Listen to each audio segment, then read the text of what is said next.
Good morning and a very warm welcome to Trent Bridge Live on what is a glorious Saturday morning. Now today is day 3 action of this LV Insurance County Championship fixture between Nottinghamshire and Warwickshire. After 2 days of play, the scoreboard currently reads Nottinghamshire lead by 200 runs as they are 128 for 2 in their second innings. Now, let's just remind ourselves of how we've got to this situation with the highlights from yesterday. Notts lead Bears after Hamid and Clark 50s.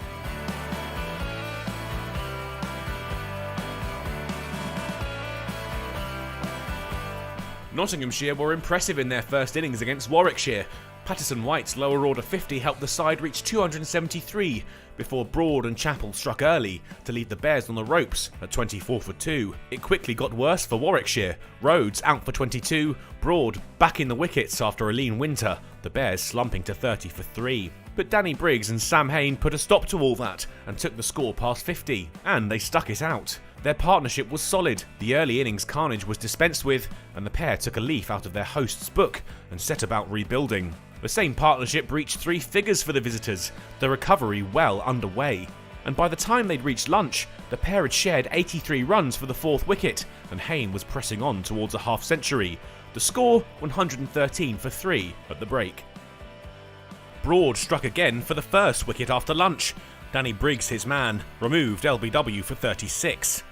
Hain stuck in there, and his fine knock brought the just reward of a half century. He took 94 balls to get there, and was aided by just 5 boundaries. But when the Bears looked like they were dragging themselves back into contention, Lyndon James struck to remove Matt Lamb for 76. Warwickshire found their way to 150, but still trailed their hosts by almost 120 runs in the face of some tricky bowling, and the Notts attack found another breakthrough. Hain, the prize wicket, fell to Patterson White. Burgess and Bresnan offered some resistance though and guided their side towards tea. They reached the interval with the score 199 for 6, trailing by 74. A quick blast after the break put the Bears to the sword. Patterson struck to remove Bresnan first, out for 12. He'd follow that up in his next over with the wicket of Burgess. And then, with Dom Sibley absent due to a finger injury, the innings was at an end. Hannon Dalby out for a duck, Warwickshire all out for 201. Sam Hain was the beacon of hope for Warwickshire, his knock of 72 double that of his closest teammate. Stuart Broad will take heart with his display, 3 wickets taken for 50 runs. Patterson too impressed. If Warwickshire were going to claw an opening, it would have to be now, and they get off to a good start. Slater departed early, LBW to Stone. Hamid and Duckett ensured that would be a false dawn for the Bears though. The two came together to take Notts past 50. But they would be separated shortly after reaching the figure. Rhodes the man for the Bears again, Duckett out LBW for 25. Clark and Hamid denied Warwickshire any more inroads, and they began to establish themselves at the crease. They put in an impressive showing, their partnership soon worth 50 as they breached double figures. Hamid was the first of the two to go to his 50, just his 4th boundary of the day taking him to the total. And the final runs of the day saw Clark join him, a single off the 8s taken to seal a half century off 67 balls. A maiden over later, Notts reached the close. The score 128 for 2, their dominance re-established, and their lead now an even 200.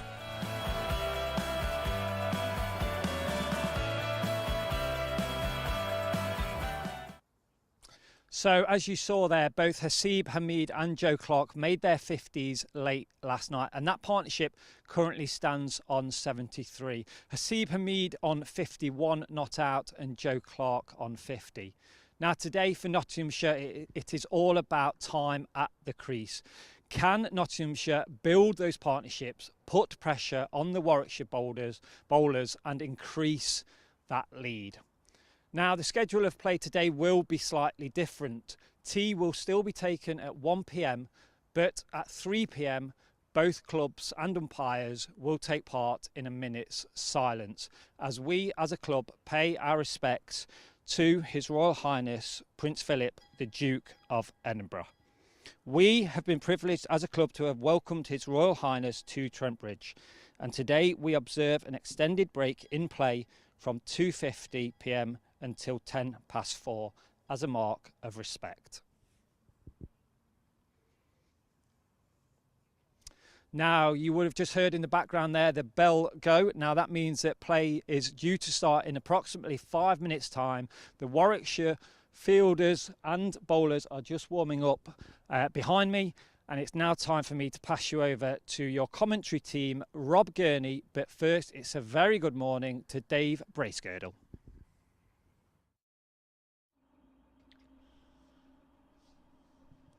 Well, a very good morning, everybody, and welcome to Trent Bridge. Sunny, dry day here for the third day of this LV County Championship game between Nottinghamshire and Warwickshire. We've reached the midpoint of this game with Nottinghamshire in a very decent position. They lead by 200 runs with Joe Clark and Asiba Mead this morning about to resume their second innings. Notts 128 for 2. Many thanks to Aaron for setting the day up on the pre-match show. Those of you watching the live stream will have heard, no doubt, the intended hours of play over or that's planned for today, a day when cricket, along with the rest of the country, pays its respects to Prince Philip, the Duke of Edinburgh. And you'll also have seen, those of you watching the live stream, some little memories, some pictures there of when Nottinghamshire went to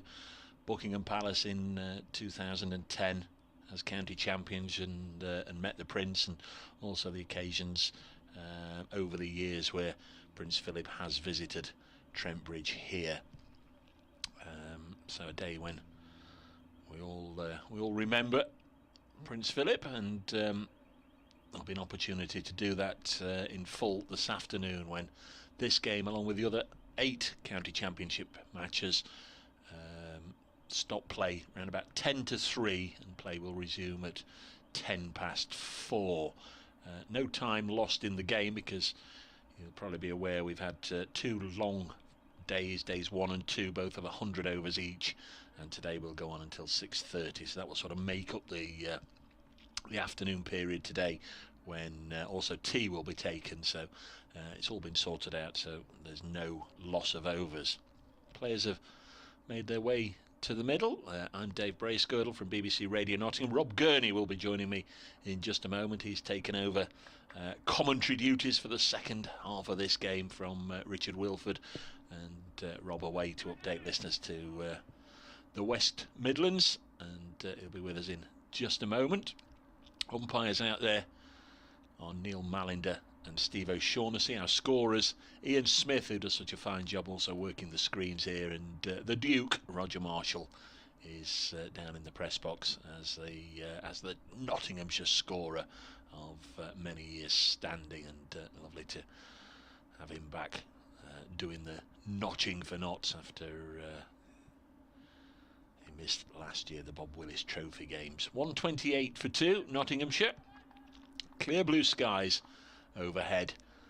Things went well for Joe Clark and Asiba Mead last night. They'll be looking to continue in the same vein. Ollie Stone has bowled quickly throughout this match, and he will be opening the bowling from the pavilion end for Warwickshire. 128 for 2. The overall lead is 200. Both sides will have very clear and very different ambitions today. Let's see how it goes as Stone, with the first ball, bowls to Mead, and he defends. Nottinghamshire clearly, I guess, would love to occupy the crease for a hefty part of the day, and if they can, make sure they get into a position where a Warwickshire win comes out of the equation. Warwickshire, for their part, would they'd like to keep Notts quiet, so that would take some time out of the game as well, I guess, but principally they'd like to rattle through the middle and lower order of the home county. Asiba Mead just drops this down to backward point gully position where Rob Yates does the fielding. 2 slips, Bresnan and Hayne.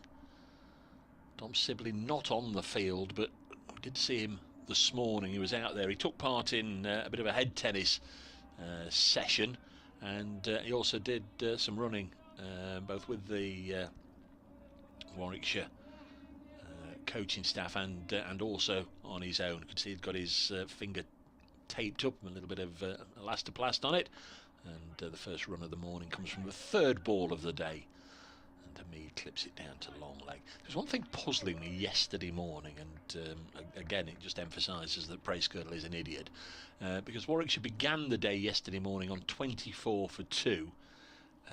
We called the... It's one of those things that was sort of there in the subconscious, and I didn't realise until I sort of had a bit of a look last night and read one or two match reports. First ball of the day yesterday morning from Stuart Broad was a no ball, clipped away through mid-wicket for 4 by Will Rhodes, so 6 came from that first ball. Here's Joe Clark facing his first ball of the day, and it's a good delivery from Stone, and it goes through to the wicket-keeper. So although Will Rhodes fell to the second ball of the day yesterday, it was the first legitimate ball, so that wicket went down on 30 yesterday. 129 for 2. Into the 11 o'clock news on Radio Nottingham. Another really good delivery there, past the outside edge, through to the keeper.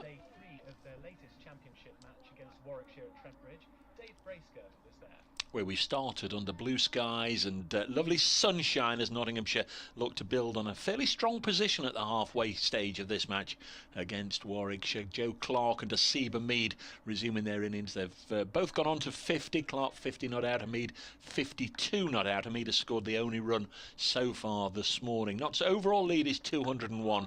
They'll be looking to bat for much of this third day of the contest. Nottinghamshire currently 129 for 2. There's ball-by-ball commentary on the BBC Sports website.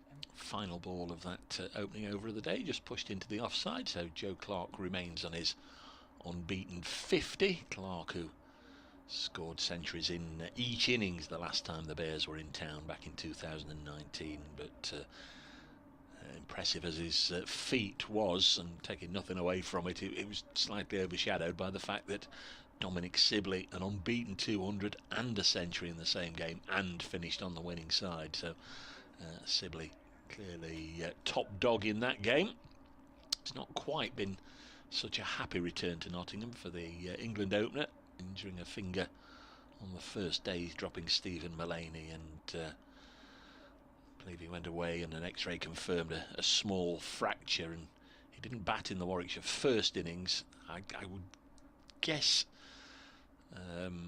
you'd imagine the state of the match, it wouldn't need to make any sort of decisions today, but if all goes to plan for Warwickshire, of course he wouldn't be required to bat in the second innings, but it may become more of an issue tomorrow if and when not Warwickshire are batting in their second innings and perhaps lose a wicket or two. Let's have a see. Here's Will Rhodes, the Bears skipper, who's had a fine match with the ball, taking 5 wickets so far in the contest, and he starts with a full pitch delivery to Hasib Hamid, which is nudged into the offside. Emphasis on the full pitch delivery because Rhodes got Hamid out in the first innings. It was a low full toss. There were 2 in a row. The first low full toss, Hamid hammered down the ground and was denied a boundary by clattering it into the stumps at the non-striker's end, and the next one was just of equal length, nice and full, but slightly outside the off stump, and Hamid hit it to Sibley to extra cover. Bit of a gimme wicket for Rhodes, who comes in again, and this one is played up to mid-on. There's no run. I'll have to check who's doing the field in there. Craig Miles has been on the field at the start of the game. What I really need is a Warwickshire expert just to confirm that for me. And morning, Dave. It just so happens that I've got one. A very good morning to Rob Gurney, who's hello, Dave. Stepped in beside me. And it's Dan Mosley fielding at mid-off in place of the injured Dom Sibley. Thank you very much. As Will Rhodes is in, and this goes through to the keeper. Welcome. You've taken over from Richard for the second half of the game. Yep. I understand you've been following the contest I have, from afar, and also Yes. did the Bears game last week. So you're fully up to speed with what's going on. No, it's a very intriguingly poised match. I mean, from Warwickshire's point of view, clearly, Dave, they need quick wickets this morning to reel Notts in, because Notts have batted terrifically well yesterday evening to establish this very strong position in the match. Here's Rhodes in again and blocked by Hamid. Yeah, I'm just making that point. One of two things: either quick wickets or they put the brakes on and really, make Nottinghamshire drag it out. Don't let them get away. And if it took them till the latter part of the afternoon before bowling them out, as long as Notts hadn't probably scored more than 100 runs, they'd maybe settle for that as second prize. But I think fundamentally they're going to want to work their way through Clark and Hamid and James and Mullaney and etc. etc. Tom Moore's. This one's chopped down into the gully and there's no run. But you're clearly a man that the good weather follows around. It's been sunny the first 2 days, but chilly. But this morning it's very, very pleasant. That's good. Although Dave Fletcher and I last week at Edgbaston, we had snow on the final day and heavy rain on day 3. So yes, I'm not much of a weather guru, unfortunately, Dave. But no, set fair today. I mean, it is still chilly, but beautiful, beautiful conditions. Rhodes past umpire Malin to bowls, and Hamid very watchful in these early stages. That's a maiden to Will Rhodes. Nottinghamshire 129 for 2. Just the one run that has been scored this morning by Hamid. Just doing the dots and dashes, the terms and conditions and all the rest of it. We'd love to hear from you throughout the course of the day at Brace Cricket on the old Twittery thing. You can get Rob on at Sport BBC WM. That's the very way to get hold of him. And if you're listening to us on the BBC Sport website or app and not aware, there is a live stream. You can watch the pictures. You can mute out our commentary if you want, but we are available through the Notts website on the live stream. As Stone comes in and bowls to Clark, and he's edged that down to third man for a comfortably jogged single. Beat the outside edge of Clark's bat, did Stone a couple of times in that opening over, but he gets off the mark today with a single. Fielded by, obviously, the one player you haven't seen in action yet for Warwickshire, Hanuma Vihari, who's had quite an interesting game. He took a sensational catch to get rid of Mullaney. I saw that the other day, bowled an astonishingly bad over, which Tom Moore's licked his lips at and plonked him into the stand for a big 6. He did. As Stone comes in again and bowls to Hamid, who turns this one nicely away into the onside. They'll think about 2, but not chancing the second. As the fielders quickly across there. Mosley to find Ollie Stone. And then he had a 20-ball duck. Stuart Broad gave him a bit of a working over and got the wicket late. Welcome to England. Late on the first day, yes. Yeah. Don't think he's a footballer. He's not taken part as far as I've seen in any of the morning kickabouts. 131 for 2 then Notts. As Stone runs towards us and bowls, and short, and Joe Clark just ducks underneath it. It's through to Michael Burgess, and there's no run. Did mention to you when you got here, I'd been having my beady eye on the players out there, and did see Dominic Sibley out there this morning having a bit of a run, but don't think, if all goes well for Warwickshire, it won't be a question today of whether he would be used or not. If all goes well for Warwickshire, but perhaps tomorrow they might have to make a decision if they did get into a bit of a trouble. Quite possibly, but we'll see. Of course, they only had 9 wickets available in the first innings, as Clark gets tied up a little bit by that next Stone delivery as it squirts into the offside, and Danny Briggs in the covers does the fielding. Some interesting games up and down the country, as far as I can see. They're getting underway everywhere else. I suspect there'll be 1 or 2 games that finish today. Talking to my good chum Martin Emerson last night, who remains hugely optimistic, and reason to do so, because Durham have taken the Essex 7th second innings wicket this morning already. Stone is in again and bowls to Clark, who shoulders arms to this one. Outside off stump. Bit of an ooh from the slip cordon. Burgess, Bresnan and Hayne. Wicket-keeper and 2 slips in for Ollie Stone, but Joe Clark getting his bat out of the way in good time. So that's in this group, of course, Group 1, and Essex are 212 for 7 now. They've lost Simon Harmer this morning, so they lead Durham by 49, so effectively 49 for 7. I've bet him that if Durham need 90, they won't get them. Simon Harmer will bowl them out for less than 90, so it's just giving him something to ponder, I think. As Stone comes in and bowls, and another shoulder of arms by Joe Clark. That's the end of the over. 131 for 2. Clark on 51, Hamid on 53.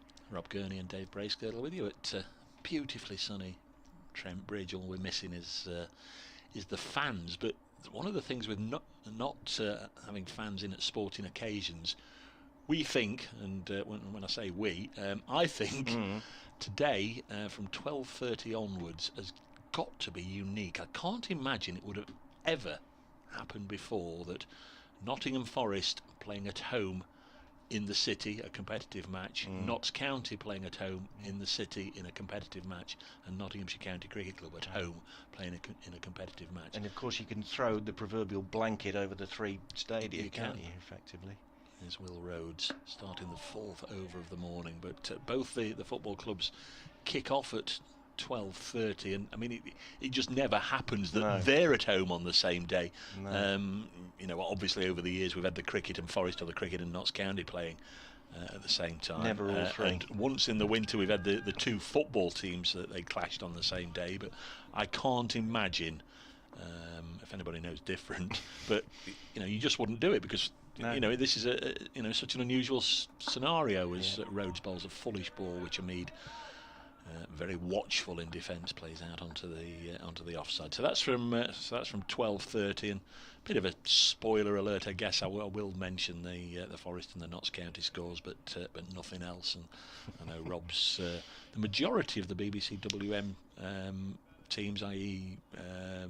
Birmingham play tomorrow. That's where Richard will be tomorrow at Rotherham. Colchester Walsall's at 5:30, and Wolves Sheffield United 8:15. Next ball is clipped on the leg side, and there's no run. I've seen I've seen Walsall once this season, about a month ago, I'd say, at Bolton, and they were on the back of a dreadful run.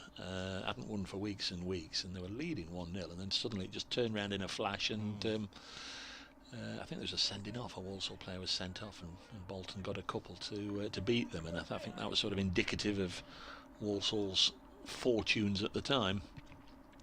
Will Rhodes, straightish approach, not a long run in again, past the outside edge, and really is a very quiet start to the third day here. Both batsmen just setting their stall out, trying to bat deep into the day, you'd imagine, and the Warwickshire bowlers just finding a nice line and length to begin with. Yeah, well, Walsall have virtually secured their League Two status now, because they've beaten Forest Green Rovers and Tranmere back to back, having gone 13 games prior to that without a win. But, I think the Bolton game was towards the end of that run. This one, it's a nice delivery. Hamid is one of these players, Rob, I don't know how much you've seen of him, but you often think he's playing and missing, and he's one of these that finds unusual ways of withdrawing the bat, very often with a bit of a flourish, and very often you need 2 or 3 replays until you see that he has no intention of played it, and he can lure you in. I'll just warn you of that. Sometimes you do feel he's genuinely played at it, and if you catch a replay you'll see he's nowhere near it. This one he has nicked though, I fancy, and he's gone.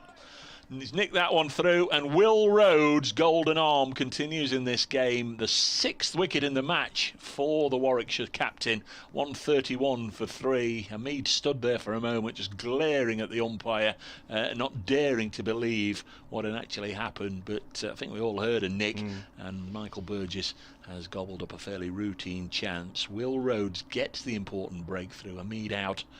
He's faced 113 deliveries. Hit 4 fours, was at the crease for, what's that in real money, about 2 hours and 40 minutes, and it's 131 for 3. Hamid out for 53, his first half century of the season. Yeah, excellent early breakthrough from the Warwickshire skipper. Just what he would have been looking for first thing this morning, having taken 4 for 53 from 18 overs in the first innings. He's got 2 for 14 now in the second, and yes, forcing Hamid to have a little fish at that, and as Dave was saying, a straightforward catch behind the stumps from Michael Burgess, and Lyndon James comes to the crease. Yes, and once again I don't seem to have lost my capacity for almost talking a Nottinghamshire wicket into reality. Just saying he can play and miss, or he can lure you into feeling he's playing and missing. He will clearly wish he'd withdrawn the bat inside the line of that one, but it looked a good delivery. As I did say at the start of the over, Rhodes had just dropped onto a nice line and length there, and he does a very, very good job as a fourth seamer, but you know, that's doing him discredit. You sort of you sort of have to give him a little bit more praise than that. He's very much part of the four-man seam bowling unit rather than being you know, sort of the fourth option. He's bowled very well in this game. Yeah, on 6 wickets in the match is testament to that, as Ollie Stone is going to start a new over. 8 overs, 1 for 26, as he comes in and bowls to Joe Clark, and Clark lets that drift outside the off stump and through into the gloves of Michael Burgess.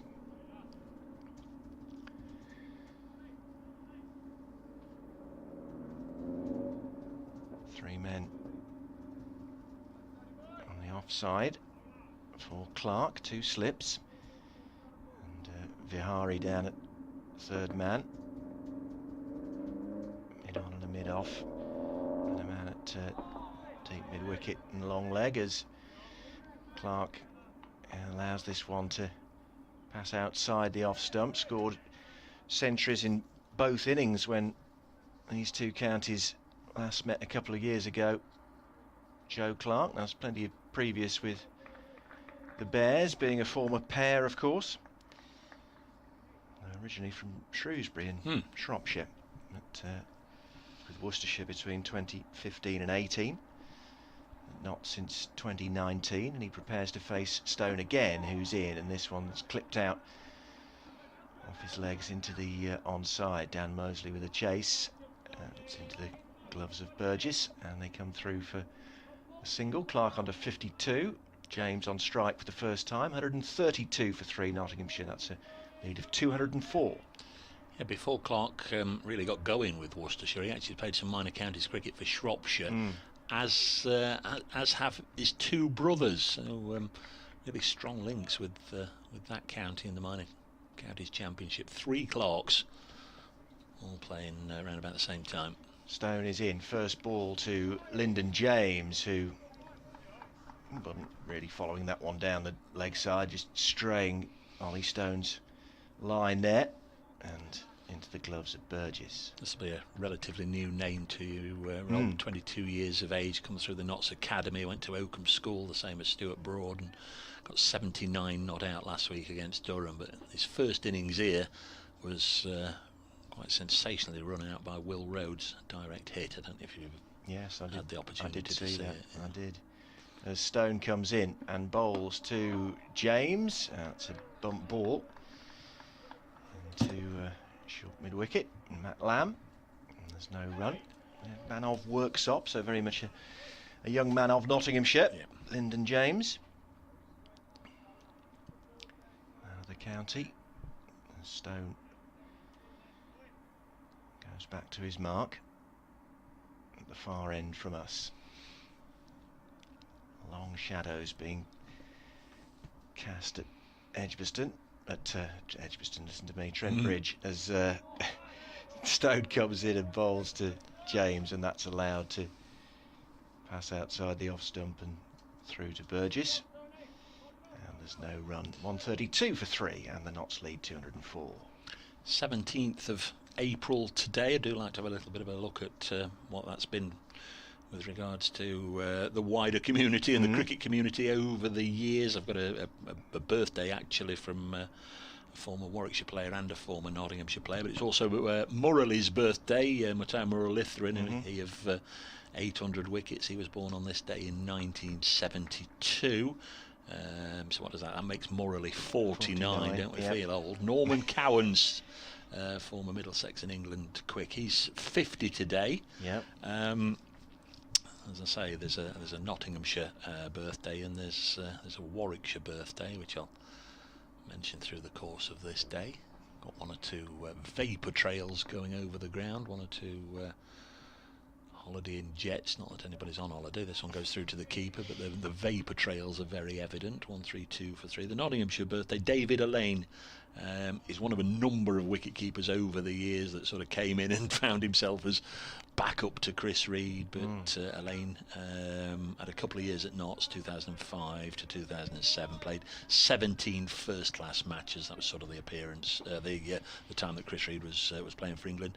A top first-class score for Notts of 109 made against Warwickshire. So there's the link there. Born in York, born in 1976, which I stupidly feel is only about 8 or 10 years ago, but David Elaine is what's that, 24 and 21? He's 45 today. Yeah. This goes through to the keeper, who's now standing up. Tom Moore's got the helmet on. And the Warwickshire birthday is somebody I've actually played against. Born in 1968, born in Torquay, Roger Toos, who became a New Zealand international, had a fine first-class career with Warwickshire, but when I lived and played cricket down in North Devon through the mid-80s, there was Roger Toos and his brother Richard, as Will Rhodes comes in, and this is clipped away. Played for Devon, who's a fine player even then, obviously, which is why he got his chance with Warwickshire. I think he played for Torquay, but the strong sides then were Torquay and Paynton and Exmouth, and there were the Follands as well, Nick and Neil Folland. I think Nick Folland went on to play for Somerset. I think it was the Toosers and Roger Tolchard, who may have been their uncle, who played for Torquay, and the Follands I think played for Paynton, but I might have got that the other way around. 132 for 3. This is clipped away on the leg side. They certainly didn't have any time for the bowling of Bracegirdle. more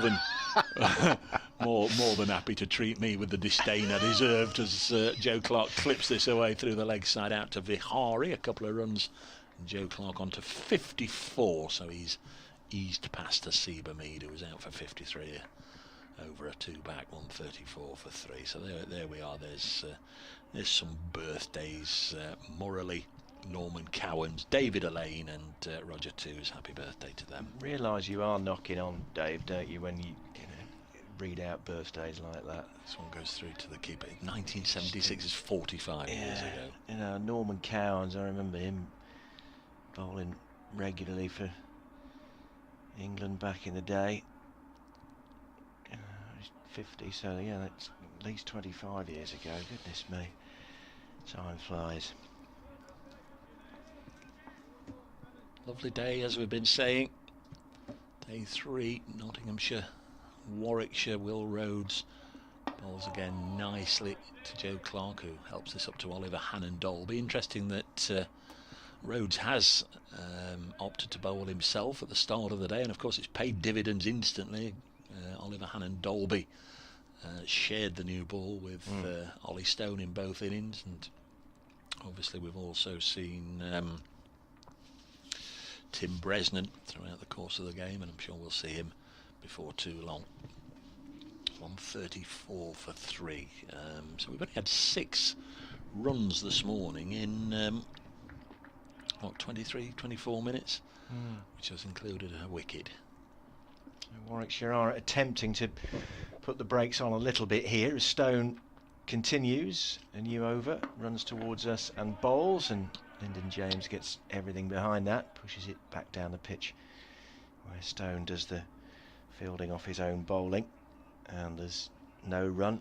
Just want him to stay injury free, Ollie Stone, for a concerted length of time really, because he is a talent. He's genuinely quick, but unfortunately injuries have plagued him over the years. He would have played far more often for England had he not had injury problems, as he's there again, and Lyndon James very watchful, just plays this into the offside, and again Stone does the fielding off his own bowling. Another dot ball. This has been fairly slippery in this game on occasions. Not slippy as I described him yesterday. Slippery. On 34 for 3. Former North Vants man, of course, and he didn't have too long to bowl at Ben Duckett today, his mate and former teammate. Duckett out for 17 in the first innings and 25 in the second innings, so didn't really hang around too long. From Norwich originally, as Stone comes in and bowls, and Lyndon James able to chop his bat down onto that and plays it to the short third man area where Rob Yates does the fielding, and there's no run. That's where the mustard comes from, isn't it? It is, yeah. Amongst other things, yeah. Coleman's mustard over in Norwich. Other brands of mustard are available, we're obliged to say at this point, Dave. But difficult to name on one hand, aren't they, really? That's true, yes. As Stone is in again and bowls to James, and was airborne for a fraction of a second, but picked out Danny Briggs in the covers, and there's no run. 7 deliveries faced by Lyndon James, yet to get off the mark. There's a centurion already this morning, but no real surprise because Sam Northeast was 99 not out overnight. Well, he has reached his 100 in Hampshire's second innings. He's 104 not out, and Holland, is it Ian Holland? He's 99 not out with him. They've had a big partnership there at Southampton against Middlesex. There's Stones there, and James pulls his bat out of the way as it fizzes through into the gloves of Michael Burgess. I wonder if he had a good night's sleep or not, being I would 99 not out overnight. Yeah, Hampshire, I think it's fair to say they're on top in that one. Hampshire lead Middlesex by 458 with 8 wickets remaining. Northeast 104 not out, Holland 99 not out. Middlesex bowled out yesterday for 79 with Mohammed Abbas 6 for 11, including a hat-trick. He just absolutely ripped through the innings, but the top order principally. As Stone is there and bowls to James, who clips this nicely off his legs, and it's got far too much pace on it to be cut off down in front of us.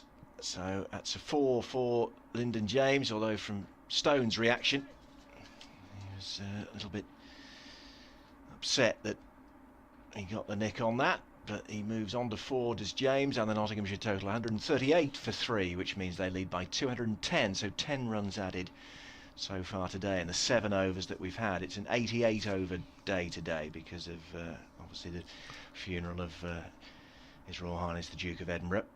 No play, just to remind you, between around 2:50 and 4:10 this afternoon to reflect that. Yes, we've had 2 100 over days.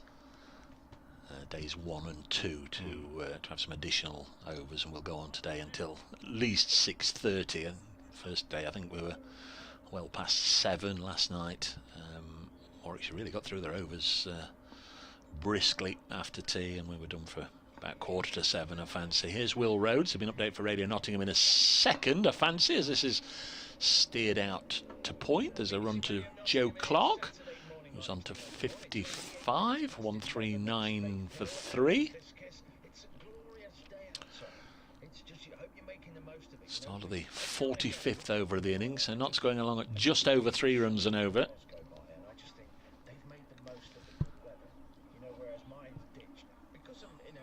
139 for 3.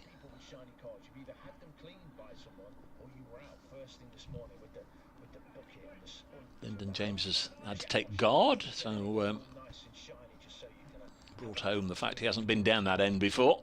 Now he's going to face Will Rhodes, the Warwickshire captain. Lovely delivery as he nicked that one.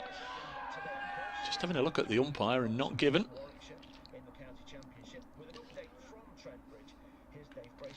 Well, you joined me just as the Warwickshire players are staring aghast at the umpire. They thought they'd got their second wicket of the morning there. Young Lyndon James, relatively fresh at the crease. He's just scored a boundary, but he's got down to face Will Rhodes for the first time. And it was a really good delivery. All 11 of the Warwickshire players went up. They were convinced he'd nicked it, but the umpire said no. Lyndon James at the crease because Hasib Hamid, well, he wasn't so fortunate a couple of overs back. He did nick Will Rhodes through to the keeper, so out for 53. Joe Clark still there. Quiet start for him and for Notts. Clark on 55. There's a single here now to Lyndon James, so Notts move to 140 for 3. That's an overall lead of 212. Yeah, massive appeal that was from Rhodes, and they were convinced, weren't they? Yeah, he was imploring the umpire to raise the finger, and he didn't. So perhaps he'll channel his aggression, Rhodes, into these next few deliveries and take another wicket. Next ball through to the keeper. We still got the Radio Nottingham on our ears. If you manage to pick it up, we'll just try and get rid of it there. We've just sent a message to the studio. 140 for 3. Clark it's now gone. Sooner said than done. Indeed. It's Rhodes bowling to Joe Clark. It almost feels it's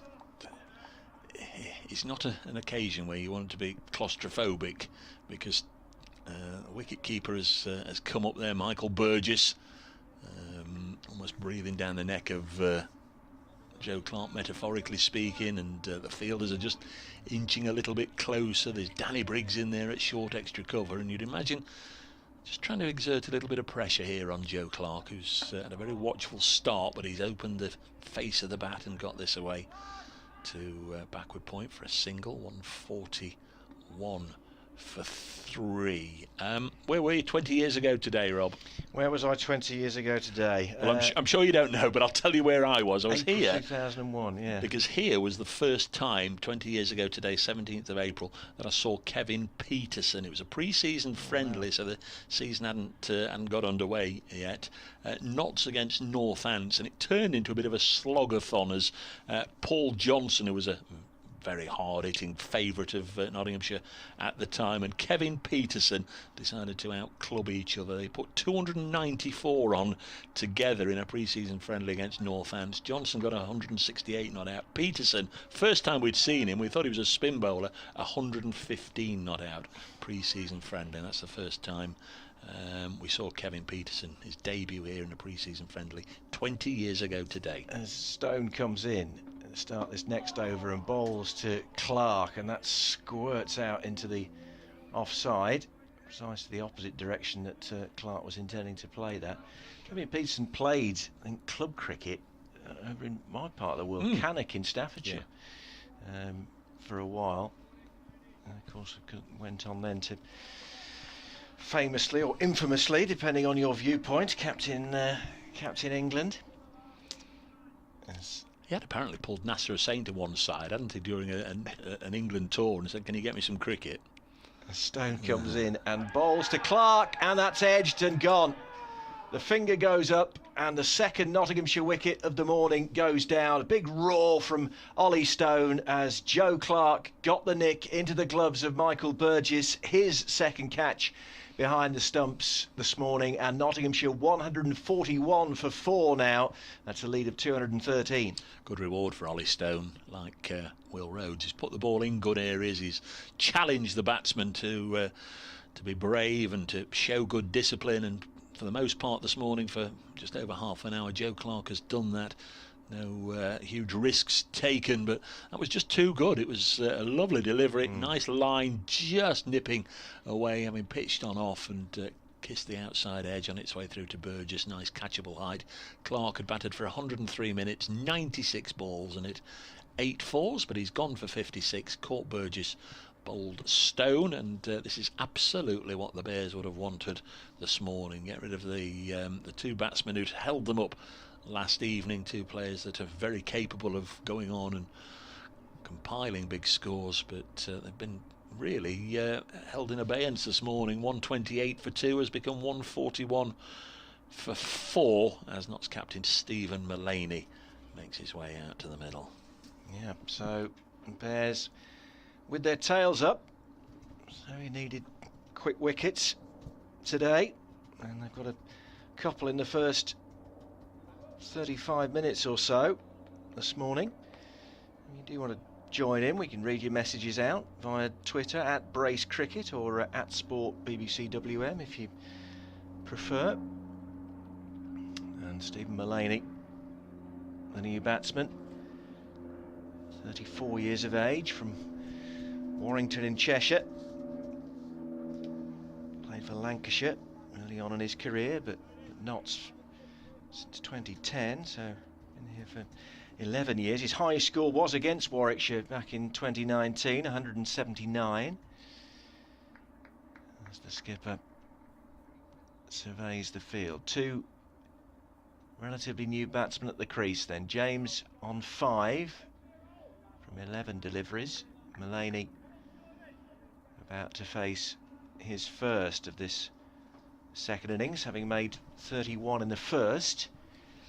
And Stone on his way in and bowls, and that's down the leg side and through to Burgess. Derek Allen tells me his club cricket is starting today, so if you are off out, Derek and everybody else around, not only Nottinghamshire but of course the West Midlands, you're going to get some club cricket this afternoon. Hope you go well. Hope the sun stays out for you, and you get runs and wickets, and most importantly, just enjoy getting out in the fresh air, playing cricket again. We've all been cooped up for too long. Stone is in again and bowls to Mullaney, who plays this up to mid-on, and Dan Mosley, who's on in place of Dom Sibley, 19-year-old from Nuneaton up there in North Warwickshire, where I was born 52 years ago, Dave. There you go. George Happy Eliot birthday. Hospital.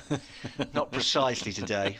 February. I've been 52 for 2 or 3 months now, but yeah, it's very much my neck of the woods where Dan Mosley's from, as Stone moves in again and bowls, and Mullaney shoulders arms outside off stump, and there's no run. It's not quite normal still for club cricketers, of course. No. Very much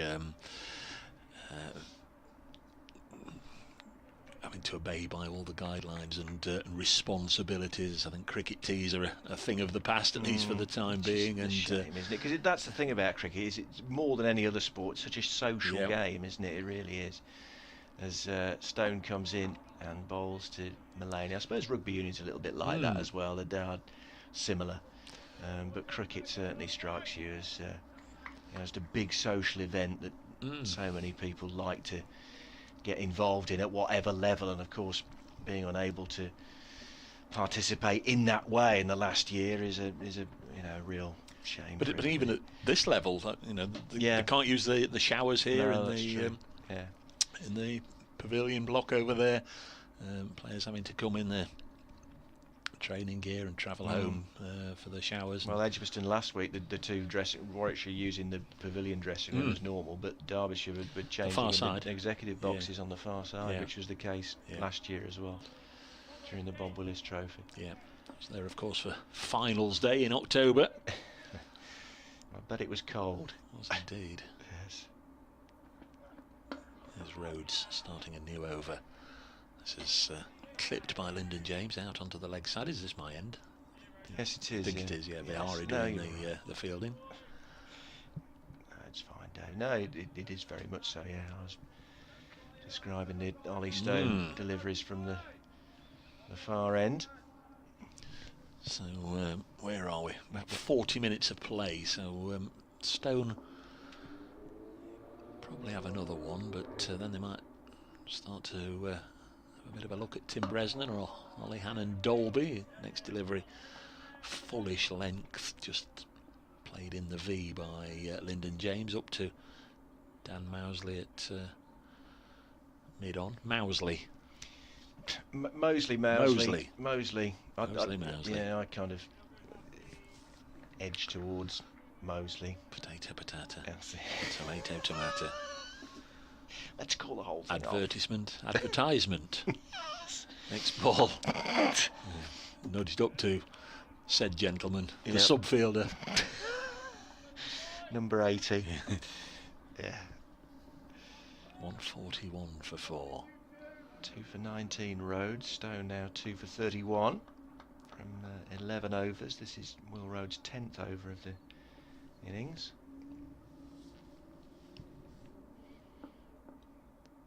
Turns. Sets off past umpire O'Shaughnessy. Bowls, I beg your pardon. It's umpire Malinder at this end. Ball's just clipped out. Again, as far as Vihari. Lots will need to be aware in case lightning strikes twice with Indian Test players. The last one they faced on debut was in 2019 when they faced Hampshire on the Isle of Wight. They got Ajinkya Rahane for a duck in the first innings, and then he got a century in the second. So they'll have to be aware that Vihari might do the same. Warwickshire might need him. Next one is punched up again to Mosley. Stops it with his left hand and throws it back to the keeper with his right arm.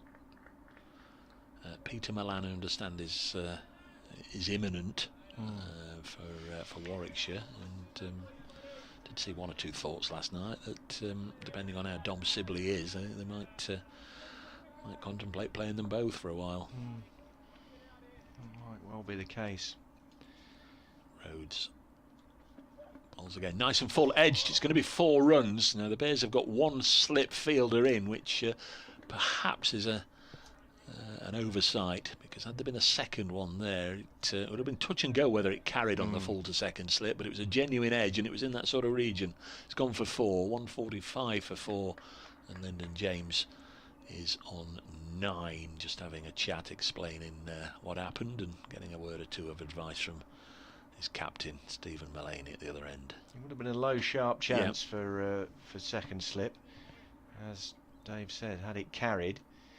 But Will Rhodes with a roar of frustration as it skipped past first slip on its way down to the fence at the opposite end for 4 runs, as Stone runs towards us and bowls to Mullaney, and it's tucked up and pushes it into the onside, and Ollie Stone does the fielding off his own bowling, and there's no run. Like Edgbaston, Trent Bridge has seen a lot of changes aesthetically, but sympathetic aesthetic changes here, as ones at Edgbaston have been. Whether you're a fan of the big blue building on the main road outside the ground is a moot point, but fantastic facilities in there, certainly, and it's great to see that the old pavilion here at Trent Bridge has been preserved, as Mullaney shoulders arms outside off stump to this next delivery from Ollie Stone.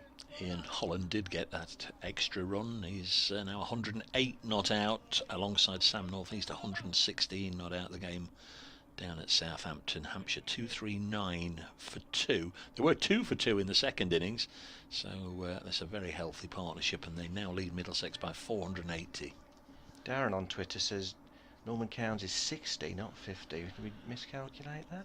Oh, almost certainly. Thank you. A decade. Mine was the 90s, he says, as Stone bowls to Mullaney, and that's turned into the onside where Matt Lamb does the fielding, and there's no run. If it's me doing maths, then Yeah, the default setting is ignore it. I did.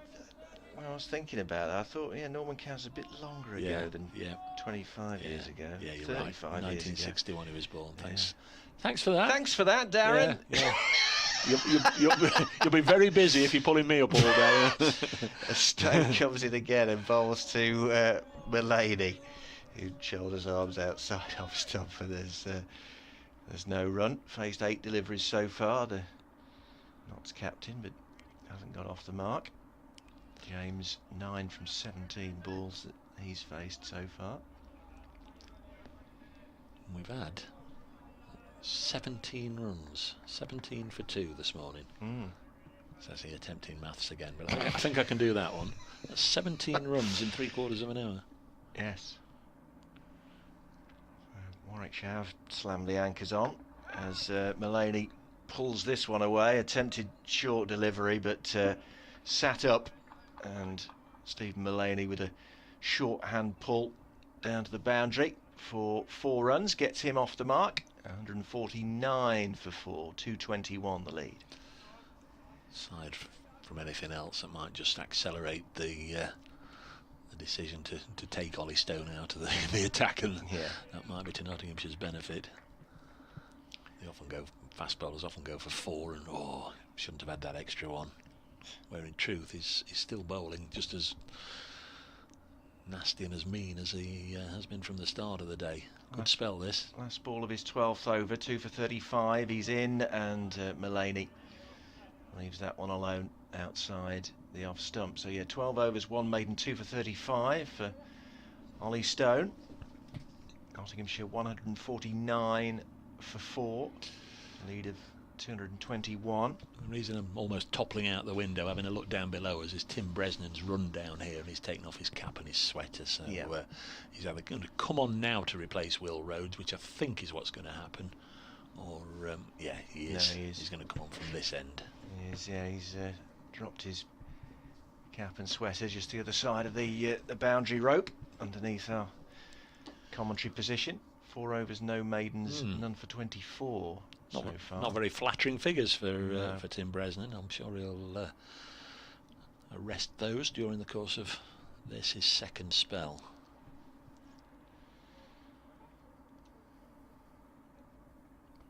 Vastly experienced, second year of his 2-year contract with Warwickshire. Now 36, but still got plenty to offer.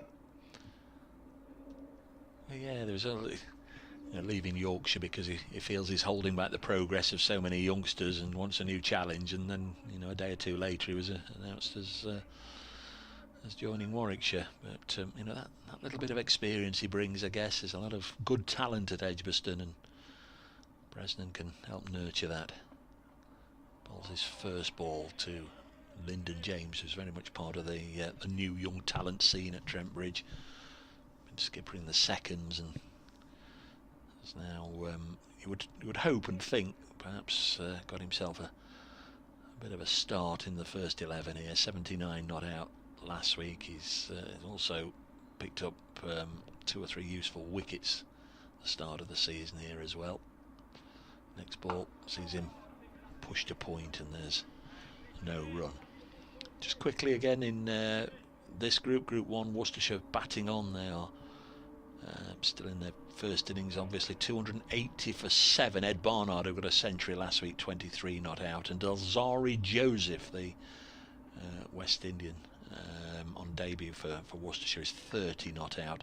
Derbyshire made 390, Worcestershire 280 for 7. That's just along the Brian Clough way there at Derby. 149 for 4. Next ball through to the keeper, and Essex 78 in front with 3 wickets left. 241 for 7 in their second innings. Remember, I've had that little gentleman's wager with Martin Emerson that Durham won't chase 90. So what are the stakes, Dave? Am I allowed to ask what the stakes are? I don't think we've sort of finalised anything. There's bragging rights is usually the main thing. Yes. There's Bresnan. A little bit of a laboured approach there, it seemed. It wasn't exactly sprinting in as the Bresnan of all those years ago used to do. This is clipped up to mid-on. Mentioned it earlier in the game. The first time he played here, Tim Bresnan, was in a one-day match for Yorkshire as a 16-year-old, and that's 20 years ago. 2001. That was when Yorkshire, I think, were Yorkshire Phoenix, and they had the bright orange shirts, almost the same colour as the head stewards. This one's fielded nicely in the gully. 149 for 4. Who's that? Danny Briggs has been in that position. Yeah, I think it is Danny Briggs who made that stop, isn't it? Good stop by the man born in the Isle of Wight. It was along the floor from James, so not a chance. Did have an all-run 4 yesterday, which is always good fun.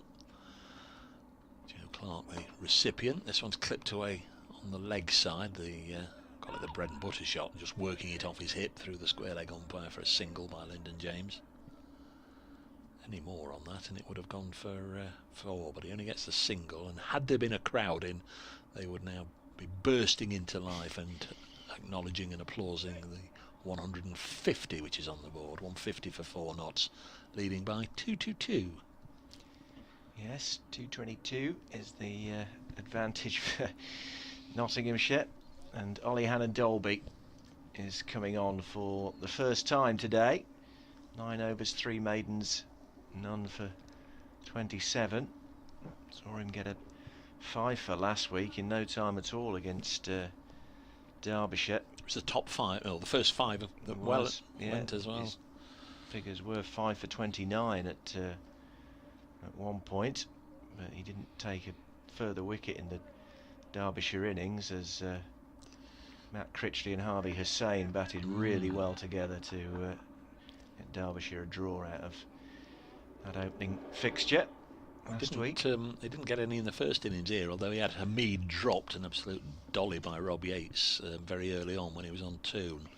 That was indicative of his fortunes. And in he comes and bowls to James, who lets this one pass outside off stump. 1 or 2 roars of encouragement from his teammates. Native of West Yorkshire, Ollie Allen Dolby from Halifax. But very much part of the scene at Warwickshire for many years now, since 2013. And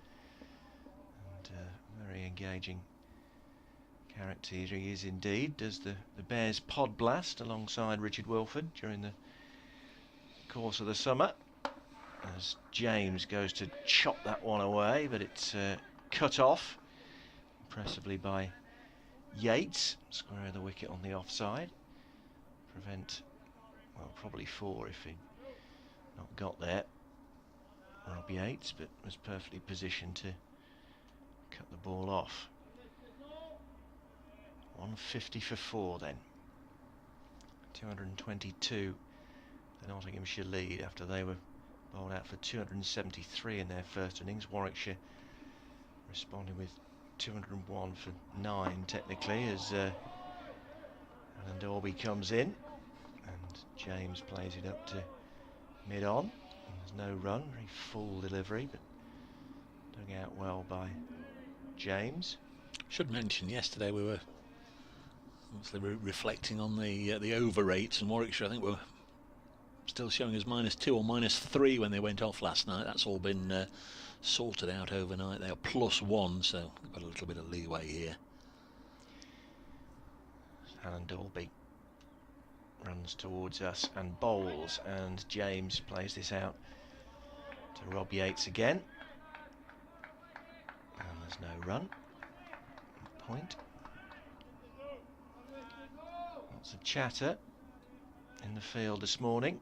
I heard you and Richard saying yesterday it was quite quiet yesterday, that indicative of the stranglehold that Nottinghamshire had got on the match, particularly in the final session last night. There's a lot more chirpy this morning from the Bears fielders.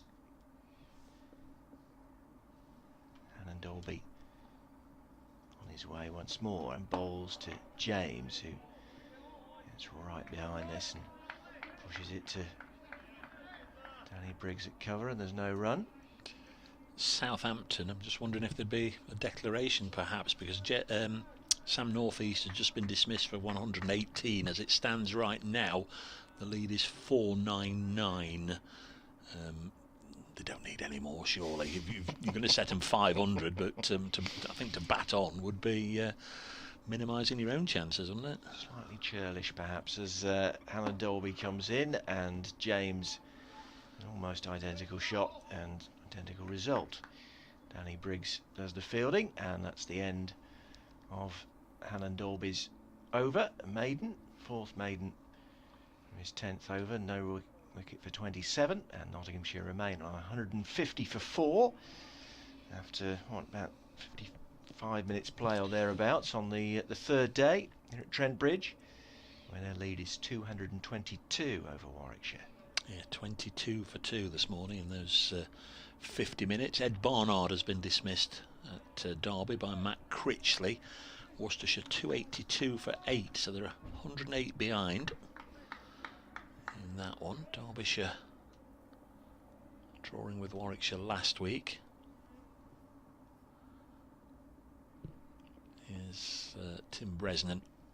2 slips in and a gully. Bowling to Stephen Mullaney, leaves this one alone. The Nottinghamshire captain, Mullaney, on 4. He went for 31 in the first innings. Dismissed by Will Rhodes. It was that catch by Vihari, one-handed effort that went for the clip through mid-wicket, and the ball just ballooned up and appeared to be going over the fielder, but great bit of work. He defends this time. Certainly was an athletic leap. Last week against Durham, Mulaney 11 in the first innings, 69 in the second. Be looking to do something similar here, increase his first innings score second time around. But he's on 4 from 12 deliveries so far. Very strong through the offside, Mulaney, so Bresnan gives him any width. Extra cover is the target area, but this one pulled on the stumps, clipped out to his nemesis, Vihari, and there's no run.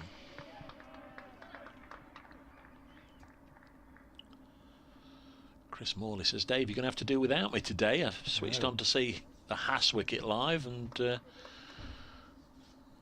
it'll be, I'm sure he'll be following the football over the next couple of hours as well. 150 for 4.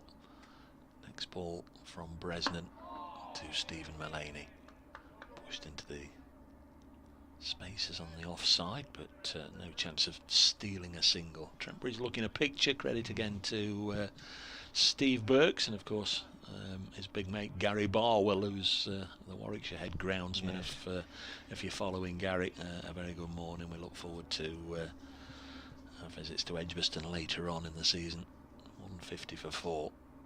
Next ball is defended back to Bresnan. It was terrific work as ever by the Warwickshire ground staff that finals day weekend. It was thoroughly miserable, and I think when we arrived on the Saturday morning at 9 o'clock, I think everybody knew there wasn't going to be any play that day. It was almost underwater deluge. Yeah, they didn't call it off until after tea time. It was it must have been 6 o'clock.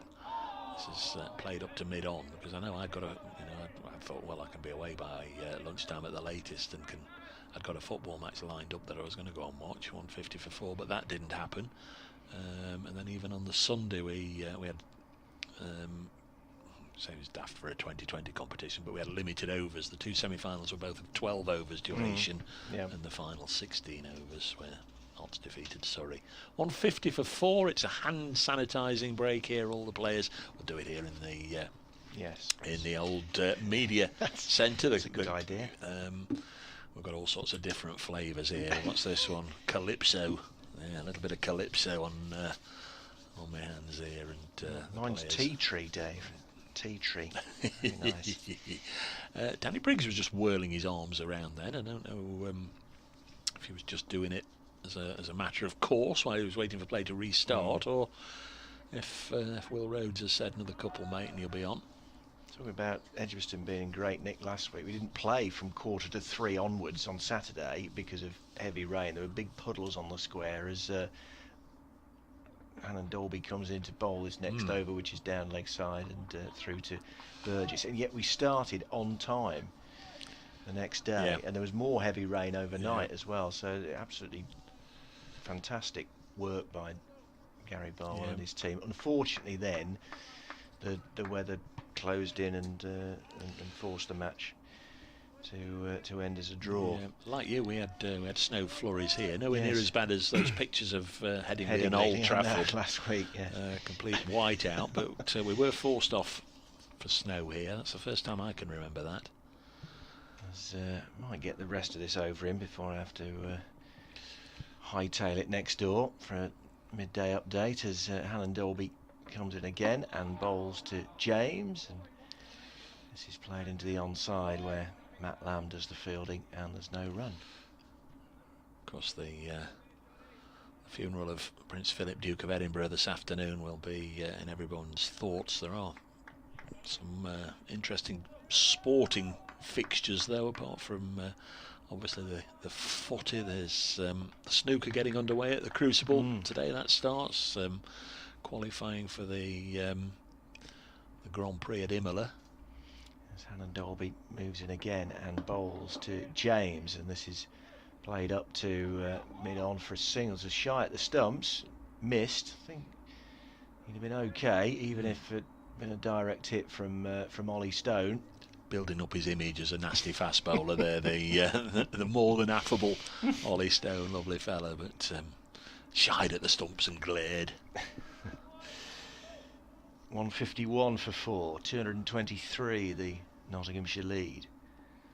Therefore, as Alan Dolby waits at his mark, does that familiar little skip in the air as he starts his run up and comes in and bowls to Mullaney, who gets everything behind it up to mid-off, and there's no run.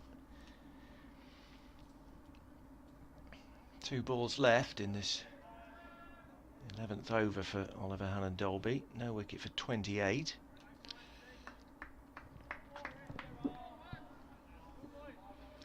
I think we are into the midday news. If you've got updates to do. Okay. Well, do I risk it for the next 2 balls? Possibly. I might get in and out in time as Hannon-Dolby comes in and bowls to Mullaney. That's played back down the pitch, and there's no run. Yeah, I've got a couple of minutes. I'm going to say you go when you've got to go. 151 for 4. 73 overs left in the day after this one. Yeah, I'll leave you now, Dave, and be back in a minute. Thanks to Rob for the last hour. He'll be back before too long. His notes are following him out the door. Actually, we'll get them in just a moment. 151 for 4. Just blown off the desk here. Gust of wind, end of the over. This one just drifted down the leg side from Hannon-Dolby to end that over. So Nottinghamshire this morning have scored 23 runs in an hour, but Warwickshire will be delighted with how they've gone. They've removed Hamid and Clark. Here is an update for Radio Nottingham. Warwickshire in day 3 of their latest championship match at Trent Bridge is Dave Briscoe. Well, taking the last hour solely, Warwickshire very, very dominant. Not so many scored 23 runs this morning and lost the 2 overnight batsmen. Hasib Hamid for 53, Joe Clark for 56. Neither really got a start this morning and were both dismissed shortly after reaching their 50s last night. Lyndon James and Stephen Mullaney have also been kept in check. It's a fine bowling performance this by Warwickshire this morning, but the match situation does have Nottinghamshire with a hefty 223 run lead. They're 151 for 4. And there's ball-by-ball commentary. So new over has started from Bresnan. Lyndon James on 11. That was his first innings score before he was run out by that direct hit from Will Rhodes. Let's push this ball gently into the offside, and there's no run. 2 slips, a gully, point, extra cover and mid-off. The 6-man offside field for Bresnan. In again to James, and clips this one up to mid-on. He's also got a mid-wicket and a man on the fence at, well, backward square leg or wideish long leg. Hannon-Dolby. He's on the rope there in front of the Smith-Cooper stand. There's 3 of the Warwickshire support crew and squad players there, just having a chat to him, watching on as James takes his top hand off the bat handle there, as that one threatened to pop on him a little bit. We did have 1 or 2 yesterday that through the course of the day just behaved a little differently, and that might just come to Nottinghamshire's aid perhaps tomorrow if Warwickshire are looking to bat through the day, but we're a long way away from that scenario. Next ball forced into the offside, and there's no run.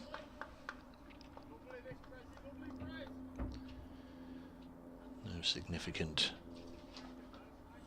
movement in scores elsewhere, except Hampshire did bat on. They haven't declared yet, and poor old James Vince, he'd waited and watched that partnership of 257 for the 3rd wicket. This is clipped up to Will Rhodes, and there's no run. Remember, James Vince got 220 last week himself. He was dismissed for naught, 3rd ball by Stephen Finn this time, James Vince.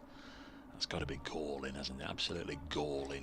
You wait, 257 runs were added there. You wander out to the middle and you depart 3 balls later for naught. Clearly would have felt he was in the form of his life as well last week.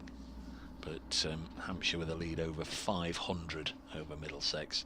You'd imagine they'll pull the plug soon. 151 for 4 here. James has 11. Tim Bresnan to 23. England tests through along an illustrious career. Bowls to him, and again it's just nudged up in the direction of Will Rhodes. End of the over. I think they call it a fist bump between Rhodes and Bresnan. Now, whether that's to say well done, that was a magnificent maiden, or thanks mate, have a blow, will become clear in a minute or two. I suspect the latter, because Danny Briggs has whirled his arms over a time or two. We'll have to see. 151 for 4. No Briggs for the time being. It's Hannon Dolby. Rob complete with all the notes that fell on the floor are back. Gust of wind got you. It was a gust of wind coming right through the middle of the commentary box, but it's all right, no harm done. As Hannah Dolby prepares to bowl to Stephen Mullaney.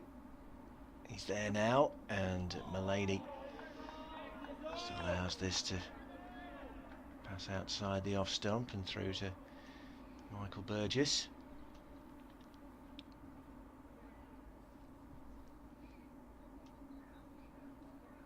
Wondering if we might be able to, in the next 10 or 15 minutes, if there's any pre-match music on at the City Ground. Sometimes it wafts over the ground here when they're playing. Perhaps hear the tannoy.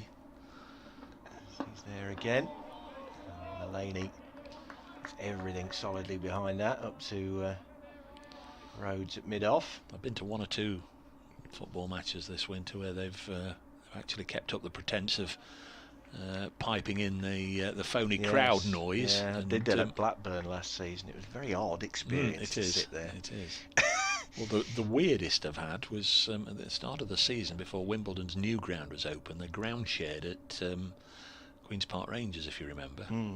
As Hannon Dolby comes in and bowls to Mullaney, who allows this one to pass outside off stump. And they clearly decided it was a good idea. Yet they'd obviously employed the host club to do it, and so all through the game, all the crowd noise was chants of "Come on, you R's," and all that sort of thing. Which I thought, don't know as that's going to motivate the Wimbledon players any, but no, absolutely true story. It was very odd at Black. I think I'm trying to remember. I don't think there were any other places I went to last season with fake crowd noise apart from Ewood Park. As Hannon Dolby comes in and bowls, and that just beats the shoulder of Mullaney's bat. That was a real lifter from Hannon Dolby through to Burgess. A bit fortunate there, the not skipper. I think if I remember rightly, finals day at Edgbaston, there was bit of crowd noise played, presumably for the benefit of the television people, but sure it was. Worcestershire well, they're still hanging on, but only just 299 for 9. Alzari Joseph is there 40 not out, but they're down to Dylan Pennington, who's coming in at 11. So Hannon Dolby moves in and bowls to Mullaney. That moved quite a lot as it pitched. Burgess in front of first slip. Tim Bresnan when he took that in his gloves. Essex's lead is 86 now over Durham. Paul Walter 69 not out, and a young man I confess I don't know as yet, Ben Allison 21 not out, holding Durham up. 86 the lead. I heard you and Richard discussing yesterday that you are an advocate of trying to get to as many football grounds as you possibly can. A man after my own heart, as Hannon Dolby comes in and bowls to Mullaney. It's played up to Rhodes and there's no run. I got as far as 89 about 4 or 5 years ago. I'm back down to 83 now because the new Tottenham ground, Brentford, Wimbledon you've mentioned. They're the 3, Tottenham, Brentford, Wimbledon. Salford, Harrogate I've never been. Newport, how many's that? I think I am down to 83. I was 89 for a little while. Lincoln I've never, for some reason I've never ever been to Sinsel Bank. No, I know. Newport, I went to the old one. Somerton Park, was it? That's it. Back in the 70s, I did a little bit of I did an RAF course at RAF St Athan, just down the road. 151 for 4. This is first run for maybe 3 or 4 overs. Lyndon James getting a single behind square. on the offside. Lots of Rodney Parade now. It's hell of a state. The pitch, because of course rugby gets played on it as well. Yeah. Not been this season, but I went a couple of times last year. Been to Salford, you mentioned. I think I've been there 5 times this season. Enjoy going there. That's okay. I've been to Harrogate once.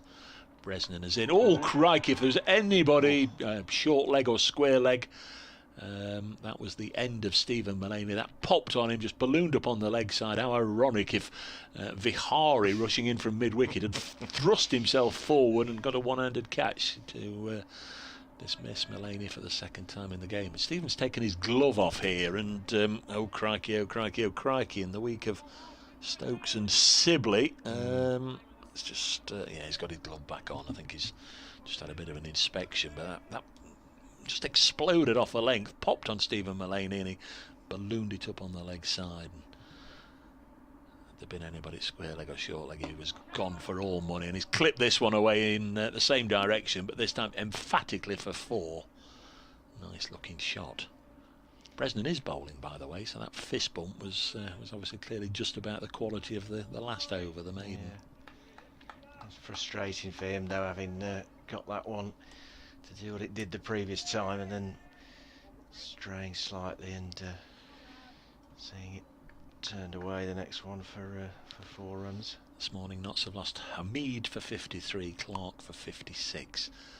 Next one is a push and run up to Rhodes at mid-on, or to the right of Will Rhodes. He's the fielder, but wasn't straight to him, so they take the run. 157 for 4. Hamid was 51 not out overnight, so he added just 2 before nicking Rhodes through to Burgess. That was 131 for 3 in the 41st over, and then in the 46th, similar dismissal though from the other end. Joe Clark had been 50 not out, he'd added 6, so it was on 56 when he nicked Stone through to Burgess. Next ball, again a push and run on the leg side. Just got the board ticking over here. They some oohs and ahs there. Vihari picked it up one-handed and threw towards the striker's end, and Stephen Mullaney looked from here as if he was home, but 1 or 2 of the Warwickshire players were a little animated in case it might have been close to a run out. The lead is 230. Final ball of the 55th over of the innings. Mullaney's driven it crisply, but it will be cut out at mid-off by that nasty fast bowler Ollie Stone, and it's the end of the over. 158 for 4. He's a lovely fella. 230 is the lead. Mikey on a walk round Dorridge Park asks, do we count visits to grounds even if you've not seen a game? No, I don't, because I have been to Sinsel Bank for something else, but I haven't watched a football match there, so no, I don't, because my sister lives in Lincoln as it happens. So did have a message this morning actually. If anybody who was with us yesterday, you will have heard was going on. In fact, over the course of the 2 days, myself and Richard, we were trying to assemble a double-barrelled 11. Oh yes, and yeah, I did hear Tom that. Olodinsky said my dad's asked me to message in Dudley Owen Thomas, former Surrey batsman. And that is going back in time a little bit, but good shout, Tom. Thank you. So Alan Dolby continues, and Lyndon James getting everything behind it into the offside. Or no run. We've got Roy Hart with us. Afternoon, Dave. Afternoon, Roy. Can't wait for hopefully mine and my brother's first game back at Trent Bridge. The match after 17th of May. I think it starts 20th of May against Worcestershire. We're both members. Jeff from North Wales, me from Norwich. Both missed it. Sorry, you just have to do it, don't you? You just have to do it. Do apologise. Hannah Dolby comes in again and bowls to James, who's back in his crease, but manages to. I apologise to all Norfolk residents. I don't know why I do that, but I just. There is an irresistible temptation. Well, there is. I just see it. those 7 letters in that Yes. in that line, Norwich, and I always go Norwich, That's but it. I've always done it, and I don't know why. Both missed it so much. Cricket all day. Caravan at Stragglethorpe. Oh, that's Evening lovely. pint in Radcliffe. Perfect. It does sound Absolutely right. perfect. Do apologise. It does sound perfect. I am an idiot.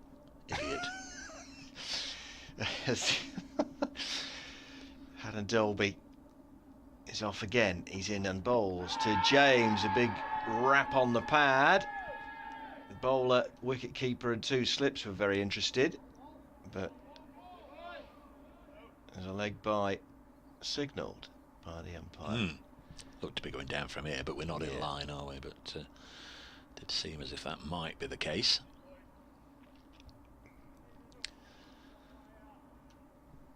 So a reminder, we know cricket this afternoon between 10 to 3 and 10 past 4.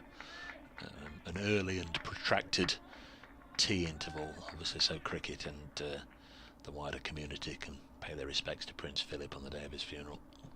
Of course, as Helen Dolby is in, that's guided down to Yates at point by Mulaney for no run. Actually, I'm going to get myself into trouble because Notts do have a, talking about it a day or two back, a 50 over game in Norfolk. I don't think the venue has been sorted out yet. That's just before the Royal London One Day Cup. I think Richard had a look and Warwickshire play Oxfordshire, did he say? I think that might have been the case, but looking forward to that. Helen Dolby is in and no stroke required by Stephen Mulaney on this occasion. But I will have to call it Norwich. I will have to call Norwich Norwich. Just been working out whilst been watching this, the 9 that I'm missing. I'd got 8 and I couldn't work out what the 9th one was, but I know it now. I'll give you the full list in a minute. Not that anyone apart from me gives a tinkers about it, but I'm just trying to... Exactly. And you can't prove it for a lot of them. Helen Dolby comes in and bowls. Well, I've worked at every single one of the ones I've been, so I can produce, if the need arises, a press ticket, I think, from each of the 83 grounds. But the 9 I'm missing are Tottenham, Brentford, Lincoln, AFC Wimbledon, Barrow, Forest Green, Harrogate, Newport and Salford. And of those, I'd been to the old ones at Tottenham, Brentford, Wimbledon, Forest Green. Yeah, that was it. So I've been to a few of the previous grounds, but never been to Lincoln, Barrow, Harrogate, Newport or Salford. There's Tim Bresnan bowling and Fields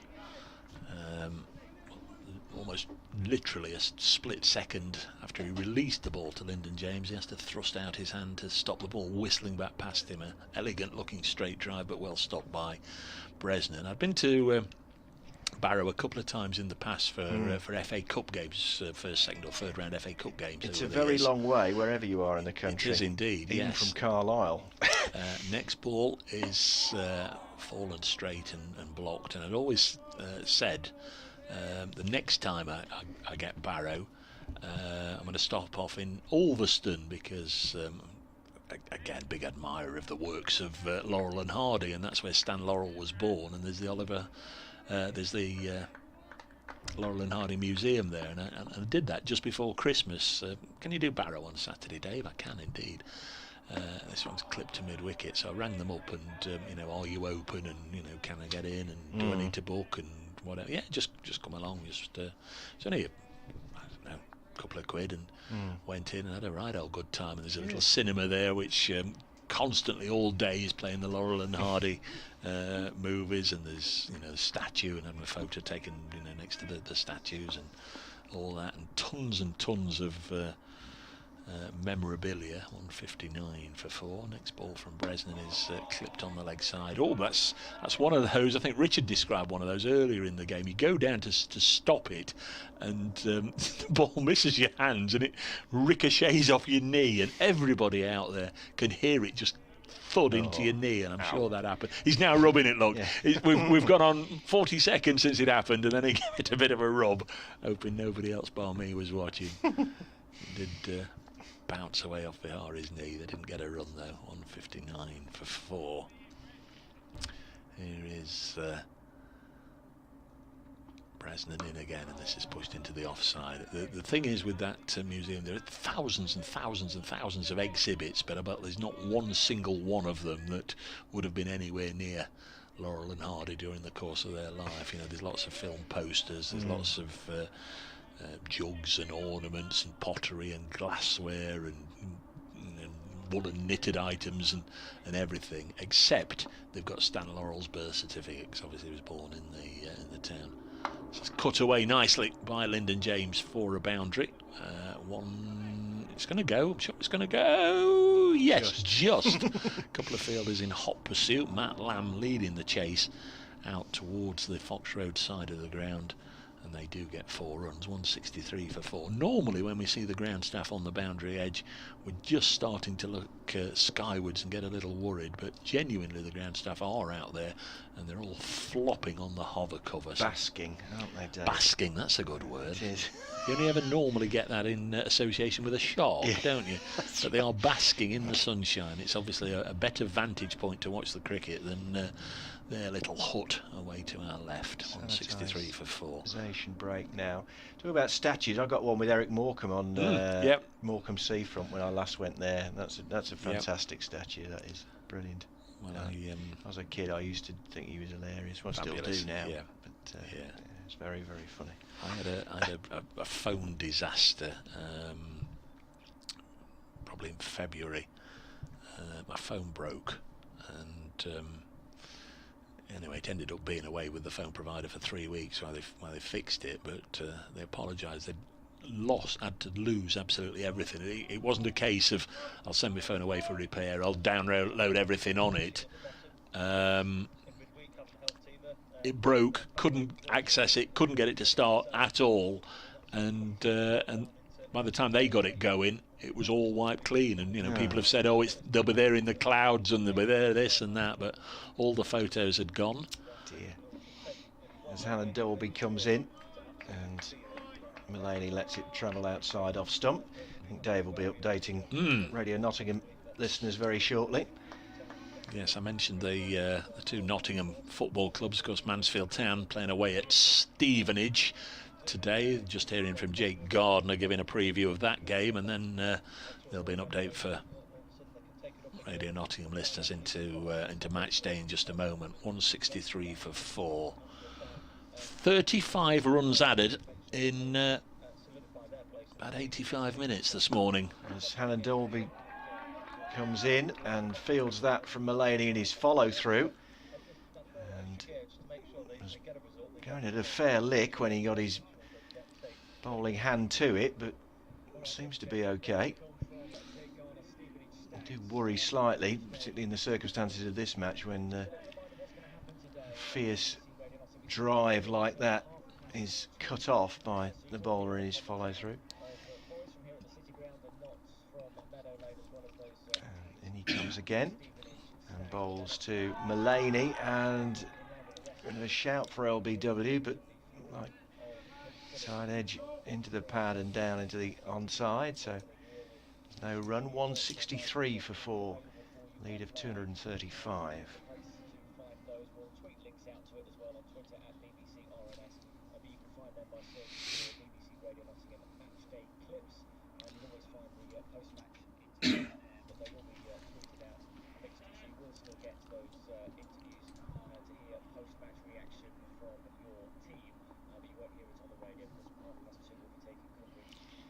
Alan Dolby is in again and bowls to Mullaney, plays it into the onside, and there's no run.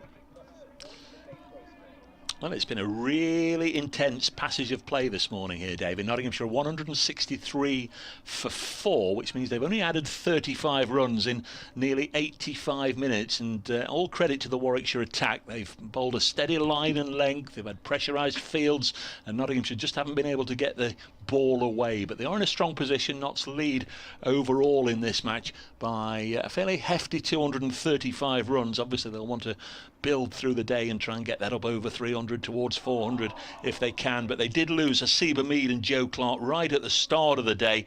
Hamid starting the day on 51, well, he went for 53 to Rhodes. Clark began the day 50 not out, he went for 56 to Ollie Stone. So 2 early wickets since then. Stephen Mullaney and Lyndon James just really trying to create an opening, wait for the bad balls which haven't come.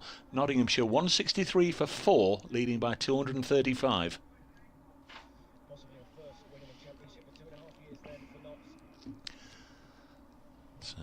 That's an update into match day on BBC Radio Nottingham. Football will be kicking off now. Hannon Dolby is there again and bowls to Mullaney. He manages to squirt this into the offside, and that's the end of Ollie Hannon Dolby's 14th over. 7 maidens, none for 28, 163 for 4. The Nottinghamshire total, that's a lead of 235. Down the Brian Clough way, Worcestershire all out for 305 against Derbyshire. Alzari Joseph out for 46 on his debut, so Derbyshire with a first innings lead of 85. That, of course, in the same group as Notts and Warwickshire. Also Essex and Durham, and Essex bat on. They're 258 for 7, leading Durham by 95 with 3 wickets left. Beware the Simon Harmer effect. As Bresnan's about to start, Dave. He's in and bowls from our end of the ground, the Radcliffe Road end. We've just been blessed by glorious weather today. This one's defended into the offside. Very, very pleasant. Just a feel of perhaps the first knockings of summer rather than spring today. It's been cloudy with a little bit of sunshine the first 2 days, but very chilly. Today it's very nice. Right now as Bresnan bowls, that's on the pads of Lyndon James, and he's clipped it out there square of the wicket. Hannon Dolby makes the stop, and then almost as if he ran into a tripwire, he loses his footing and goes to ground. Came down on his knees there, the big man, like a giraffe brought down by a sniper's pellet or some such, which we don't want to dwell on, but it was extraordinary there. How he stopped the ball and then his legs went from underneath him. 164 for 4. Slippy that ice out there. No harm done though, thankfully. Mullaney has 9. He's on strike. Leaves this alone.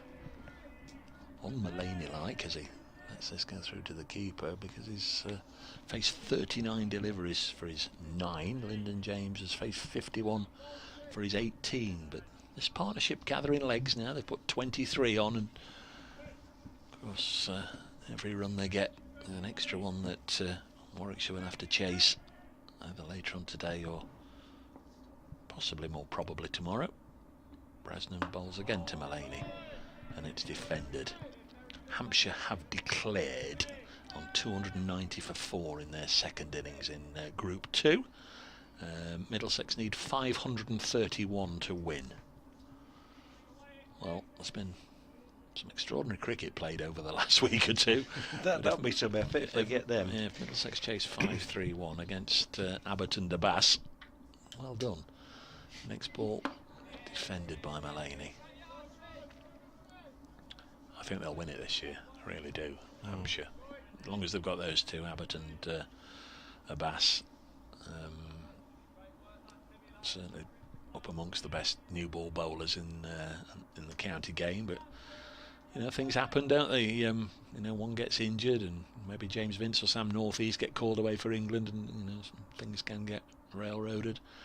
Next one goes through to the keeper, but right now I would have them as perhaps the strongest around, but just a personal viewpoint.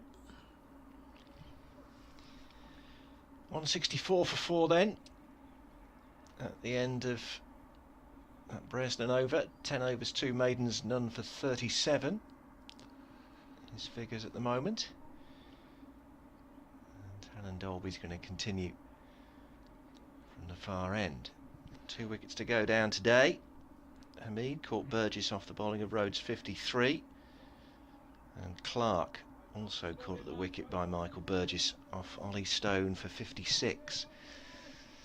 These two came together with a score on 141. They've added 23 for the 5th wicket. James 18 and Mullaney 9. And James gets absolutely everything behind that. Up to Rhodes at mid-off. A couple more people getting in touch. Brian, good to have you with us, Brian. Enjoying the cricket and the banter. Is that what it is? Good finish in prospect. I'm watching in tandem with the Stags. Come on, you Stags. Football emoji, football emoji, football emoji. Come on, Notts. Cricket bat emoji, cricket bat emoji, cricket bat emoji. We get the idea. Excellent. As Hannah Dolby comes in and bowls, and that's short and pulled away by Lyndon James, all the way to the mid-wicket boundary for 4, takes him on to 22, and the total to 168 for 4, the lead 240. Spreading the love around the football team. Sam Locke says, I see Notts County, Forest and Notts County Cricket Club all at home today. Wonder when that last happened. Yeah, did mention that, Sam, and I'm guessing it probably never did. A lead of 300 plus for the cricket, and a win for Notts County, please. I'm less bothered about the red side of the Trent. Oh, no need to be like that, Sam. We're all friends together.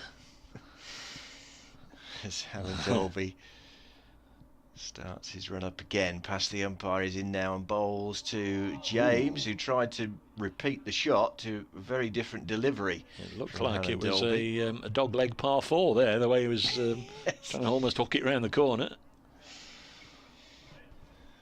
But fortunately for him, didn't get anything on it. So this is a normal session. We'll troop off for lunch at 1 o'clock, and we'll come back at 1:40, and we'll sort of remind you what's going on from then on. But a very different afternoon session. Of course, as Hannah Dolby is there again and bowls to James, and turned neatly off his legs into the onside for a single. And Matt Lamb with the fielding. 169 for 4. James 23 now, Mulaney 9. The lesser spotted Luke Fletcher walking down the boundary below us, and I just say that in jest. I don't. He's picked up a bit of a bug. I don't know if it's involved him having spots or not, but Luke Fletcher having the early afternoon air down below us, having a bit of a walk round. Good to see him back on the ground. Bowled well last week. As Hannah Dolby is off again and bowls to Mulaney, who leaves this one alone outside the off stump. He's not locked up yet. He usually stops and has a bit of a wave and a look up here, but now he's ploughing a lone furrow, wishing he was able to play. At Sport BBC WM or at Brace Cricket, if you want to join us via Twitter, you can. Very welcome to do so. Rob Gurney and Dave Brace-Girdle, your commentary team inside Trent Bridge on day 3. Saw Dom Sibley having a bit of a run around this morning. As Alan Dolby is in, and again no shot required from Stephen Mulaney. The end of the over. 15 overs, 7 maidens, no wicket for 33. Now for Ollie Hannah Dolby, 169 for 4 is the Notts total. Lead of 241.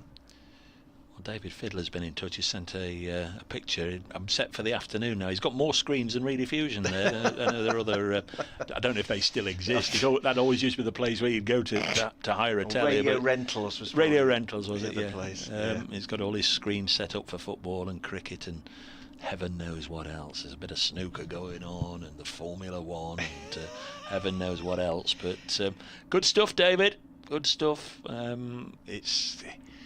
It's everyday life, as we know, is bringing us all a great deal of obstruction and angst and awkwardness in our everyday lives. But sport is a little bit of a light relief and brings a lot of enjoyment to a lot of people. And yes, enjoy what you're watching. Eric Peterson's been in touch from beautiful Florida. Fort Lauderdale. I'm watching the match with my daughter Anya. Good morning, Anya. Before her softball game this morning. After watching this session, she might introduce the Nerdle to the world of South Florida girls softball. Lovely Florida. It's a lot warmer there than it is here, even though the sun's out. Fellow Dolphins fan. As Rhodes is in and bowls past the outside edge and through to the keeper. We've had our pain over the years, haven't we, Eric? Following the Miami Dolphins, that really is like putting yourself through unnecessary torture. Ellie, a full day of cricket with Dave and Co. Following followed hopefully by a win for AFC Bournemouth. That's my day planned. Okay. Very good. That's 2 Bournemouth supporters they've got. I'm sure they've got more, but Tom Barber, who hasn't yet featured in either of Nottinghamshire's match day squads for the first 2 games. Tom Barber, Ellie, I'm sure you know, big Bournemouth fan.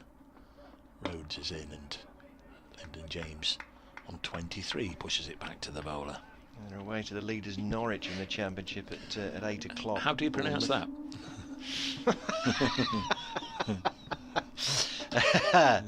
I'll leave that one for you, Dave. But yeah, it's a lovely part of the world down there. Pool, been to Speedway on numerous occasions down at Wimborne Road. Of course, Sandbanks, which is where a lot of the football managers reside, the likes of Tony Pulis and Harry Redknapp. Next delivery is defended into the onside for no run.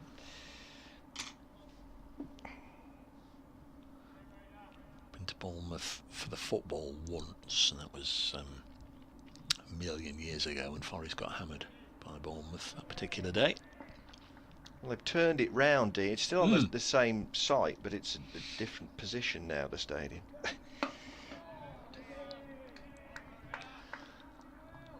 Rhodes feels off his own bowling here. He's had a little bit of a golden arm in this game. Whenever he's come on, he's picked up wickets, and be looking to try and break this partnership. Tom Moore's doing next.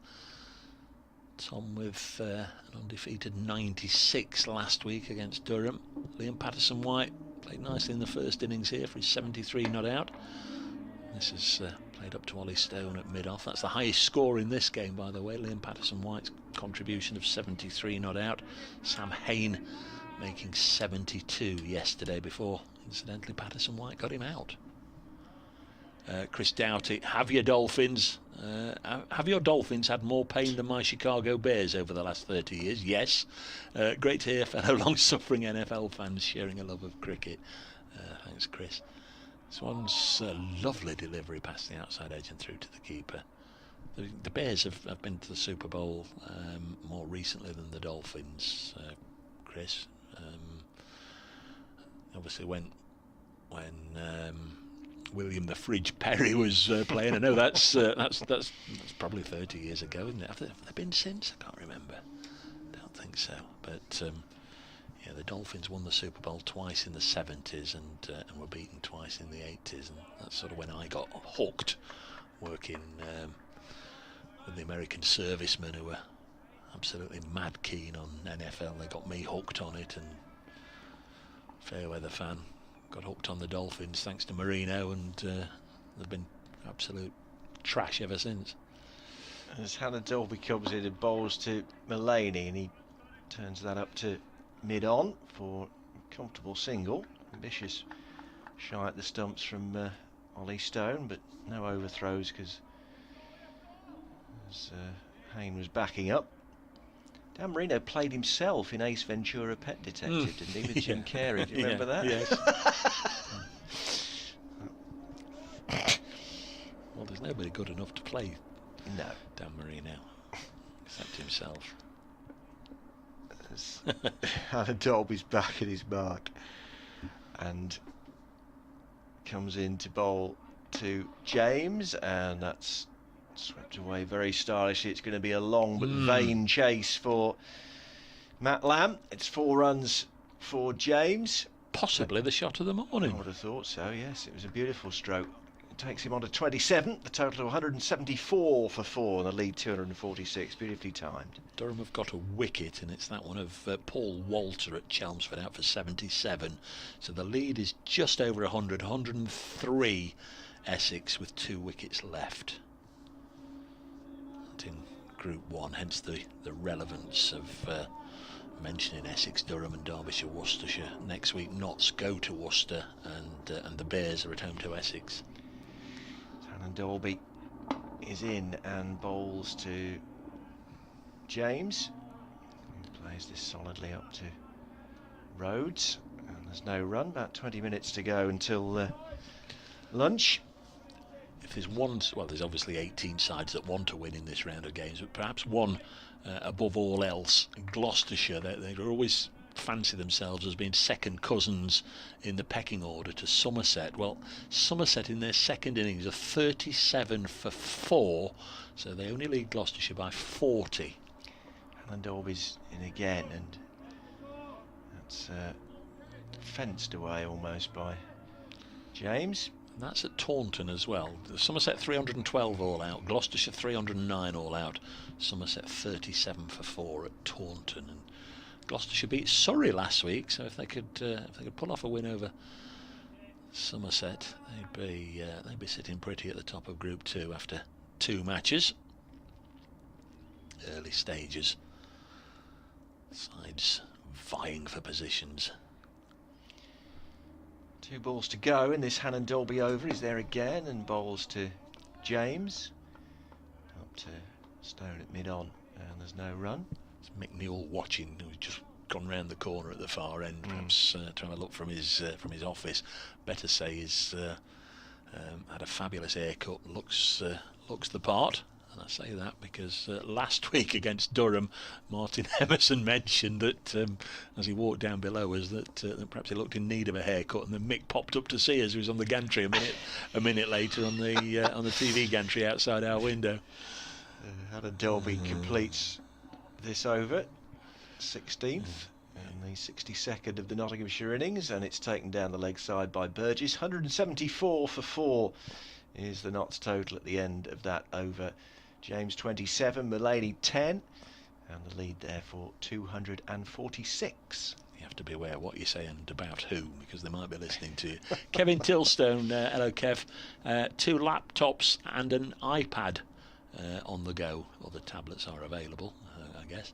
Sheffield Wednesday live stream on, Notts live stream on, and Ronnie O'Sullivan on the snooker. Just too much choice. Enjoy it, Kev. Make the most of it. We had crikey, you think back a year or so when sports stopped, April, May, June, July, there was nothing, absolutely nothing. And of course the well-known satellite channel, they even stopped charging, didn't they, for their sports channel. Mrs. was in seventh heaven here. I've got a bit of a refund here. What's going on? There's no live sport. There's no live sport happening anywhere in the world. Danny Briggs is coming on for a bowl to turn his arm over. None for 37 from his 12 overs and 1 maiden so far. Dave? Danny Briggs from just a couple of strides, bowls. He's been getting himself ready for about half an hour. He bowls to Mulaney, who helps this into the offside. Out to Matt Lamb, takes the single to move on to 11. Partnership of 34, which you just wonder by tea time tomorrow just how significant this partnership is, because Warwickshire have bowled very, very well this morning and could quite conceivably have picked up 2 or 3 more wickets, but they've been very selective, very watchful, and perhaps had a little bit of fortune on the occasions they've played and missed. As Briggs bowls and Lyndon James defends, but by hook or by crook they've got the lead up to 247, and still with Moores, Patterson, White, Broad, Chappell and Patterson to come. Danny Briggs tosses it up, driven into the offside, fielded by Sam Hain, and there's no run, no addition to the total. Yesterday Ben Slater was out for 2 to Ollie Stone. Ben Duckett fell to Will Rhodes for 25, and Notts were 55 for 2 at that stage. This next one's defended. This morning they began the day on 128 for 2, but only 3 runs had been added before Seba Mead fell to Rhodes for 53, and then Joe Clark fell to Stone for 56. 141 for 4 as Lyndon James again just opens the face, steps away, a really correct, technically correct cricket shot, plays it into the offside, into the gap for a single, and Notts a 176 for 4. Yeah, this is a more than decent rebuild job from these two, having lost those 2 wickets in quick succession this morning. Briggs in again, chopped in similar fashion by Mulaney out onto the offside. It was a very productive over, and one I think that will perhaps just have the Warwickshire think tank just scratching their head a little bit. Will Danny Briggs be the answer here? Clearly he's going to have to shoulder a little bit of responsibility here with the four quicks wanting to have a breather from time to time, but it just seemed then as if the two batsmen had all the time in the world to play him, and might just be a little bit of a reassessment for the next over. 177 for 4, and looks as if Golden Arm's coming back. Yeah, he's bringing himself back on again. Will Rhodes, 2 for 23 from 11 overs and 5 maidens so far. And did have figures of 2 for 14 when he got rid of Hamid this morning for 53. And as Dave was saying, just 3 runs added to the overnight total of 128 for 2. 177 for 4 is what Notts have moved on to now. Around about 15 minutes ahead of lunch.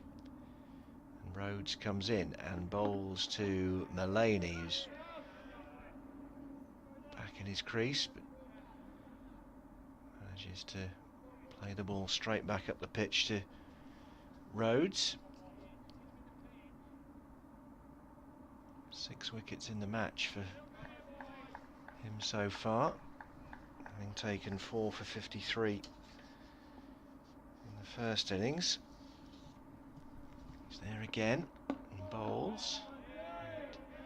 And Mullaney, the archetypal push into the offside, where it's fielded by Sam Hain. And there's no run. Michael Burgess, as he did for the majority of the time last week against Derbyshire, standing up to Will Rhodes here.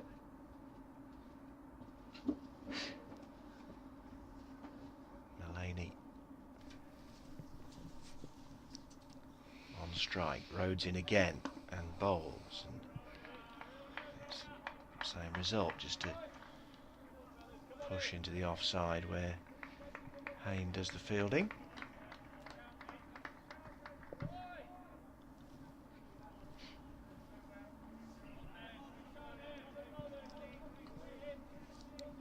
Lots of chatter out there again. Want to finish the session on a high, won't they? Get another wicket before the break. As Rhodes is in again and bowls to Mullaney. It's more solidly behind that, up to Alan Dolby at mid-off. Good chunk of cricket left, still 61 overs to go after this one, but of course it's scheduled to be an 88 over day because we had extra overs on days 1 and 2. Rhodes turns and moves towards us and bowls to Mullaney. To the onside, his reaction. Stuart Broad did the end of day media work for Notts yesterday. Lovely to hear from Stuart, who bowled nicely, picked up 3 wickets in the Bears' first innings, and he sort of said his ideal day would be to have the feet up all day and then perhaps have an hour at the end of the day bowling at Warwickshire. So that was Stuart's thoughts. As Rhodes is in again and bowls to Mullaney, who's turned this one neatly off his hip down to Dan Mosley for a single, and that's the end of the Rhodes over. 12 overs, 5 maidens, 2 for 24. James 28, Mullaney 13, 178 for 4. These two came together with a score on 141. So worth 37 this partnership for the 5th wicket. And 250 exactly is the lead now. So they've added 50 to their overnight lead of Notts. Here's Danny Briggs. Doesn't even go back as far as the umpire, does he? In his, I'm going to say his run-up, his walk-up before releasing. He bowls to Mullaney and he clips it on the leg side and takes a single. Umpire Malinder is stood 3 or 4 paces behind the stumps, obviously, in that central position, and Briggs almost comes in, I guess, by the side of him is more strictly correct. James again just helps it onto the leg side. Again, we see Vihari's cap fly off as he throws the ball in. Did mention earlier in the game, it just presumably it's one size fits all with those Bears caps, because every time he moves or runs or walks, his cap flies off. Next ball's tossed up there, and this time, by way of a change, Mullany hits it into the offside for a single, but Danny Briggs hasn't been able to maintain a little bit of a stranglehold over these two batsmen since he came on today. Been able to just work it away for singles. What can they do here?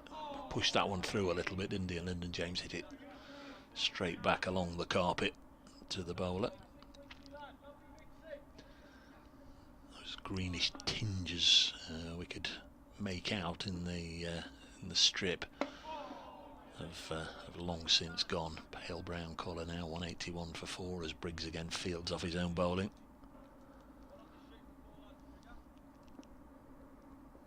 Lots of encouragement for Danny Briggs. Final ball of the 65th over, and it's defended by Lyndon James. A second new ball would be due in around about an hour of cricket, so might just get that in the early part of the afternoon session before we do have the break. 181 for 4 at the end of the over. Mullany 15, James 29, Danny Briggs through 14 overs, none for 43. Will Rhodes to continue. He's 12 overs, 2 for 24. Miserly figures, very effective figures as well from Will Rhodes. About headwear, the two umpires, Neil Mallinder's in like a flat cap, a white flat cap, and Steve O'Shaughnessy in a wide brimmed hat as Rhodes comes in and bowls to Mullany, and that's driven very nicely straight back down the ground for 4 runs, punched away back past the bowler for 4 and takes him on to 19. The total to 185 for 4. It's so windy at Edgbaston at times last week that Richard Illingworth's wide brimmed hat kept flying off and literally was skimming across the outfield like a frisbee, and the fielders were off in pursuit of it. But that was a lovely shot from Mullany, wasn't it? Yeah, stereotyping a little bit, but Mallinder's hat cap affair, it's like what bowls players wear. Yes, as Rhodes is there again, and this time Mullany flicks it away off his hip for an easy single down to Dan Mosley. Are you a bowls player? A bowler? I suppose you're a bowler, but this is the wrong sport to start talking about bowlers when you're not referring to cricket, That's I guess. Right, yes. A flat or crown green? Yeah, crown green bowler. Yeah, they wear those sort of flat caps, don't they? Yes. Like David Bryant and That's Tony it. Alcock, I remember them. Crikey. Exponents of it back in my youth, Dave. You nobbed a kid, as they say. There's the close-in catcher now on the leg side for Rhodes, and that's pushed by James back to the bowler, and there's no run. Well, I did envisage coming into this game that we might spend a considerable number of hours watching the number 45 chalk up the runs as we did last time Dominic Sibley came here, but we've not yet seen Warwickshire's number 45 with bat in hand, but the Nottinghamshire number 45 putting together another useful contribution here. Rhodes on his way in and bowls to James, and that's edged, but it was along the floor, I think, to Bresnan. Just didn't carry to Tim Bresnan, who turns away in frustration. Took it sharply, didn't he? Maybe on the half volley or something. Went very, very quickly, but it was good from Bresnan. One thing we can say is he saved 4, but it was a genuine edge, I fancy. Double teapot from Tim Bresnan, not too impressed. That didn't go to hand, but he's hands on his knees again as Rhodes comes in and bowls to James, who turns this into the onside where Lamb picks up, and there's no run. 258. The Notts lead at 186 for 4. 45 added for this wicket by these two.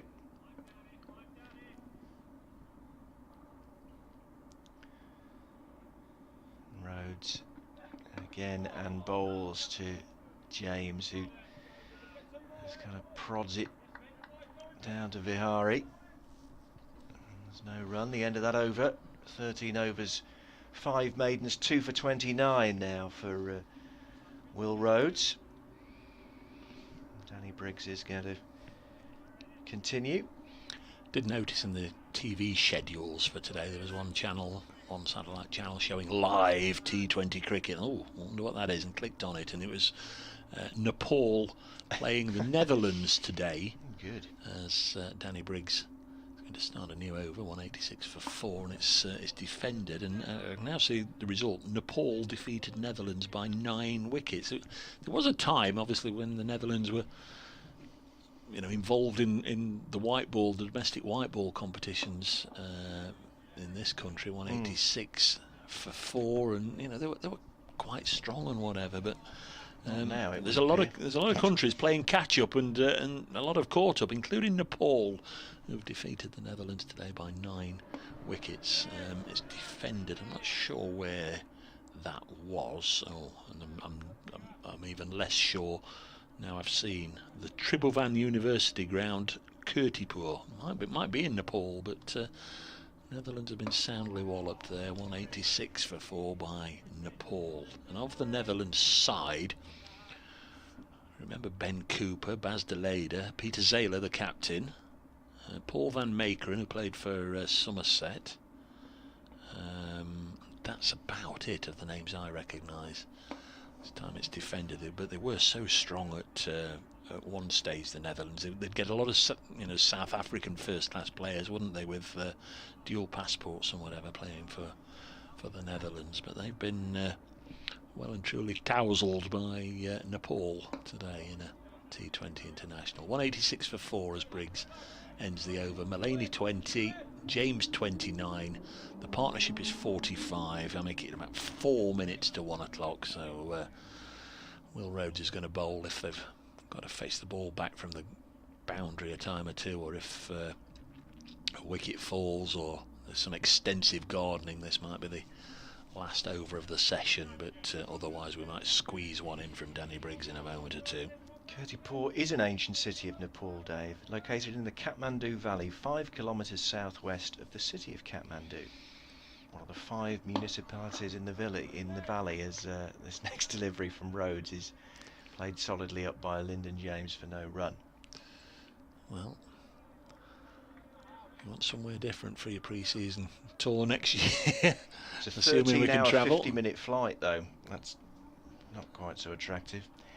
From where? From the UK From to this Nepal. country, yeah. 186 for 4. As Rhodes comes in again and bowls, and smart work behind the stumps from Michael Burgess as he tumbles and whips the bails off almost in the same movement, and appeals to Neil Mallender as he threw the stumps down, but it's a decision of not out. No, it's got a great bit of work. Umpire. When I sometimes think I'm the only... sorry, Steve, I'm not calling you an oddball, but when you think, crikey, I must be a bit of an oddball to have a look at that and absorb the fact that Nepal are playing the Netherlands, Steve has come on. As Rhodes is in again, and it's left alone by James outside the off stump. This is yes, Dave, he saw it as well. Nepal, the Netherlands and Malaysia are having a triangular T20 tournament being played in Nepal, and today was the first game. Thanks Steve for filling in the blanks. Yeah, just caught my eye. Kev Tilston, what's the biggest surprise? Notts winning, Owls winning in football, or a sunny day here in Grimsby? As that's edged down through the vacant third man area by James. It's a pursuit for Vihari, who gets there. It's the cap flying off that I like. Once again, it's left him. The moment Vihari breaks into anything more than a step, his cap goes flying off. It does need adjusting.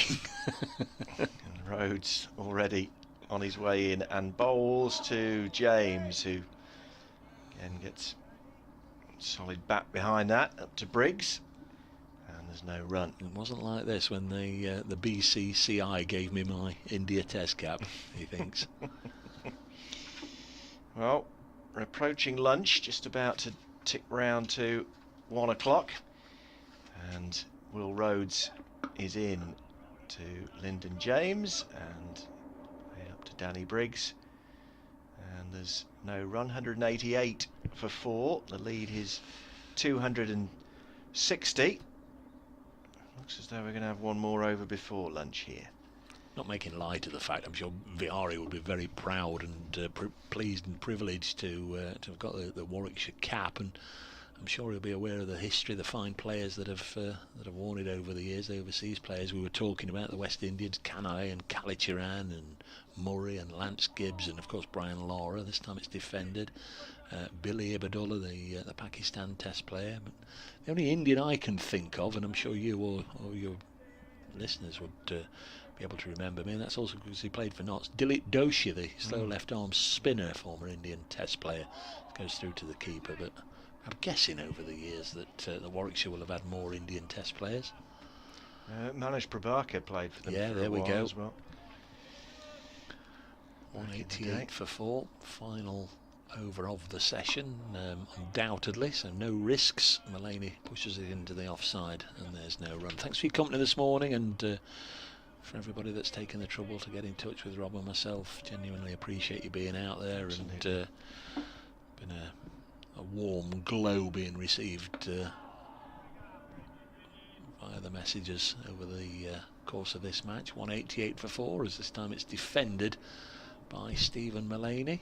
Rob and I will be back 40 minutes time or so, as soon as the players head off for their lunch, and I hope you'll join us for the afternoon session as Sam Hain does the fielding there. You wouldn't be at all surprised if we're just one dot away from the break, because Stephen Mullaney being very cautious and careful here, as he should be, and he is again. Nicely played by the Notts captain. A very interesting and absorbing morning. It's only brought 60 runs. Notts were 128 for 2. They're 188 for 4 at lunch from 69 overs, so we've had 32 overs in that session. So we worked well bowled. Warwickshire very much up with the rate, if not ahead of it. The 2 men out. Seba Mead caught Burgess bowled Rhodes 53. Joe Clark caught Burgess bowled Stone 56. Notts lead by 260 as they go off for lunch at 188 for 4. We'll both be back at 20 to 2. I hope you'll join us then.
Well, hello everybody, welcome back to Trent Bridge ahead of the afternoon session on day 3 of this LV County Championship game between Nottinghamshire and Warwickshire. Notts 188 for 4 at lunch, an overall lead of 260, and it was a real old tussle this morning if you weren't with us.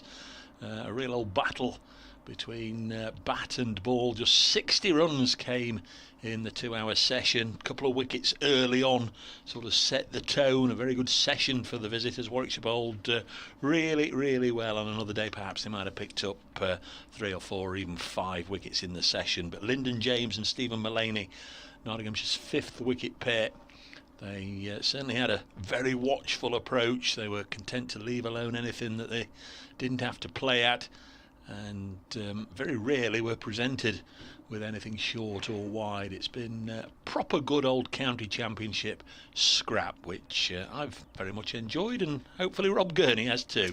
No, I have, Dave. No, it's been an absorbing morning session, and from Warwickshire's point of view, they just had their tails up when they took those 2 early wickets, seeing Hamid and Clark off in fairly quick succession, just 10 runs between the 2 dismissals. But since Lyndon James and Stephen Mullaney have come together, 47 have been added for the 5th wicket, and these 2 going along very nicely indeed, presenting very few if any chances for Warwickshire to take their wicket. And they're both striding out now purposefully to the middle. 260 the lead, and Ollie Stone is going to pick up the attack after lunch. 12 overs, 1 maiden, 2 for 35 currently his figures. A reminder, this session is an abridged one, a shortened one if you like. 20 to 2 we'll be getting underway in the next second or two, but 10 to 3, an hour and 10 minutes. Like everywhere else in the country, the play will stop, the players will return to the dressing room, and there'll be a period of reflection on the life of Prince Philip, the Duke of Edinburgh, whilst his funeral is taking place. Play will restart at 4:10 and go through until at least 6:30, so it's going to be a lengthy old session again after tea, and you'd imagine Nott's plan would be just to go as they are in this hour and 10 minute session, and then look to perhaps increase the tempo later in the day. So Stone to bowl the first delivery after lunch, and it's a leave for Lyndon James outside off stump. It does seem as if visiting sports teams this particular Saturday enjoying themselves in Nottingham, because the Bears have had a really good morning here. Not going to dwell on the football too much, but Huddersfield are leading Nottingham Forest, and Eastleigh are leading Notts County, so the away teams are dominant. Stone, blonde hair, turns and moves towards us. He's in now and bowls to James, and that's forced away into the covers by Lyndon James to Danny Briggs, who does the fielding, and there's no run. Stone removed Joe Clark. Lovely delivery that Clark edged behind to Michael Burgess when he'd made 56.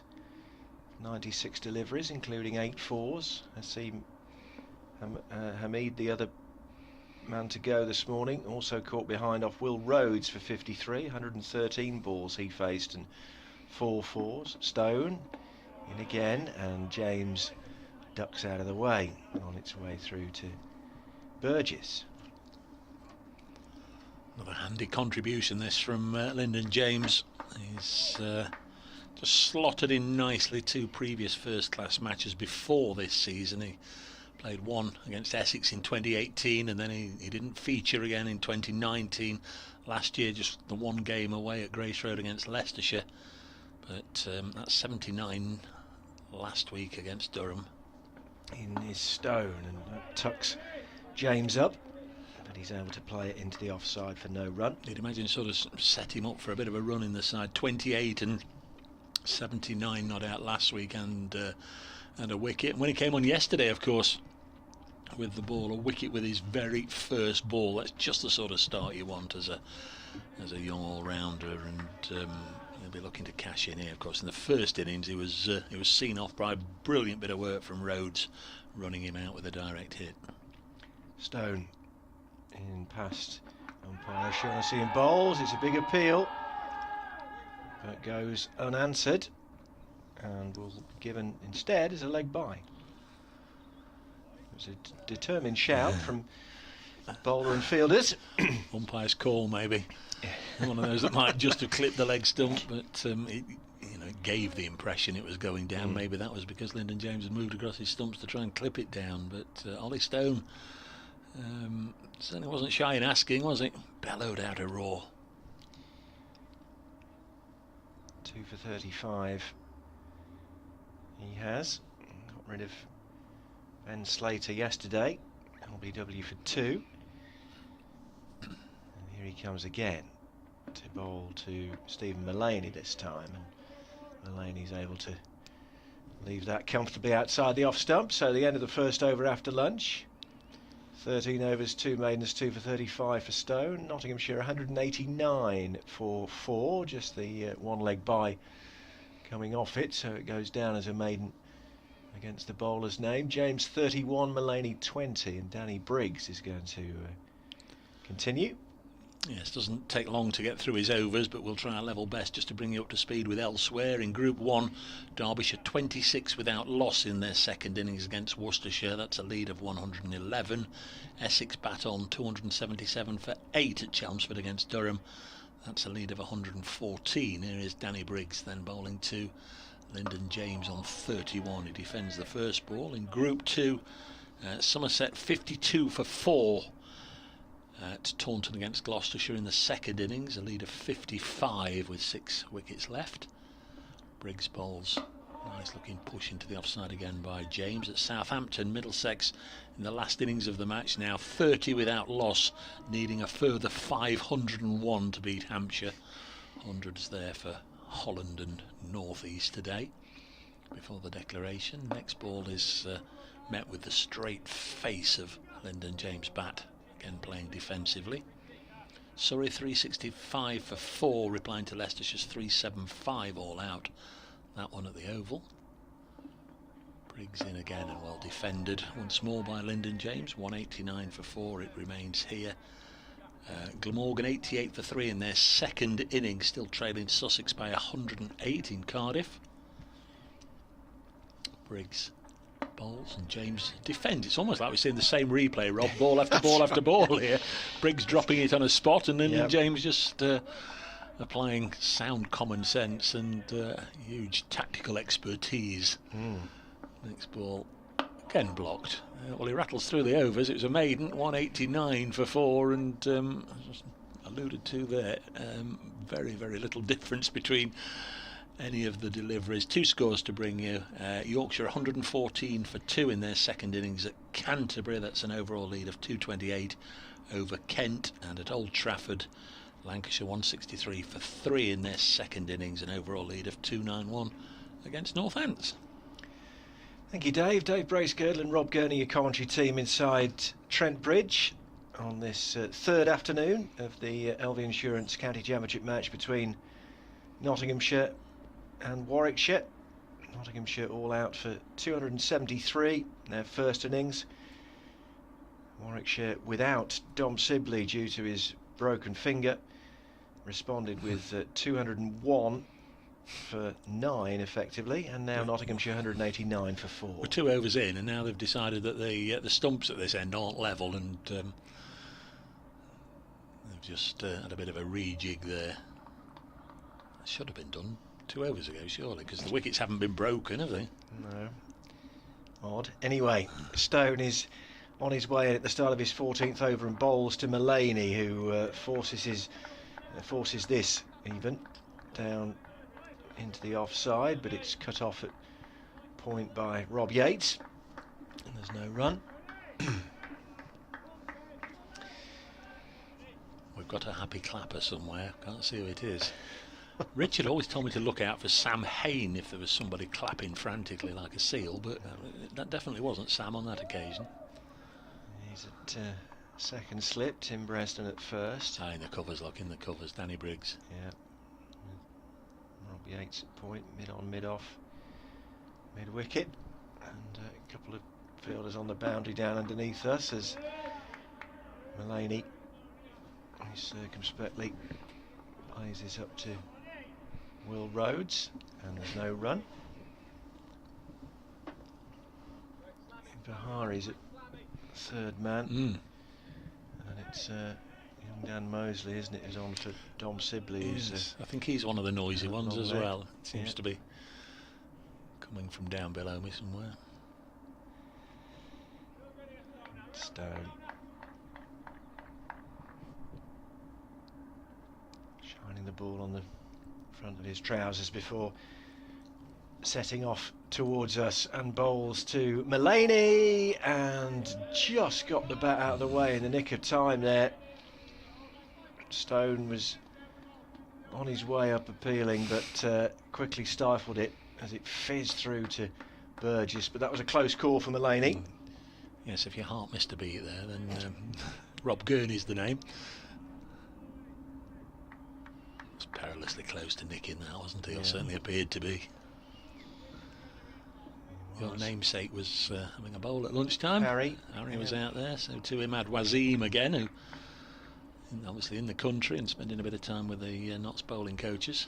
Stone is in again to Mullaney, and this time he's able to leave it outside off stump.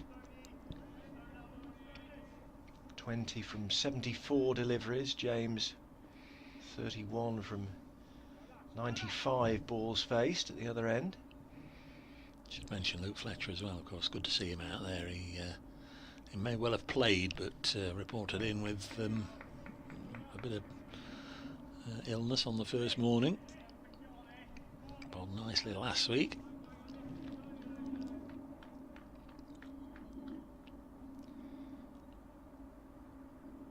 So Stone moves in again and bowls to Mullaney, and that's pulled away very impressively for 4 runs to Mullaney. Takes him on to 24, and the Nottinghamshire total to 193 for 4, and that's the 50 partnership for the 5th wicket. 52 from 159 deliveries, 24 runs to Mullaney, 26 to James. Mullaney off 75 balls and James off 84. 265 the Nottinghamshire lead. Really good, solid contribution from these two, having seen the 2 half-centurions from yesterday lose their wickets early on in proceedings today. Stone sets off again and bowls to Mullaney. There'll be more runs here. Clip through the leg side. Matt Lamb loses his cap, but will just slide in front of the boundary rope at the Fox Road side of Trent Bridge. His cap's flying everywhere. Danny Briggs has just frisbeed his on the other side of the ground because he's going to have a bowl. 7 runs in 2 balls. That's almost unheard of territory on this particular day. But Stephen Mullaney, the short pitch ball, pulled away for 4.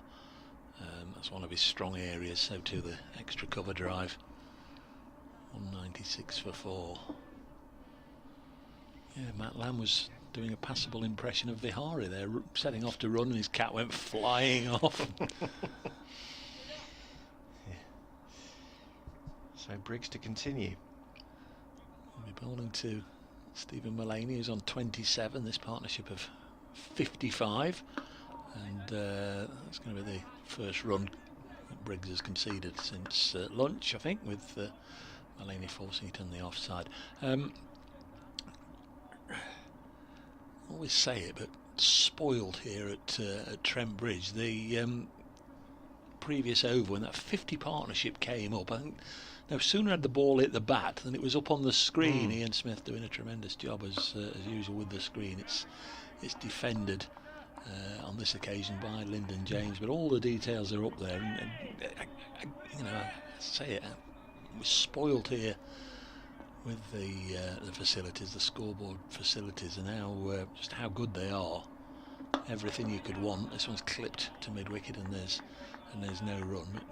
Still go around a few grounds, and it's, you know, it's just the very barest, sketchiest of details up there. And in this day and age, maybe one or two more might have a look at the Trent Bridge scoreboard and think that they could incorporate something along those lines. 197 for 4. You've got all the information you could possibly need up there. And if you haven't got it, like I said, with the 50 partnership, then it's bang up there just as soon as you need it. It's exactly. It's tremendous. 197 for 4. Next ball is defended. One thing I haven't missed, and it's understandable why in this day and age, because there's no crowding, is the odd advert, which, you know, it is essential. It is a business after all, and, you know, if you've got something to sell or you've got sponsors to keep happy. This is down the leg side, taken by Burgess. James on the sweep, doesn't get anything like 197 for 4. Between overs, you will pop up an advert saying that, you know, the new handbook's on sale in the shop, or the new this, or the new bobble hat, or whatever it is. And they always seem to happen just as Radio Nottingham come to you for. And the latest score is Dave Bracegood, and you look up and you'll. Well, clearly at the moment there isn't the need for those adverts, so I've not missed that. But apart from that, terrific work from Ian Smith. Charlie's been in touch. Great to see Lyndon batting well. I agree with you there, Charlie. Against a quality bowler like Ollie Stone. Great experience for Lyndon early on in what hopefully will be a long and successful career. I echo that. Good words. You want to get involved? You can at Sport BBC WM is Twitter address, or at Brace Cricket for Dave to drop us a line. Ollie Stone to continue then from the pavilion end. 14 overs, 2 maidens, 2 for 42. He's into bowl to Mullaney. A false shot brings both hands on head from bowler. And Mullaney well set on 28. James at the other end on 31, but Stone just producing something a little bit extra there. X-factor bowler, isn't it? That extra bit of pace. Yeah. No, he is. Say during the morning session about injuries afflicting him. This is very obvious here. I can hear Stone yelling Dan and making sure Mullaney's aware of where long leg is. It comes in the Stone and bowls to Mullaney. That's played up to mid-on for no run. You know, he was yelling down here so Dan Mosley could, you know, just moving him a pace. But it was all done with a very deliberate intention of letting Stephen Mullaney know that if you're going to take the hook on, I've got my man out there, and then the double bluff, one pitch right up in the block hole.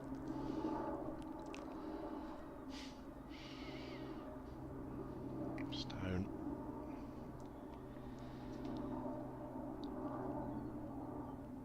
Moves in again and bowls to Mullaney, and that's a single down to Vihari, running round from third man to do the fielding. Cap stayed on this time. Yeah. There's been a bit of sticking tape applied during the luncheon interval. Oh crikey, second goal behind us. We didn't hear the roar. Nottingham Forest 0, Huddersfield 2 at the City Ground. Oh dear. Huddersfield are one of those teams that are still trying to put distance between themselves and the lower reaches of the Championship. Forest have pulled away a bit in recent weeks from that particular problem.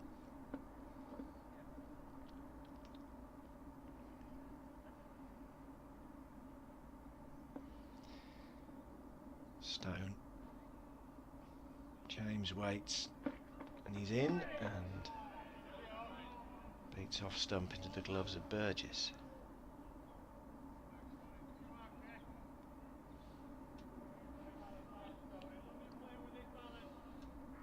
Huddersfield up to 47 points now, so jumping above Birmingham and Coventry. Forest a couple of points better off in 16th. As things stand. Middlesex have lost 2 wickets straight after lunch. One to Kyle Abbott, one to Mohammed Abbas. They're 32 for 2. Holden and Robson are out. Stone waits at the top of his run before moving in to bowl to James, who allows this to pass outside off stump, and there's no run. 198 for 4. The Nottinghamshire lead now 270. 6 wickets still remaining.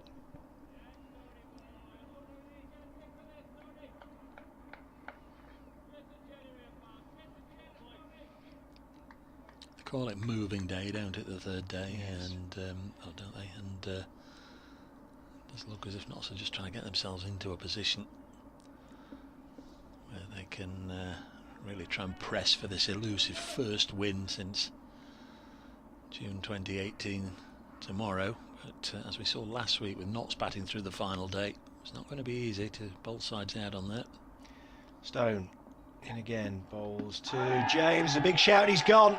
Ollie Stone has struck. The 5th wicket goes down for Nottinghamshire with the score on 198, and Lyndon James departs for 31. LBW to Stone. Notts 270 in front, but Warwickshire have their 5th wicket at 198 for 5. Something about that 31 score in this game. Stephen Mullaney and Tom Moores in the Nottinghamshire first innings, both out on 31, and Lyndon falls this time. He's batted for more than 2 hours here, 125 minutes, 103 balls he faced, hit 5 fours in a partnership of 57 with Notts captain Stephen Mullaney. I was just saying that extra bit of X factor. He bowled a quick one there, and it just went straight through the defences of Lyndon, really thudded into the pad, and no real surprise to see O'Shaughnessy's finger giving Lyndon his fate.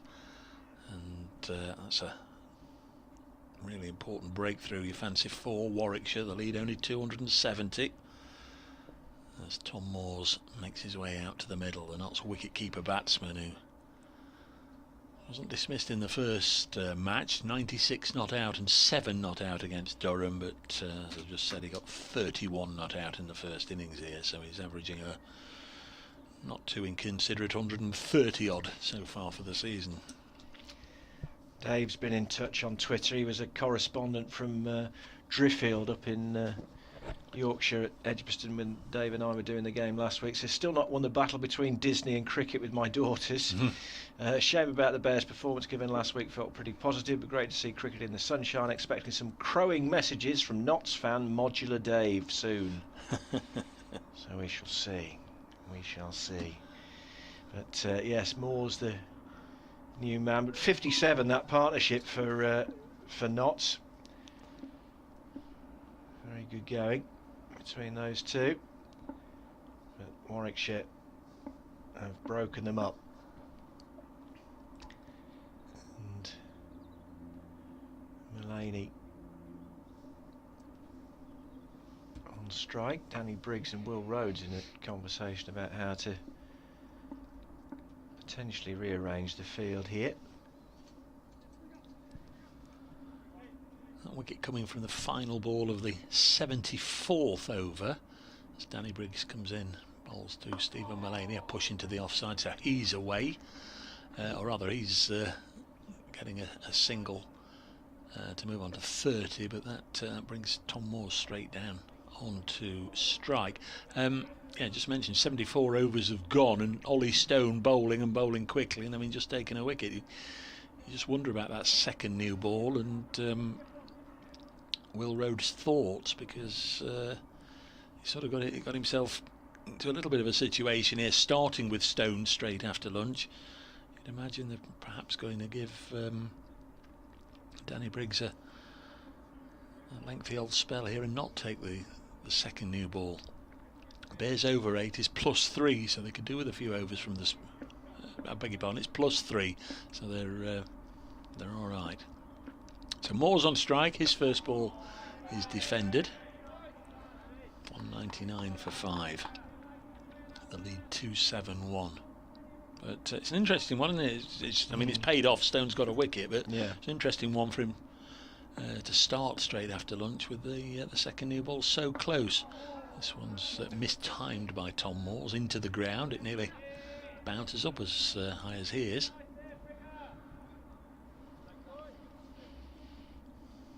Slow left arm spinner, played one ODI for England a few years ago. Tim Bresnan was in the same team.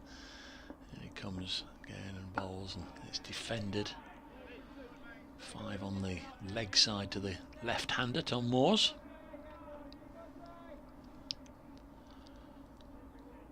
One slip, close to the wicket catcher, but short extra cover and short mid-wicket, fairly close in there in case anything pops up. Stephen Mullaney just dropped his glove there at the non-striker's end. Just letting the air get to his hands and his fingers. This one's fielded by Sam Hain on the leg side, no run. Very pleasant conditions. It's at no stage today have we had the ground covered in cloud. It's been blue sky all the way through as Moores defends Stephen Mullaney's run there, because he's gone halfway down and has been sent all the way back again. End of the over, 199 for 5, Mullaney 30, Moores 0. 3 out today now. Hamid for 53, Clark 56 and Lyndon James for 31. Mullaney and Moores having a conversation. Middle of the pitch. And Ollie Hannon-Dalby giving the ball a bit of a shine before they return it to Ollie Stone. Stone now has 3 for 43 from his 15 overs and 2 maidens. Slater yesterday, Clark and James today. He's on his way in and bowls to Mullaney, and that's guided down to Zahari at third man for a comfortable single.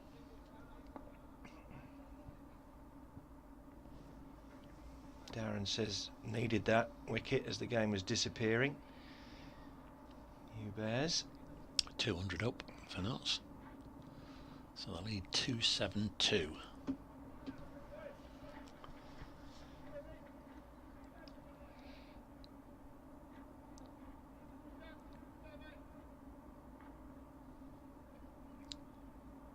Almost like a free kick routine here that the Bears are implementing, because normally where you look up and you see one man's going to bowl, in this case it is Stone, but he's got Oliver Hannon-Dalby on one side of him and Will Rhodes to the other side. Which one of them's got the ball? Who's going to bowl?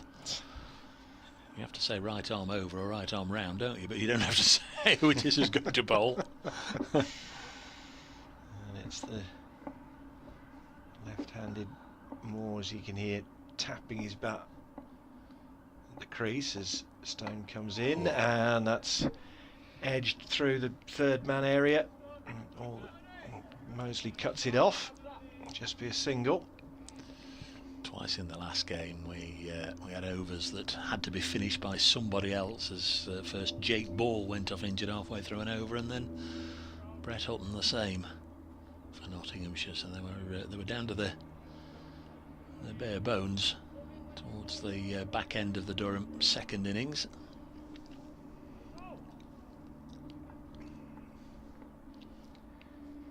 Stone, this time to the right-handed Mullaney. He's in past the umpire and bowls and ducks underneath that. Need to take that much evasive action really, just little crouch and through to Burgess. Well, he almost created a divot on a length at his end. He banged it in that short. Tennis ball bounce over Mullaney.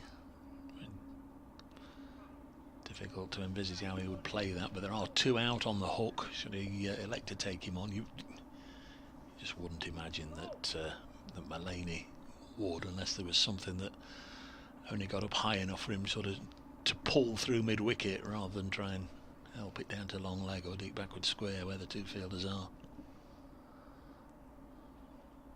Stone in again to Mullaney, who leaves this one alone.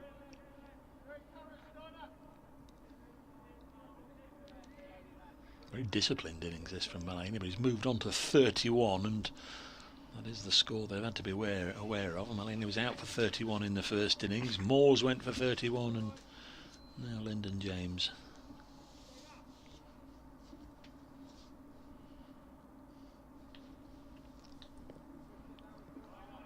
Liam Patterson-White doing next? And he's still the top scorer in the game. That first innings, 73 not out. High score as Stone is in again and bowls to Mullaney. And that's forced up to mid-on as a shy at the stumps. But long since made his ground, really. And he's on 32. There's a chance of a 5 there. If Anand Dolby's shy had been a little more accurate and clipped the stumps, then I don't think Danny Briggs would have had a prayer. He was the only one on that side that could have stopped the throw, which he did, but and it clipped the stumps. It would have deflected one way or another either side of him. Always nice to get a 5, a nice little bonus 4 thrown to you.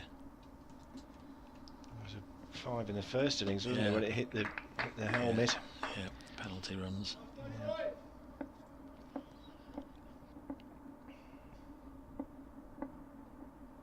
Moores waits. Sounds like he's digging for coal. He's really tapping his bat loud, as you can probably hear. Stones in and bowls and into the offside. Not quite where he was intending to play it, but Rob Yates doing the fielding. No harm done as far as Nott's concerned. The end of that over. 202 for 5. The lead 274 for Nottinghamshire. A reminder, this is a shortened session. It's about 10 past 2, so another 40 minutes. Play will stop at 10 to 10 to 3, and the umpires will take them off, as we understand, as an over finishes as they're approaching 10 to 3, just to make sure they don't go on beyond that. And obviously our coverage will stop around then until they restart at 10 past 4. 202 for 5. Here's Danny Briggs. 19 overs, 4 maidens, none for 45 to the spinner born on the Isle of Wight. He's bowling to Stephen Mullaney on 32, and the Notts captain just leans forward, rocks forward and defends it. Crikey. Not sure there's any Irish folk singers out there, but somebody was having a go at Danny Boy. Mullaney comes down the track and hits it down the ground. That's a decent connection. Good blow from Mullaney, and it goes all the way for 6.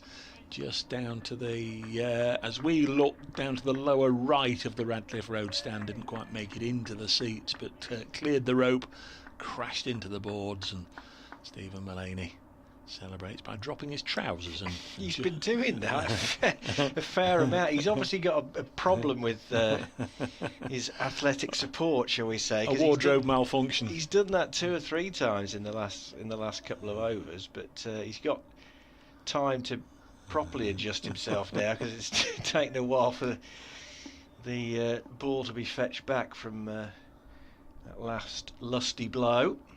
It's Danny Briggs to bowl to the Notts skipper, that's properly attired as he defends this one. Mullaney on 38 now, 208 for 5, and the lead 280 that Notts hold over Warwickshire. That already, if the Bears were to chase that down, would be the highest score of the match. This one's forced away into the offside for a Mullaney single, moves on to 39. Notts 273 on the first day after winning the toss and batting. Warwickshire, although a man short, 201 all out in reply yesterday, and now Notts 209 for 5 in their second innings. Tom Moores has a single. He's on strike, and again he's tapping away, and he comes down the track. Anything Mullaney can do, he can match. 6 more, and Danny Briggs has gone the distance for the second time in the over. And Tom Moores, well, he's only been there a wee while, only a single to his name before his eyes lit up, and a nice clean connection, and a fair old sign that Danny Briggs isn't getting a vast amount of turn here, because both Mullaney and Moores happy to leave the sanctuary of their crease, come towards him and lift him back straight over his head for 6. Yeah, because Tom Moores did that to Vihari during his 1 over in the first innings, and now Danny Briggs has fallen victim twice in the one over here. Will Rhodes has fetched the ball back. He's having a good look at it in a wipe. It may well be that it's shown to the umpires.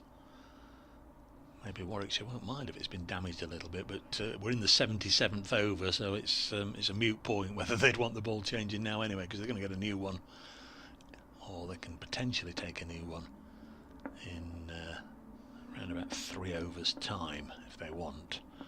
Next one sees Moores just stay in his crease and defend. End of quite an expensive over for Danny Briggs. Couple of sixes from it. 215 for 5. Mulaney 39. Moores 7. Notts lead by 287.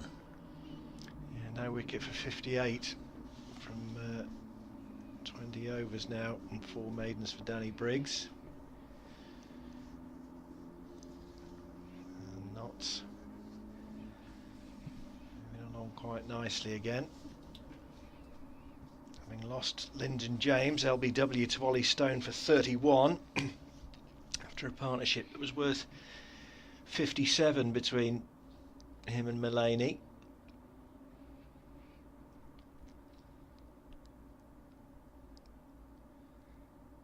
Will Rhodes and Ollie Stone having a bit of a chat at the far end before Stone prepares to send these next 6 down.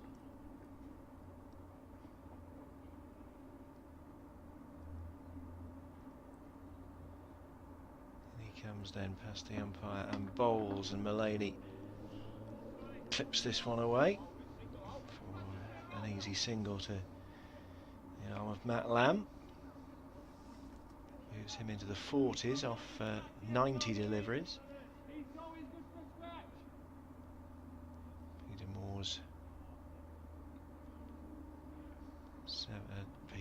Tom Moores 7 off 9 deliveries. Peter's his dad, of course.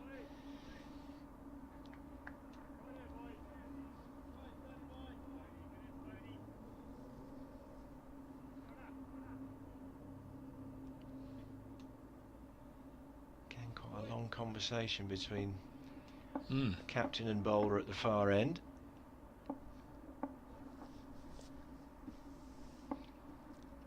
As Moores waits and Stone bowls, and take a comfortable leave outside the off stump for Tom Moores. Just wondering what the plan is, because if it was for Danny Briggs to sort of book in for quite a lengthy bowl, have him on for half an hour or 45 minutes or something like that, they may be reassessing after the way both Nottinghamshire batsmen went after him in the previous over. I'm guessing if you're taking the second new ball, you want your quickest bowler, your England international strike bowler, to be at his freshest. Well, he's been bowling for what, over 35 minutes now since lunch. Strange one. Stone is in and bowls to Moores, who plays this up to Mosley at mid-off, and there's no run.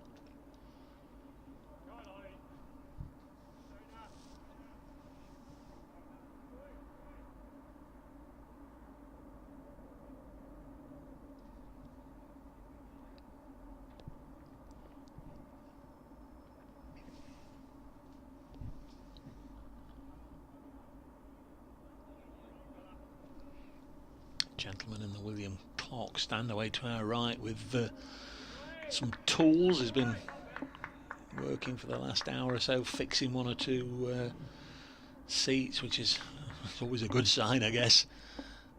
Shows that we're closer to getting people back in to occupy them. That's, that last one from Stone is left alone by Moores outside the off stump. Fantastic to see even reduced capacity crowds back at sporting venues again. It's going to be potentially October, November before football crowds will be allowed back in any great numbers. People in watching the snooker at the Crucible Theatre in Sheffield. It's I know it's down as a test event, but crikey, a little difficult to comprehend at times.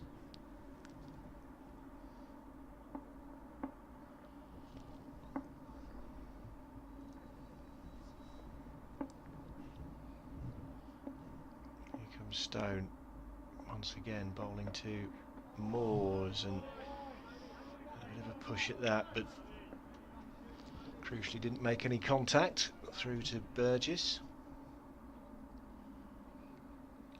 Essex are still batting at Chelmsford against Durham. 302 for 8. Ben Allison 43 not out. Simon Cook 21. Sam Cook, I beg your pardon, 21 not out. So they lead Durham now by 139.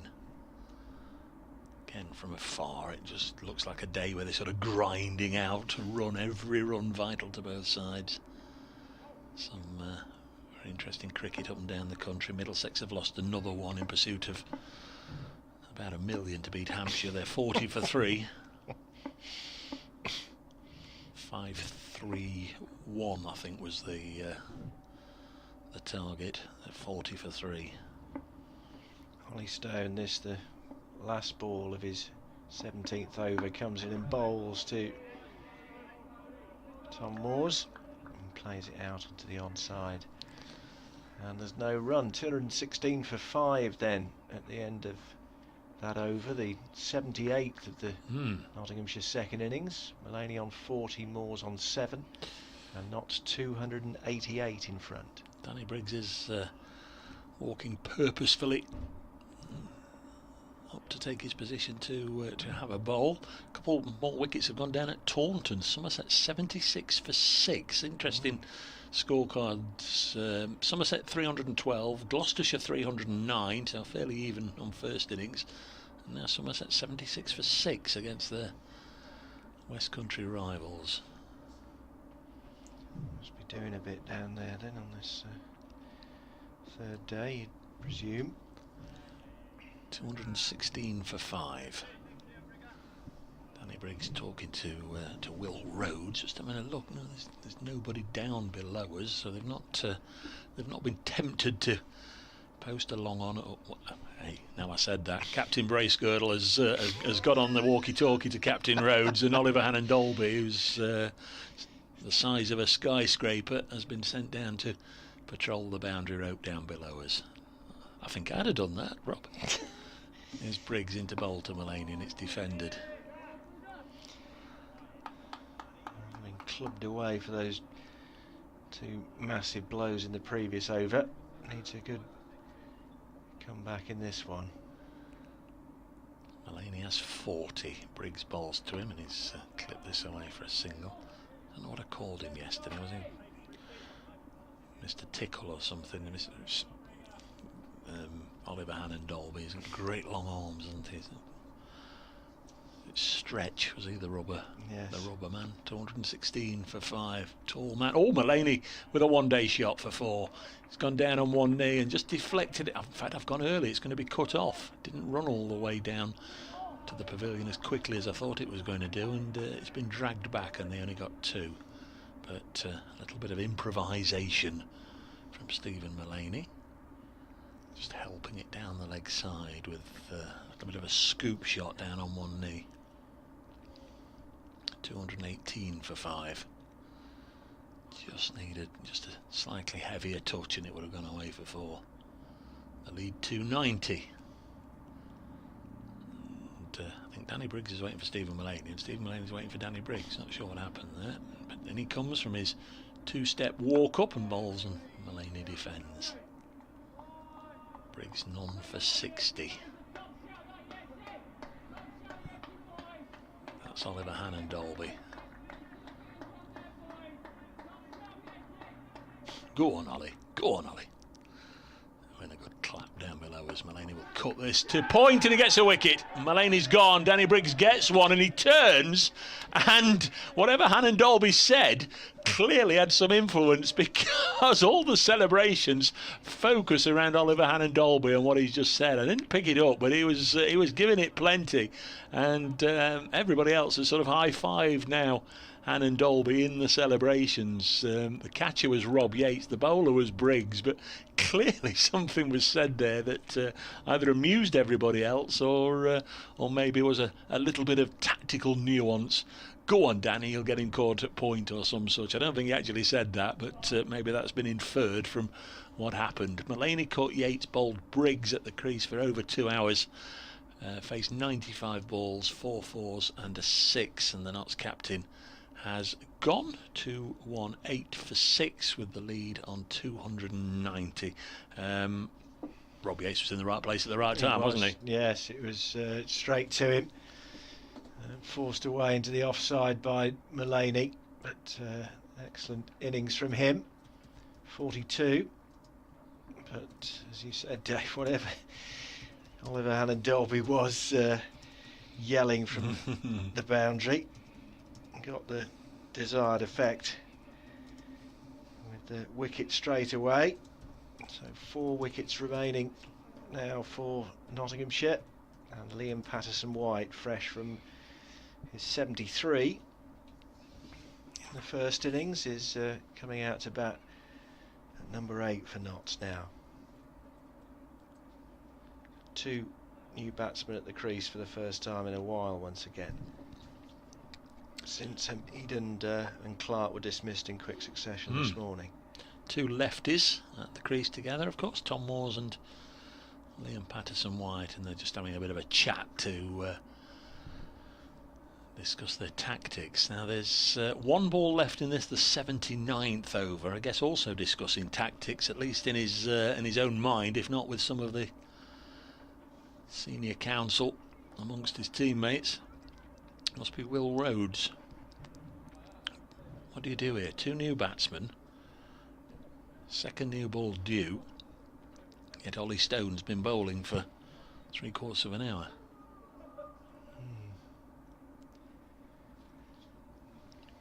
Now I think, well, it's 2 new batsmen, you'd be tempted to keep him on, wouldn't you, I think? We'll see. Stone with a second new ball, 2 new batsmen. Might just bring a swift conclusion to this Nottinghamshire innings. But we'll have to see. We'll have to see. So we're down. We've now got Tom Moores and Liam Patterson-White together. The lefty and Stuart Broad to come next, and Zach Chappell and Dane Patterson. There's Briggs. Bowled him. Well, it's a funny old game, Saint. As I say, Liam Patterson-White bowled for naught, and it did seem as if there was a little bit of turn there, perhaps an inside edge, but it seemed to turn into Liam Patterson-White, and Danny Briggs is now on a hat-trick, so he'll be certainly hoping that the second new ball isn't taken just yet, because it is the end of the 79th over, and Nottinghamshire are 218 for 7, and how big a couple of deliveries might they prove to be? 218 for 7. Terrific from Danny Briggs, and Liam Patterson-White out first ball. Briggs removing his off stump. They've said possibility of an inside edge, but Patterson-White's gone. So 2 in 2 balls for Danny Briggs. 218 for 7. Stuart Broad due out next. 34 of course, but 146 England Test match appearances behind him. Him and Jimmy Anderson have just such a fantastic spearhead the England team over the past many years.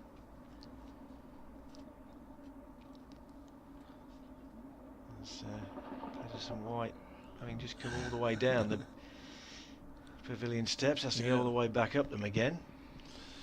It is Broad making his way out. So the game has certainly moved on a pace. We are just about on 2:30, so another 20 minutes to be played before they go off for this enforced break, the period of reflection and remembrance during the hours of Prince Philip's funeral. 2-1-8 for 7. So who's going to bowl the 80th over? Still not clear yet. In fact, yes, it is going to be Ollie Stone. But Danny Briggs, in the mere twink of an eye, has changed his fortunes. The previous over, he was hit for 6 by both Tom Moores and Stephen Mullaney. His latest over, his figure's 0 for 60, 2 balls later a 2 for 60, and they look a little better. Suddenly he finds himself on a hat-trick. Yeah, be quite something when he next comes back onto bowl. Well, they do happen here. We had 2 in 1 match in 2018 when Somerset came, both Tom Abel in the first innings and Craig Overton in the second. A couple of years earlier, Jake Ball got a hat-trick against Middlesex. In this particular fixture, we were talking about it yesterday, Paul Franks in 1997, a hat-trick of Trevor Penny, Dougie Brown and Graham Welsh. But here's Stone.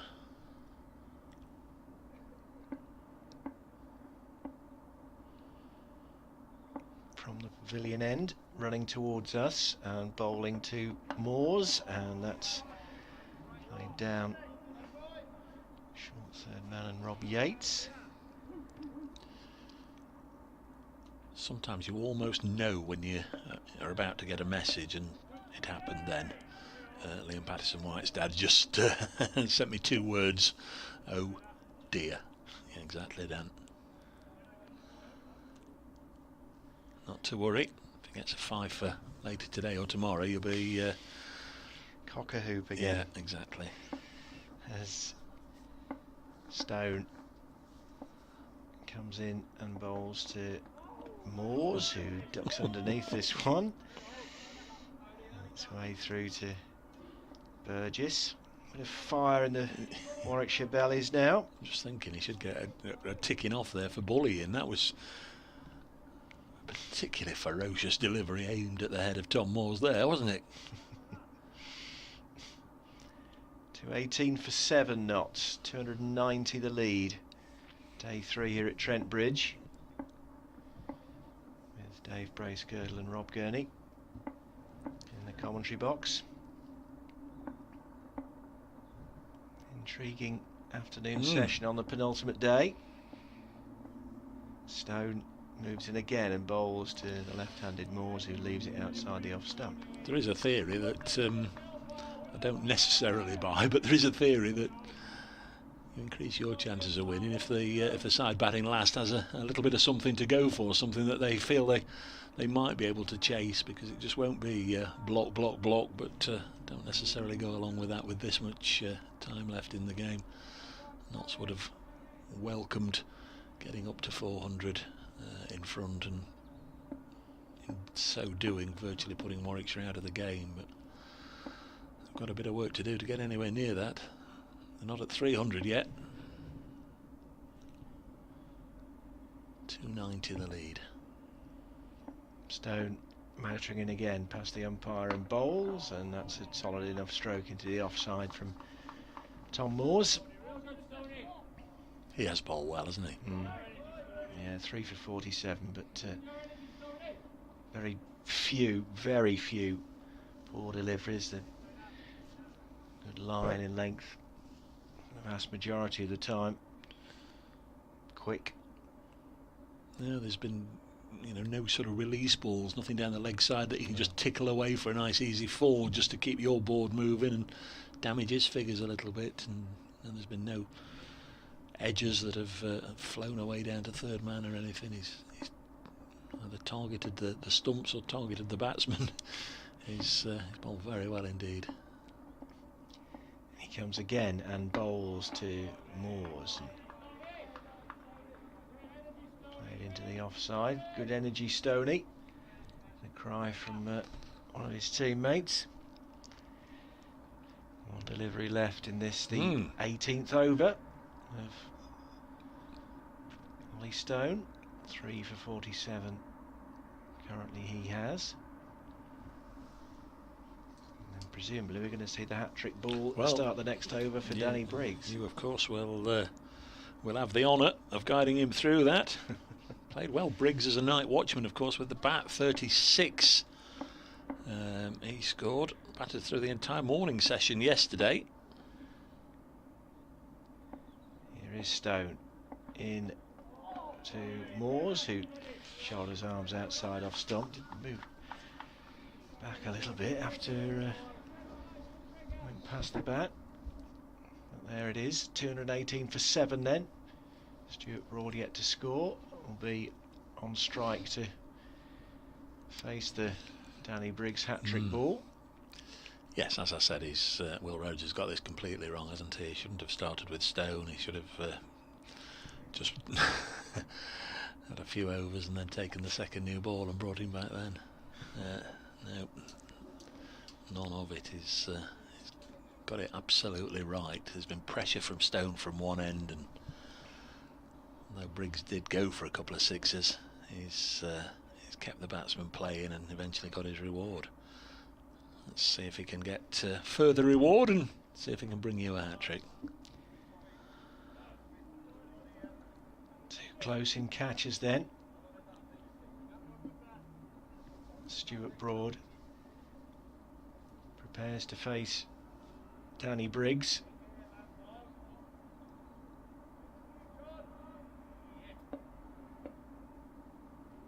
Here comes the hat-trick ball then from Briggs. He's into bowl to Broad, and he plays that into the offside for a single. Stuart Broad off the mark, and the Nottinghamshire total 219 for 7 now, 291 the lead. Where are we? We've got 15 minutes left before the players will take a break. Tea will be incorporated into the stoppage. I'm sure you're well aware that we will be off the field for the duration of Prince Philip's funeral from 10 to 3 until 10 past 4. So 15 minutes time they'll be heading off the field. There's Briggs bowling, and he's got another one. That's 3 wickets in 4 balls for Danny Briggs. 219 for 8, and it's Tom Moores who's been bowled. An inside edge by Tom Moores onto the sticks, and this is a remarkable passage of play here. Nottinghamshire were in a strong position after the first day in 2019, yet Warwickshire came back to win, and this has got the smattering of the Bears' comeback all about this. 218 for 5 has become 219 for 8 all of a sudden. Tom Moores bowled by Briggs for 7, 21 balls and 1 6. Yeah, no fours, just the 1 6, of course, in his 7. So off goes Tom Moores. We saw yesterday Dane Patterson, just looking it up, Dane Patterson 3 for none in 6 balls. Here Danny Briggs 3 for 1 in 4 balls. Do think almost certainly I've got a category somewhere of bowlers in the past, not only those that have taken a hat-trick for Notts or against Notts, but those that have got 3 wickets in 4 balls against Notts. See if I can find that. If I can't find it now, we'll find it during the stoppage. An extraordinary spell from Danny Briggs. Club for those 2 huge 6s in the 1 over, and then has come back with 3 wickets in 4 balls, and suddenly Notts are 8 down, and the lead's 291. New man is Zach Chappell, played a very responsible innings first time around, scored 22, but batted for an hour and 40 minutes with Tom Morse. No, he didn't, with Liam Patterson-White first time around. Now he's got Stuart Broad, just Dane Patterson to come. Here is Danny Briggs then to bowl to Chappell. And the right-hander just looking to push back towards Briggs, and the ball ends up at point. Slightly false shot. Ball just turned a little bit, got the outside portion and ran out to point. No run. Briggs in again to Chappell. This time he is away, clipping it out to mid-wicket. Certainly got one, and the two former Leicestershire quick bowlers, both tall men, get a couple, and there we go. There goes the Vihari cap that we've grown to know and love over the 3 days of this match. And he just gently trotted round to pick the ball up, and his cap goes sailing off into the breeze behind him. Quite remarkable. There's Briggs in again to Chappell, who's got a couple of runs. 221 for 8. The lead is 293.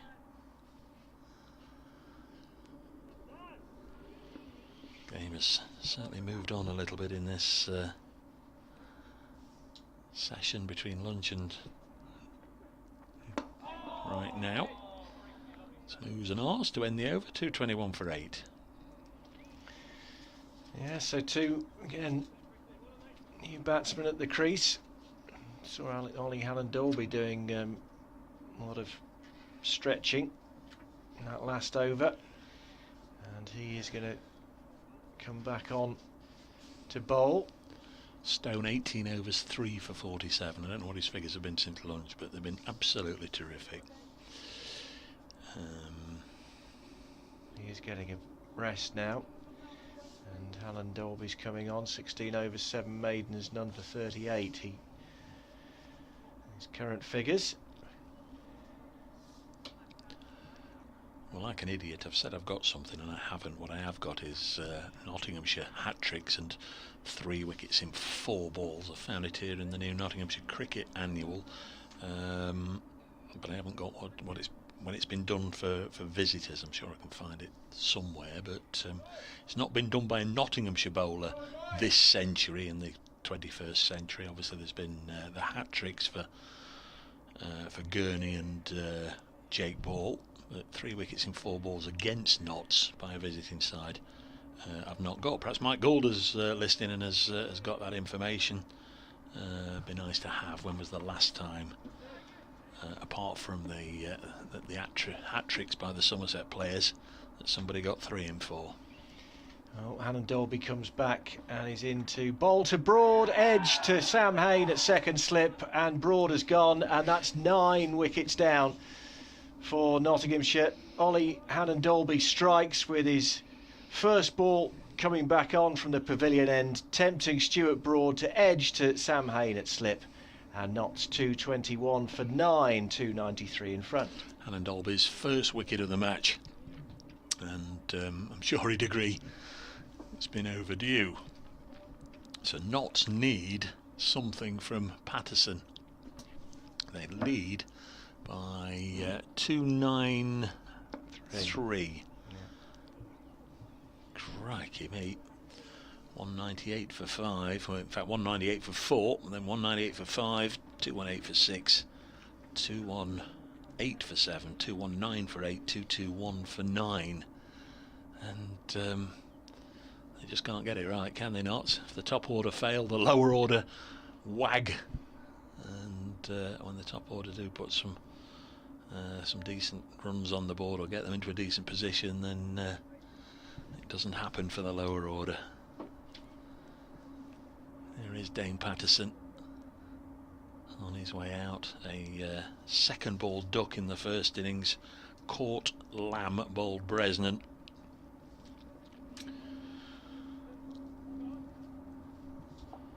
It's like Chappell just having a word with him. We've got 8 minutes, I make it, before the players will leave the field.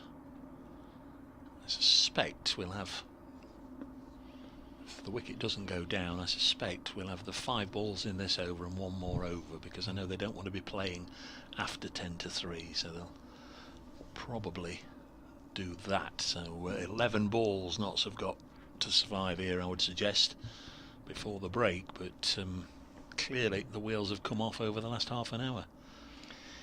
Yes, in some fight back again by Warwickshire, having taken those 2 early wickets today.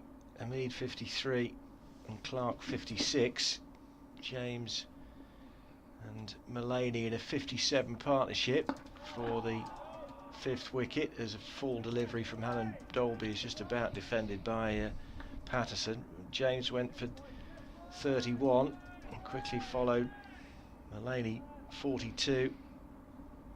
Patterson White first ball, no score.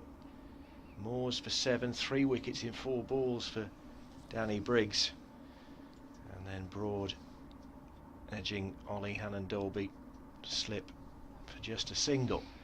So the last pair at the crease, and Hannon Dolby comes in to bowl to Patterson, and that flashes away for 4 runs through the bat at that, and crash to the fence gets him off the mark. 225 for 9. His first runs in county cricket, and obviously his highest score for Nottinghamshire. So the lead 297 now, so approaching 300. He's got 1 first-class 50 in career. First-class career of more than a decade, so it's not a great strike rate, but certainly now's a good time to stick around initially for these first couple of overs if he can, with Zach Chappell. Psychologically, 300 looks rather more than 297, doesn't it? If they can get there. In comes Hannon Dolby bowling to Patterson, and ducks underneath that through to Burgess.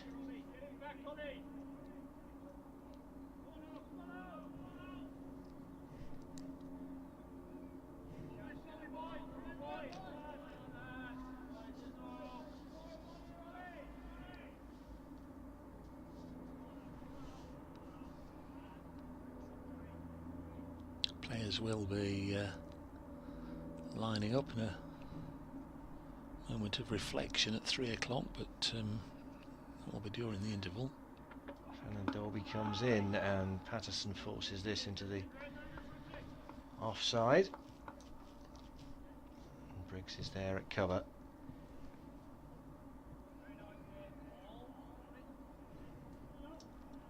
So 1 ball left in this over. The Hannon Dolby comeback over, and presumably Danny Briggs will carry on and bowl what will be the final over of the session if the wicket doesn't go down from this one. 97 for 7 today, Notts. As Hannon Dolby comes in and bowls to Patterson, and that's down the leg side, and Burgess takes. The end of the over. 1 for 42 from Hannon Dolby. 17 overs and 7 maidens. 225 for 9. Nottinghamshire totally, having started today at 128 for 2. Lead of exactly 200. They've added 97 runs, but have lost 7 wickets for those 97 runs.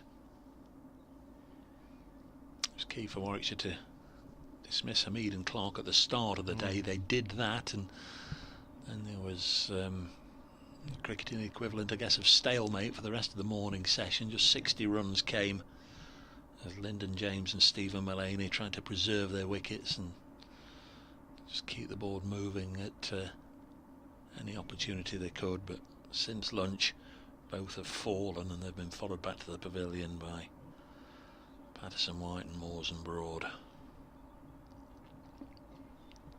I think we're going to have an outbreak of cricket anytime soon.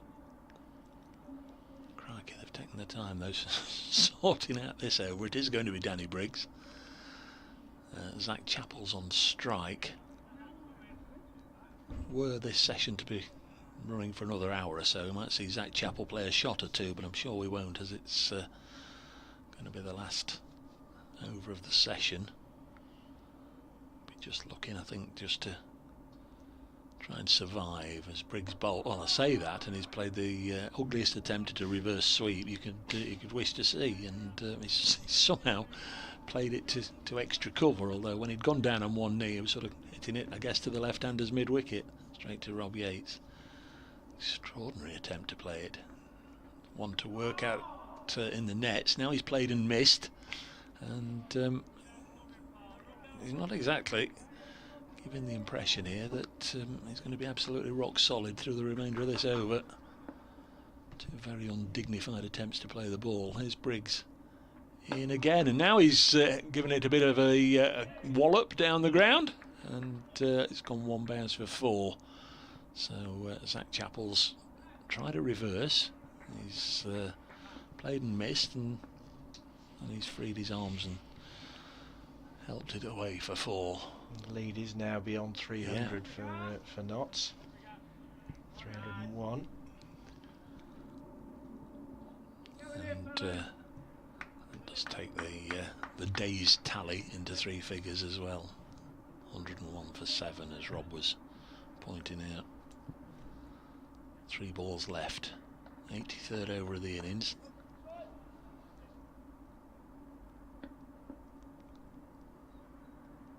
Briggs to Chappell.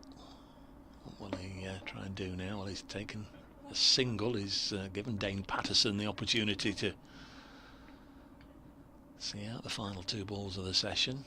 Might regret that if Patterson gets out. 230 for 9, 302 the lead.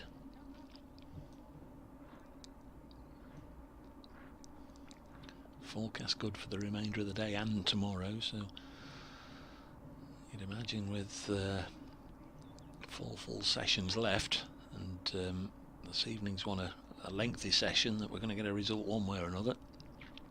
Next ball is pushed back to Briggs. That's the penultimate ball of the session, and in a moment or two the players will leave the field, and that will be the end of the commentary. Here is Briggs, bowls, and it's played out. There's no run. 230 for 9. Nottinghamshire lead by 302. Patterson 4, Chappell 7, and the players are leaving the field. That will be the end of the commentary. We'll be back with you around about 4:10. Please join us then.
Trent Bridge, everybody, for the resumption of play here at Trent Bridge on the third day of this LV County Championship game between Nottinghamshire and Warwickshire. And two umpires, Malinder and O'Shaughnessy, leading the players back onto the field, with Nottinghamshire 9 wickets down. They have an overall lead of 302, and you'd imagine they'd put a high value on getting an extra 20 runs or so before this last wicket goes down. Warwickshire very much dominated the day today, and what could have been a mountain that was impossible to climb in the last innings is right now a steep task, and very, very difficult challenge, but not as difficult as it might well have been. I'm Dave Bracegirdle, welcome back to Trent Bridge, and Rob Gurney to my side, looking on as we get very close to the resumption of play. Rob? Yeah, it's been a excellent spell this from Danny Briggs in particular. 3 wickets in 4 balls, but 4 wickets in 15 deliveries overall, and Notts lost 5 for 32 to go from 198 for 4 to 230 for 9 in this position they find themselves in. But it does still mean that Warwickshire are going to have to produce the highest total in the 4th innings to win. One thing to note immediately, Rob, I don't know if I know you were looking at your scorecard there. The second near ball has been taken. Right. Okay, so it's going to be Ollie Stone, isn't it, to bowl from the pavilion end with the new ball to Zach Chappell, who's on 7. He comes in now, and nice bouncer to welcome him back.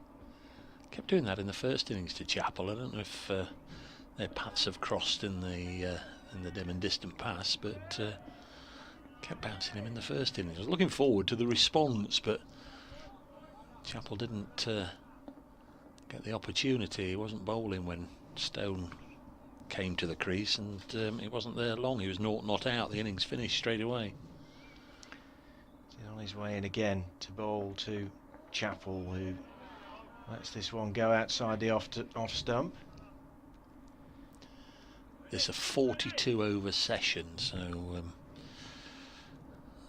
the words of Rob Wilford, if you've got anything planned before 7 o'clock, forget it, if you intend staying with the cricket. Traffic's built up all of a sudden outside the ground on the Loughborough Road. Stone turns and runs towards us again and bowls to Chappell. That one flies over his left shoulder on its way through to Burgess. I'm not seeing any signals there from the umpires, you know. Aren't they supposed to say, 1 for the over, 2 for the over, no ball, sunshine? There was absolutely nothing there from Steve O'Shaughnessy, and Chappell's about 6'19" himself, and it went over his head. Yeah, a lot of leniency being shown by the umpires here,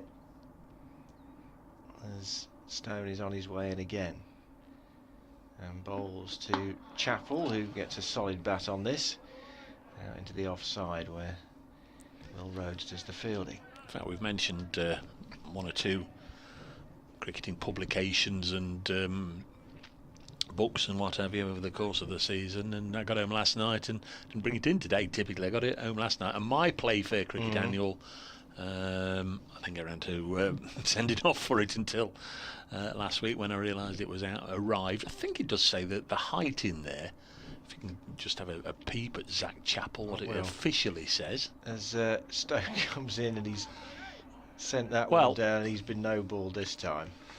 So whether he was giving public warnings or not, he was perhaps telling Ollie Stone, you bang it in that short again, it's going to be a no ball, because that's 2 to the total, and that's useful runs. 6'4" officially he's down as here. Chapel. It's a tall man. I thought he was taller than that, but there you go. It's me getting shorter. From Grantham in Lincolnshire. And Stone's there again, and this time he keeps a bit low and fired through, just past Chapel's off stump and into the gloves of Burgess. Yeah, he was born in Grantham, the family home. He was brought up in Stamford, just a little bit further south from Grantham there. Obviously on Leicestershire's books for a wee while. Counting last year, this is his 3rd season with, obviously you have to count last year, but of course it was a short one. Didn't get much cricket in 2019, didn't in fact take a wicket for Notts, but did play well last year in the Bob Willis Trophy.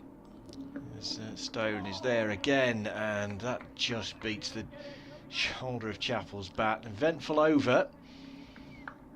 Maiden. Although there's a no ball called against Stone. So, eventful first over after the resumption, with Chapel on 7, Dane Patterson on 4, and the Nottinghamshire lead extended by 2 since the interval to 304 runs at 232 for 9. Obviously cricket, like the rest of the sporting world, and in fact the rest of society, has paid its respects and remembered the life of Prince Philip, Duke of Edinburgh, over the last hour during his funeral. So we've been off for an hour and 20 minutes or so. During that time, at 3 o'clock, the players on both sides lined up and had a minute's silence out there on the outfield. Here's Hannon Dolby bowling to Dane Patterson, the South African Test player. 2 tests winter before last for South Africa. This is his Nottinghamshire debut. He's currently 4 not out. Got a second ball duck in the first innings. One man full of runs at the moment, Adam Lythe. He was out for 97 in the first innings. He was on for a quick century then. Well, he's got a quick century in the second innings. He's 102 not out in Yorkshire's second innings, so he's had a fine personal match. Hannon Dolby in bowls, and this is cut to point and there's no run. And the other big winner at the moment individually is Surrey's Ollie Pope, who's 204 not out in that match at the Oval. Leicestershire made 375, Surrey 472 for 4, with Pope 204 not out. 232 for 9. So cricket getting back underway across the 9 county championship games, and all of them will have more than 40 overs to go. Next one is going to bring another run to Dane Patterson. Warwickshire have posted a 3rd man down there, so only a single as he opens the face and guides it away. A little bit of fun before we went off. There was all those wickets that Rob's been talking about, but we did see Danny Briggs twice in the same over, plonked back over his head for 6s, once by Stephen Mullaney, once by Tom Moores. But then the spinner removed both of them, and also got Liam Patterson-White for a first ball duck. There's Hannon Dolby bowling to Zach Chappell. He's clipped this to mid-wicket nicely. There's a couple of runs there. You can just see the ball glinting in the sunlight, the gold lettering. Very, very clear as it rolled across the outfield. 2 to Chappell. Takes him on to 9, the partnership 14, and the lead 307. Vihari's cap came off again there, Dave. You noticed that? It's been a feature of the day's play. It's been a feature of the match, actually. I'm waiting for him to somehow get in. Well, he's running out of time now. Get in some sort of position where the cap flies off and lands on the ball, and that would be a 5-run penalty. This one goes through to the wicket keeper, Michael Burgess. Couple of catches. Start of the day for Burgess to get rid of Hamid and Clark. Fairly routine ones, but you've still got to gobble them up. They're your bread and butter ones, really. But he's a fine keeper. He played well yesterday as well. Looked a real threat with the bat, and Notts know all about that. Got one of his 2 first-class hundreds against Nottinghamshire during his Sussex days. Here's Hannon Dolby. Last ball of the over to bowl to Chappell, and he leaves it to go through to Burgess. 2-3-5 for 9. BBC Radio Nottingham and our friends from the West Midlands, BBC WM, BBC Coventry and Warwickshire, or CWR I think as they're now known. 2-3-5 for 9. So yeah, the men out today: Hamid 53, Clark 56, James 31, Mullaney 42, and then Briggs 7, Patterson White no score, and Broad 1. The last 2 at the crease, and Ollie Stone 3 for 49 from 19 overs and 3 maidens to continue from the pavilion end. Runs towards us and bowls, and Patterson just about digs that out and gets a bat on it, and looks slightly ruefully at the bottom of his bat, having been forced to rapidly get it down onto the ball to stop it squeezing through onto his stumps. The resumption has brought a change of fortune for Durham. They have got a wicket now at Chelmsford. Essex 320 for 9, a lead of 157. As Stone comes in and bowls to Patterson, he manages to arrange himself in such a way that he was able to play the ball straight back down the pitch to Stone. A tough old day for Durham, that of course in the same group as Notts and Warwickshire.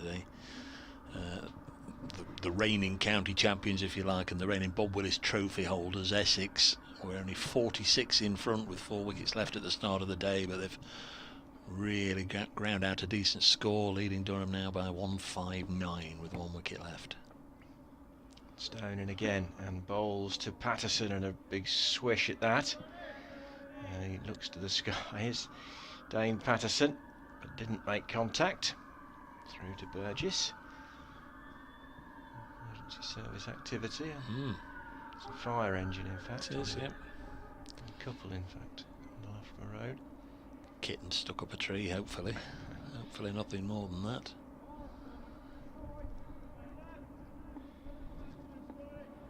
Warwickshire's over 8 +2 now, so that's okay.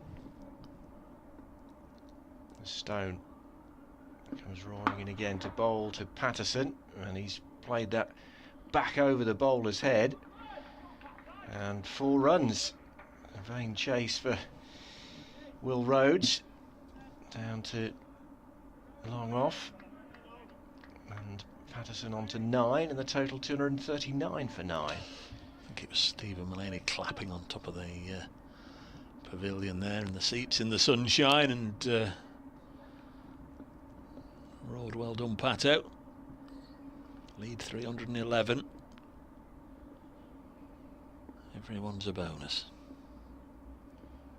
Stone's there again, and this time Patterson manages to tiptoe away from the crease. Well, he nearly wore that one. He was backing away towards the square leg umpire, and the ball was aimed in that general direction. It followed him and really did have to take evasive action. And goes back to his crease and flexes the small of his back and the top of his bat, and prepares to face Stone once again. Just waiting for square leg to drop out onto the fence. Yeah, Matt Lamb's gone out there as comes in and bowls to Patterson, and that flew down leg side, and more strange pirouetting body movements from Dane Patterson at the end of that Ollie Stone over, trying to get under his skin. Clearly 3 for 53 he has now. Nottinghamshire though still with the last wicket pair together at 239 for 9. They're 311 in front. It did seem as if Ollie Stone was more intent in bowling at the South African than at the sticks, actually. It was Following him there is Patterson again back to 8. 239 for 9. Nottinghamshire. Derbyshire 92 for 2. Now down the road against Worcestershire, the other game in Group 1, leading Worcestershire by 177. There's Hannon Dolby to bowl to Zach Chappell. This one well wide of the off stump, left alone. We did just say as we were about to come on air, it would be absolutely typical after the players had been off for an hour and 20 minutes if they came out and the wicket went down first or second ball, but that's not happened. They've had well, they're into the 4th over now. This presumably will be a little mini session before Warwickshire set about their run chase. Here's Hannon Dolby in, and a huge mow at it by Zach Chappell, and the rehearsal was well, it's not so much a rehearsal, the practice shot after the ball had gone through to Burgess was much better than the real thing. I'd be keen to not let these two linger around for very long. Well, Rhodes, I mean, Danny Briggs is already doing a little bit of flexing. I think he might be a little optimistic to expect to come on with only three overs of this ball. And Dolby bowls. Briggs does get involved, but this time as a fielder at mid-off, and there's no run. Tom Sibley's not been on the field today, so not expecting him to see him bat certainly in the top order, but I guess if things are dragged on by Warwickshire tomorrow and it becomes an important factor if they're to save the game or win the game, he might be involved. Next one's hit down the ground by Chappell, and that will go for 4. Just found the gap to the onside of straight and forces it over the ropes down below us at the Radcliffe Road end. 243 for 9. Chappell on to 13, and second handy little contribution here. Yeah, potentially quite valuable 20-odd runs here for the last wicket for Notts. 3-1-5 the lead. So we have mentioned a time or two, or I've mentioned a time or two. He has got a career best of 96, but that was back in 2015, and there's not much on his CV to suggest he's looked like repeating it ever since, but he's got an orderly defence and can hit a long ball. He pushes this up to mid-off. He clearly works on his batting, I know he does, and I'd like to think that at some stage we might be applauding half centuries or better for Zach Chappell in Nottinghamshire colours. Some way to go if he's to do it in this innings. That would be quite remarkable, but I don't think Stephen Mullaney and the coaching staff would mind if he hangs around there for an hour or so here. Let's clip this one away for 4 more through mid-wicket. That is a fine shot, very good shot indeed. The ball over the rope and into the railing at the base of the William Clark stand. That was very sweet indeed, wasn't it? Yeah, no, it's one of the best shots of the day. We saw Lyndon James time one beautifully earlier on, and it was arguably just as good from Chappell.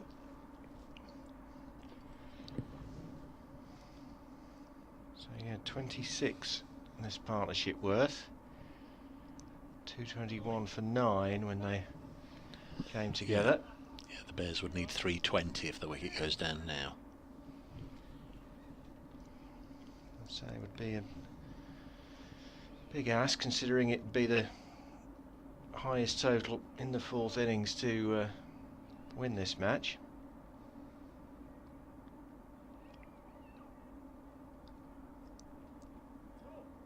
It's going to be Ollie Stone to continue. To Patterson, he's in.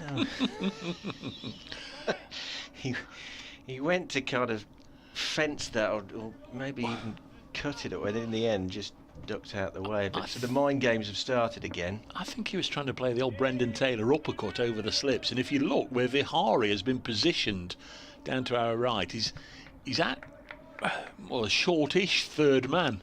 I mean, if one was lifted over his head and dropped inside the rope, there'd be, well, Warwickshire would be unlucky, but they'd be questioning the position of him there. There's plenty of grass behind him.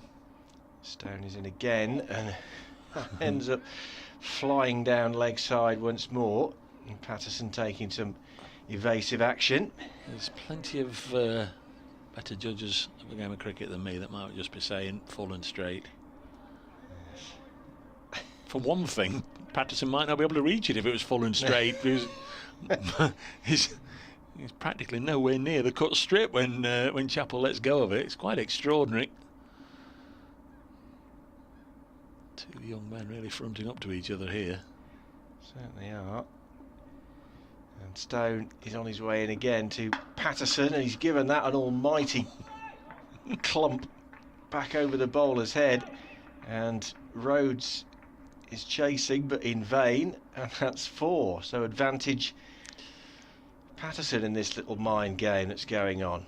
There's a little bit of Samit Patel in that, not from the shot, I hesitate to add, in that it was always going for 4, yet he carried on herring down to the other end and ran his bat in like Samit has been doing over the last few years. Meanwhile, Zach Chappell just stayed at the other end.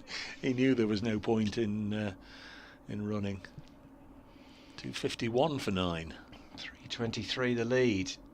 As Stone's in and bowls to Patterson, and that's hit the toe end of his bat and kind of bounced all the way to the fence for 4 more. Yeah, it's been given us runs. I don't think Steve O'Shaughnessy was that certain, and I wasn't, whether it was a foothold that it had bounced out of, or the base of the bat, or the boot, or what. But it just took off. Yeah. So speaking of taking off, it's a motorbike. I thought we've got a helicopter or something overhead. So both these two are on 17 now.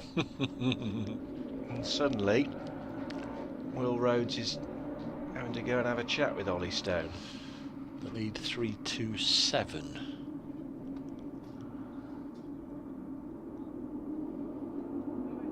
What was it when they came back out? 302. Yeah. Yeah, the lead was 302, so yeah. Just turn the effects microphone down a little bit. Apologies, dear listener. Crikey. Sort your exhaust out, sir.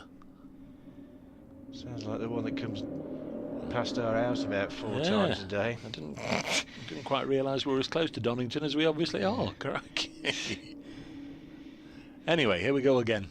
With Stone into Patterson, who makes room again. And as one bat into the fence, Will re-heard it thudding the advertising hoarding from here. No chance of Rhodes cutting that off.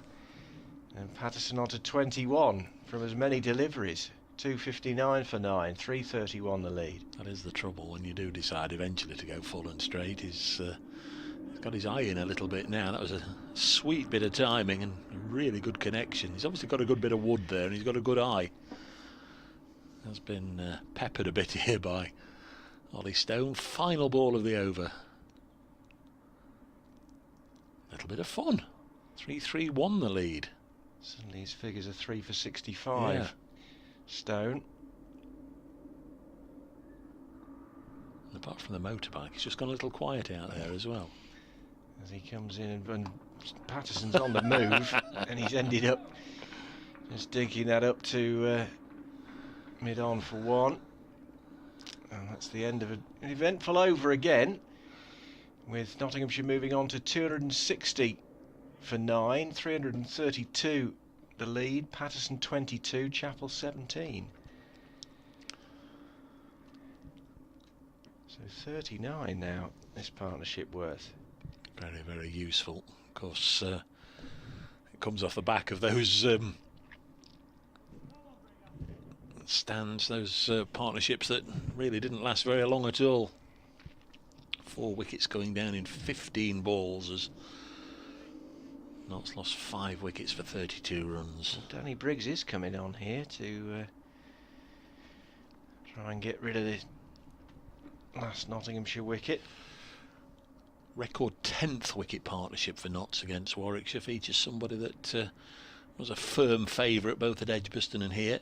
Eddie Hemmings, during his Nottinghamshire time obviously, and Andy Pick put 109 on here in 1992. So I wouldn't have thought that's going to be under threat, at least for the next half an hour, 40 minutes or so, but we'll just bear that in mind should the fun last for a little longer. There's Briggs, tosses that up, and Patterson gets bat on it, pushing it back to the bowler.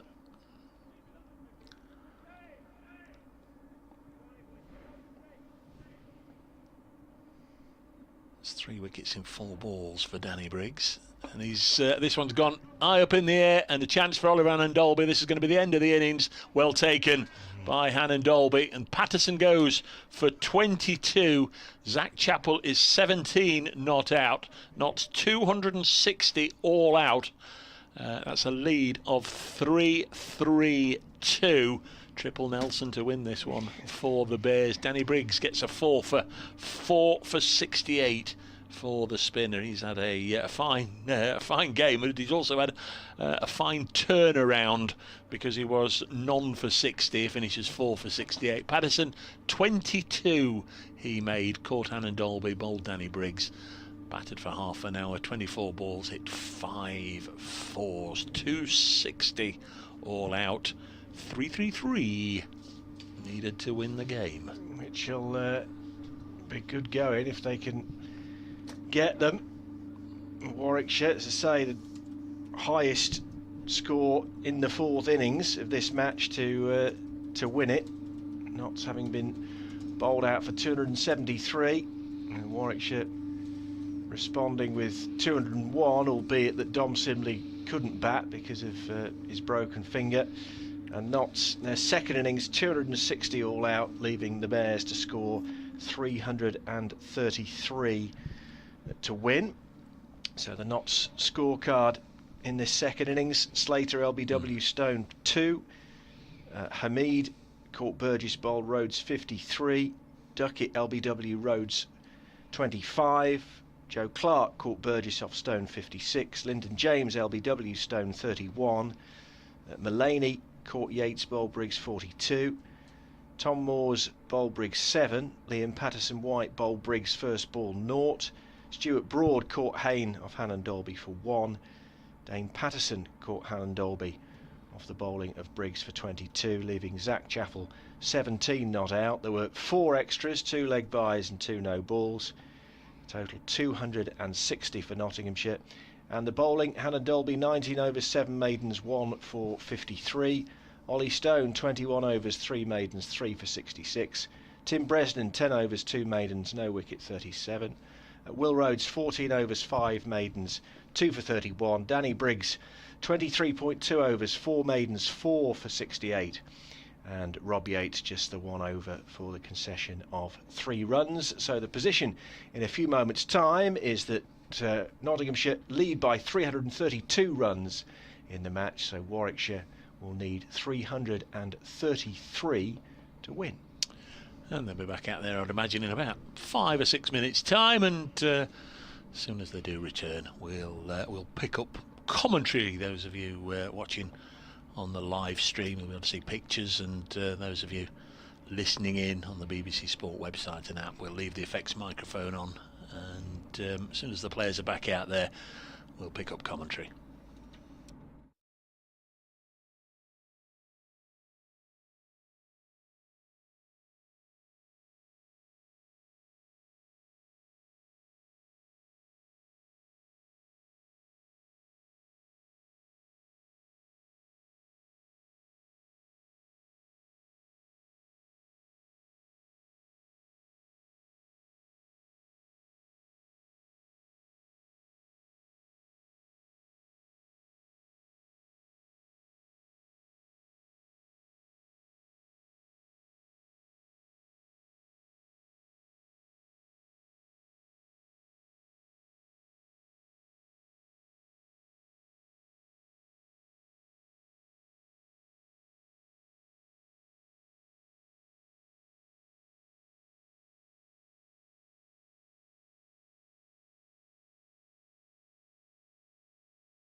128 not out. Ben Folkes was dismissed for 87, and Jamie Smith is 88 not out. So the runs being piled on there for Surrey at the Oval against Leicestershire, who were on the wrong end of a real old pasting last week against Hampshire. At Cardiff, Glamorgan in their second innings 170 for 5, still trailing Sussex by 26. At Canterbury, a century from Adam Lyth to follow on from his first innings 97. Yorkshire 202 for 2 in their second innings, leading Kent by 316. And at Old Trafford, Lancashire 230 for 6.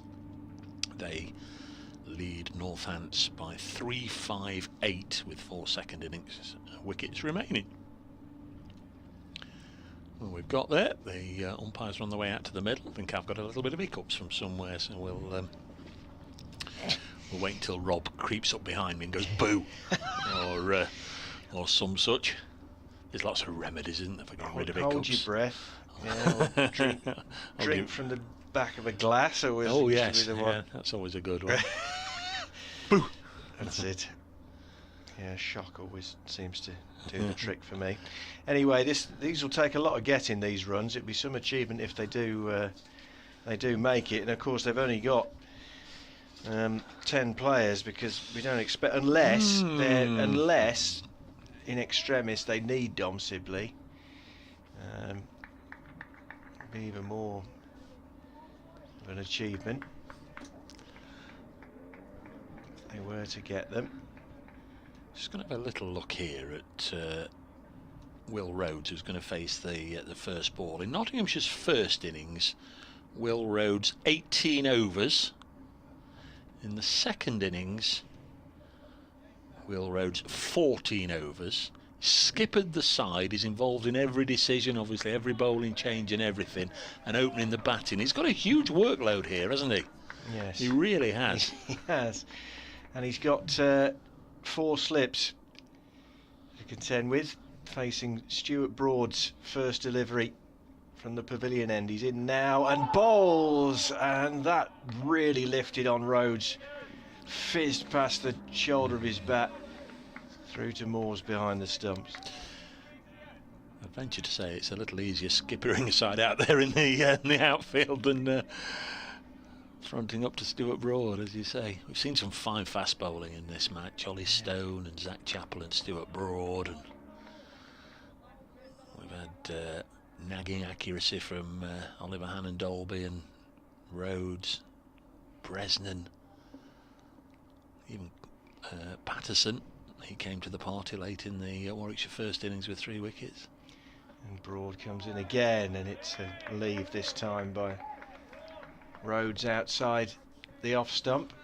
So not so Lyndon James in the first slip position, put one down in the first innings, and then there was another one that got between him and Ben Duckett, who's at second. Asiba Mead is at third, and Liam Patterson-White, first ball duck for Liam today, he's at 4th slip. Got Ben Slater clapping away at backward point. They are the behind the wicket fielders on the offside. Broad comes in again and bowls to Rhodes, and that tucks him up, but he manages to push it back down the pitch. Got Joe Clark at mid-off, so it's the 6 on the offside. On the leg, down below us, bareheaded, is Zach Chappell at long leg.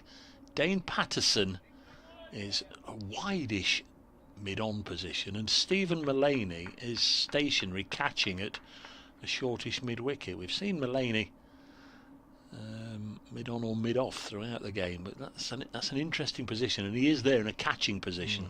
As Broad comes in and bowls to Rhodes, who just manages to flick this fine round the corner for 4 runs, but hands on ahead from Broad. Rhodes off the mark though, with a somewhat fortuitous boundary. Warwickshire 4 for no wicket. Made the point earlier today, didn't we? There hadn't been too many of those from the Warwickshire bowlers. Stone didn't give too many that allowed just the opportunity just to deflect it down nice and fine for 4. But that one got away from Stewart a little bit, just angled down the leg side, and Rhodes deflected it away. It's an easy way to accumulate runs if the bowler strays offline. Rhodes twirling his bat. And you can hear tapping it in his crease as Broad sets off. Comes in past the umpire and bowls, and that's left alone outside off stump by Rhodes. 3 for 50 in the Warwickshire first innings for Stuart Broad. Ran in with great purpose and energy throughout the innings. Got wickets in his first over of yesterday morning and first over after lunch yesterday. 34, of course, him and Jimmy Anderson still in tandem bowling for England. A terrific partnership at international level as the over ends with defensive push back down the pitch from Rhodes to Broad, and at the end of that, just that 1-4 from the Bears skipper, and they're 4 without loss, requiring 329 more runs to win. Yes, as I think Richard pointed out yesterday, although less and less bowl in tandem, it almost seems like they alternate games, Yes. doesn't it, in the Test side. Going to be Zach Chappell. The useful little knock from Zach, 17 not out towards the back end of the Nottinghamshire second innings, made 22 in the first innings. It's an entertaining partnership with Dane Patterson. Yeah, as I said, could still be 39 very valuable runs for Nottinghamshire down the stretch. Maybe if we're still going at this time tomorrow, we're in for a hell of a finish. It's Chappell. Just got the 1 wicket, I think, didn't he, in the first innings? Yeah, Rob Yates, a first baller. So Yates on a king pair. Let's have a look. No, he's defended it. So that's been put to bed, the king pair. But of course, he's still on a pair. It was a very loose shot outside the off peg that Yates chased and paid the price, nicking it through to Moores.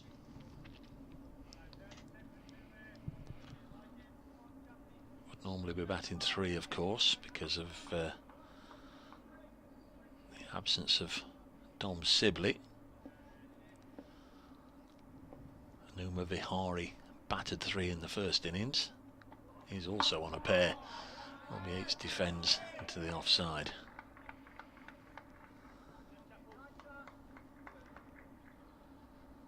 Notts would dearly like to make the most of this new ball because, as we've seen throughout the game, in fact, here throughout the 2 games, I presume it would have been the same for you watching last week as well. The new ball so crucial.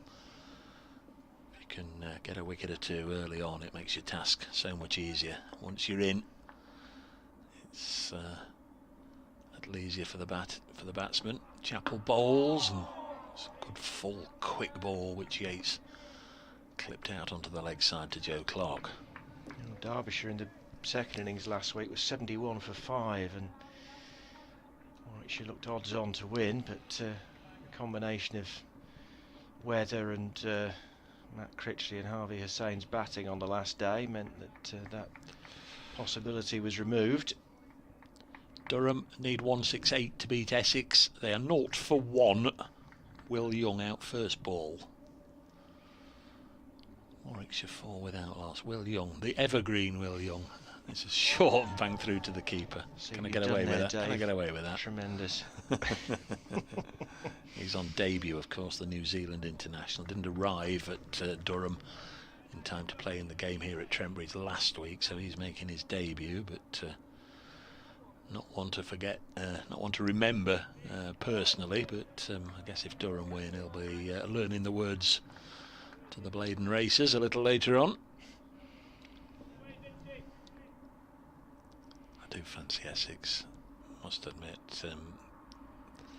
Harmer seems to find a way when he needs to bowl a side out. Next ball is just pushed up to Mulaney at mid-on, and he throws it all the way down to Tom Moores. Tell me why he's done that.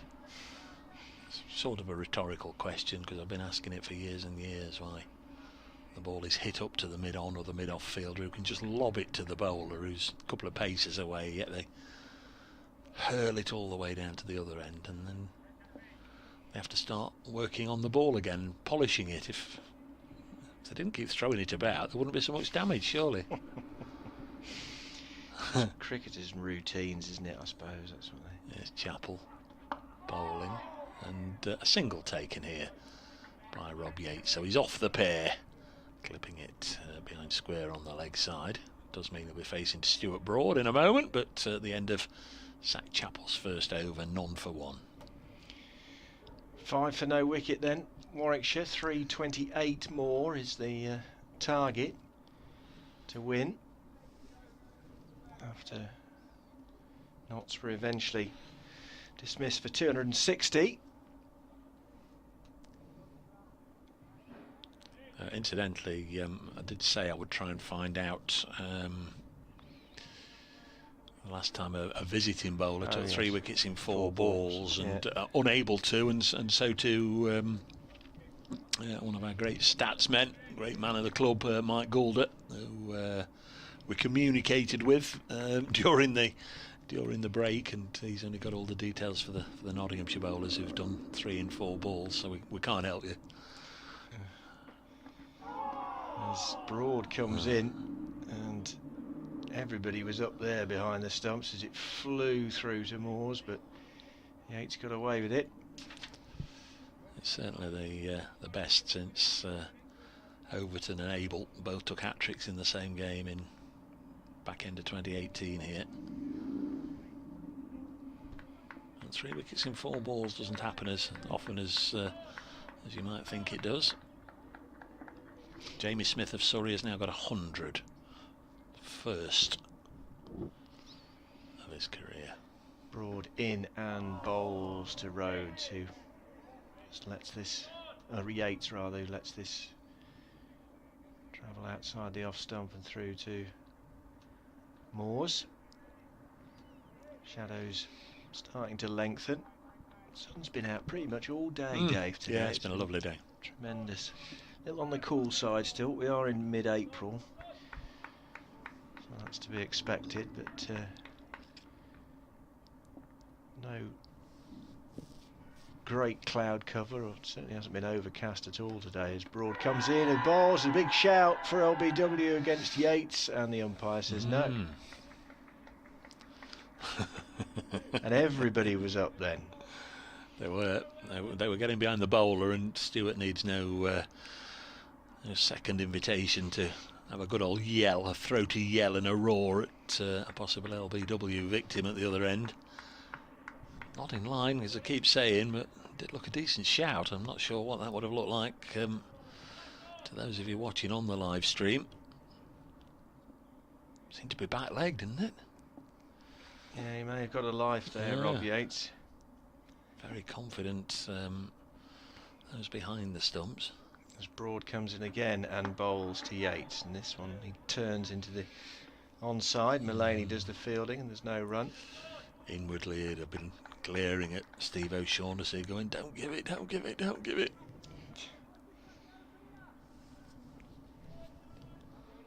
Can make all the difference, can't it? You get an early reprieve, and you go on and on and on and on and make the most of it. Seen it happen, haven't we? Yes, plenty of times over the years. 2 balls with this Broad over to come. He's on his way in again and bowls to Yates, and despite the oohs and ahs from behind the stumps, he's managed to play it up to mid-on.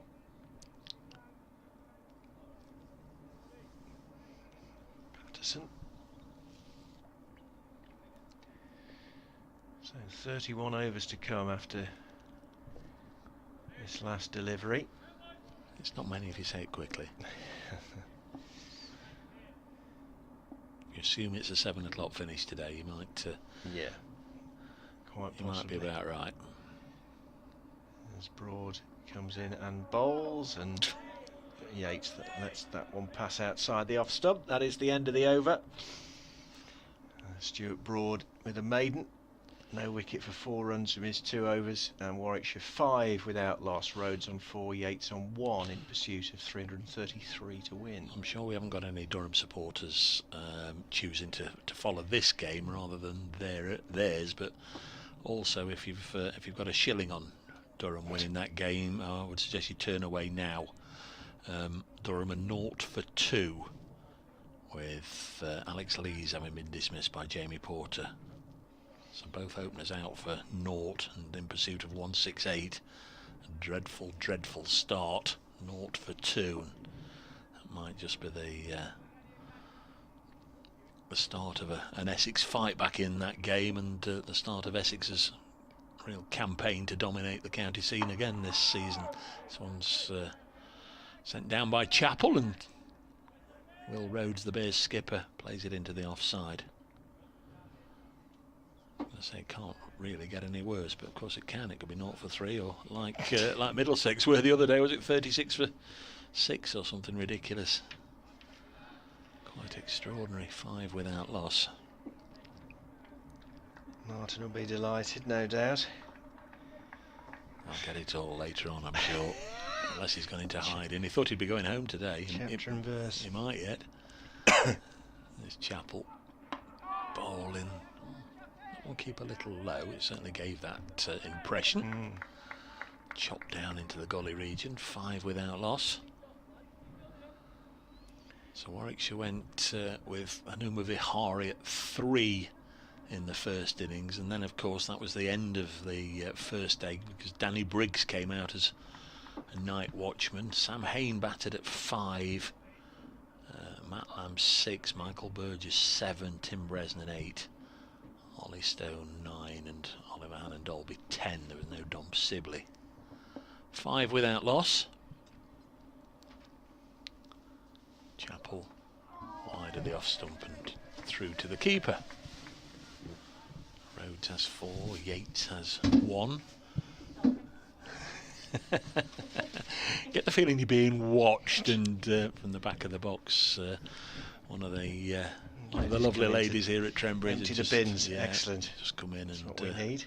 We need keep ourselves nice and tidy. Tuck away all of our rubbish. That's it. At Sport BBCWM or at Brace Cricket, if you want to get involved on Twitter, we'll happily read your messages out. Chappell balls.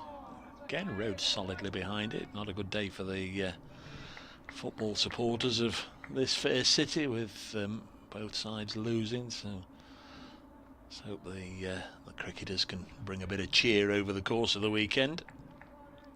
Adam Lyth now out in that match at Canterbury between obviously Kent and Yorkshire. Made a century to follow up his first innings 97. Yorkshire 226 for 3, leading by 340. Chappell bowls, pulled away by Rhodes for 4. Nice shot. Would almost be appropriate to be accompanied by a Peter Kay soundtrack of Have It, because there was a little bit of that about it. It was banged in short, and even more emphatically banged away through mid-wicket. Have It. I saw that very early, Rhodes, and cracked away. Take him on to 8, 9 for no wicket. 324 now the target. Really lovely skies over Trent Bridge, predominantly blue. There is a more cloud, a little bit of cloud up there, which there wasn't this morning, but it's the wispy stuff, the stuff of dreams. Next ball goes past the outside edge, and Rhodes did well just to drop the hands there, make sure he didn't get in trouble with one that just kissed the shoulder. 9 without loss after 4 overs. Chappell 2 overs, none for 5. Broad 2 overs, none for 4. Warwickshire have been set to score 3-3-3 after Notts were bowled out for 260. 273, the Nottinghamshire first innings score. Warwickshire 201. So a difference of 72 on first innings. And Notts 260 out, what, half an hour or so ago. There's a good comeback ball at the end of that over from Zach Chappell, having been pulled away comfortably by Rhodes in the previous delivery.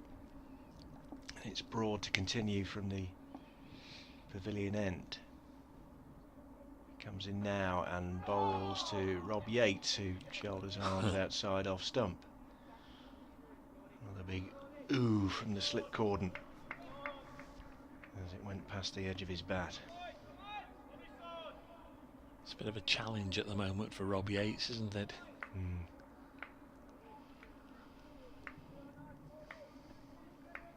Yep, not most comfortable out there. He can hang around. Yates, that's kind of his make-up as he plays this one up to mid-on. Patterson does the fielding. There's no run. An obdurate batsman, certainly. Saw him hang around for a long time last season, the Bob Willis Trophy against Northampton, I think 88. That's why I was a little surprised in the first innings when he chased a wide-ish one first ball. Nicked it Very behind. unlike him. Normally a lot more circumspect as Broad comes in again. Oh, and that he tried to turn it into the onside. That kind of got a leading edge back down the pitch, but went to ground before the fielder could converge on it. Yeah, he's not particularly enjoying himself out there at the moment, Rob Yates. No. Although in a funny sort of way he will be, you know. This is Stuart Broad bowling at me. Yes. You know, in that sense, yes. You know, he's at Trent Bridge. There's nobody in watching him, but you know, we'll have the feel of a really important innings for him if he can get through this. Broad is in again, and no, because it looped to Patterson White at fourth slip. Broad was off, wanted a wicket, but the umpire said no. It's been ticked off a few times over his career, hasn't he, Stuart, for you know, not even looking at the umpires, just celebrating, and that again was it. And Steve O'Shaughnessy just obviously had made up his mind and was having none of it. I thought it would probably have gone over, but again, it's so difficult when you're up high like we are, looking down on the action and not in line either. But I wouldn't have been surprised if that had gone over. Broad is in again and bowls to Yates, and that one squirted away. And Chappell comes in off the boundary to do the fielding, and the 1 to Yates total, 10 for no wicket. 323 more required. Rhodes on 8, Yates on 2.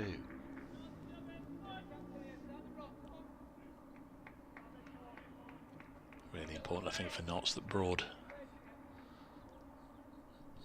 and or Chappell makes a breakthrough with this new ball. Could be a tough little session otherwise.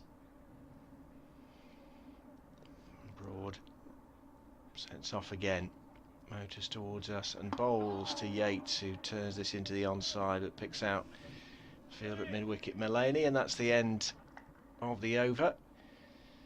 So Rhodes on 8, Yates on 2, 10 for no wicket is the Warwickshire total. 29 overs left today. Warwickshire still require 323 more runs to win.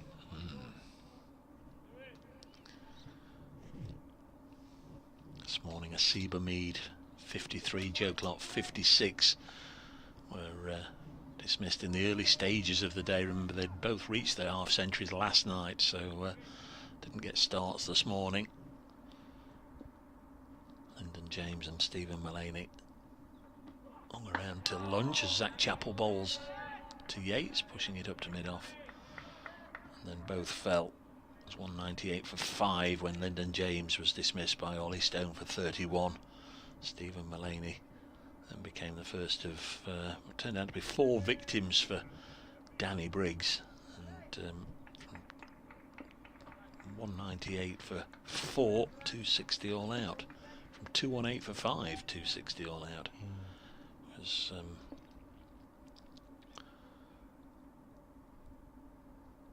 a decent effort from the last pair. Chappell, who's bowling at the moment and fields off his own bowling, and Dane Patterson, to get 39 of those last 42.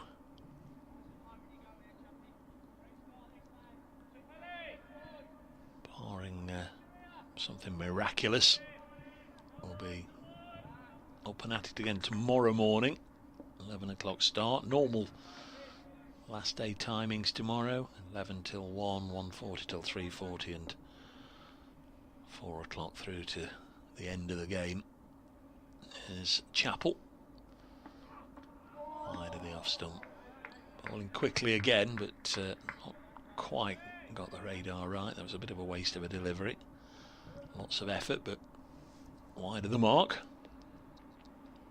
An intimidating fella though, isn't he, with his shaven head steaming towards you. No lockdown haircut problems for Zach Chapel.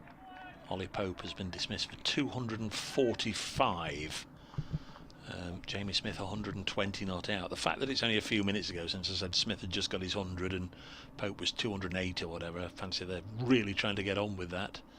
Down at the Oval, a lead of 200 over Leicestershire, just about. Next ball played to point, and there's no run. Steve Battle much says dare to dream for Notts. Dan White says that LBW that we had in the last over from Broad looked like the impact was outside the line of off stump for both shouts that he's had. Very close though. Thanks Dan for that. Nice nice to have the eyes and ears of the live stream just helping us out. There's Chapel, squad number 32, runs past Malinder, the umpire, and bowls, clipped away again on the leg side, and there's no run. One ball left in the 6th over. There'll be 28 to go after this one.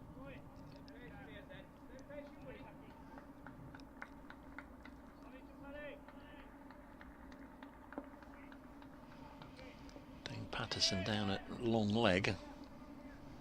Guess he would have imagined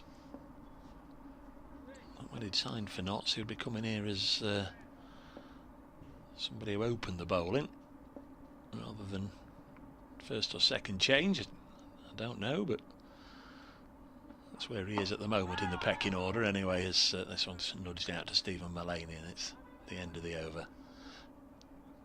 do like, and I've repeatedly said it, the inclusion of Zach Chapel just has that little bit of something. It's a hand sanitising break here. A couple of the youngsters just bringing on some hand sanitizer. There's Joey Everson, that's certainly one of them in the orange bib, and Toby Petman, the young seamer, former Oxford University captain, quick bowler that Notts have picked up in the close season. They're the two that are bringing out the hand sanitising gel for all the players. 10 without loss, Warwickshire.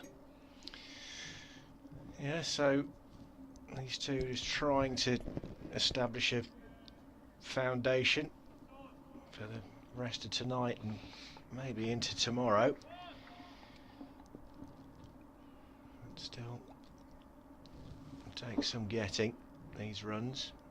Nevertheless, there will be some hope out there as Broad comes in and bowls to Rhodes. Lifts his bat out of the way as it goes through to Moores behind the stumps.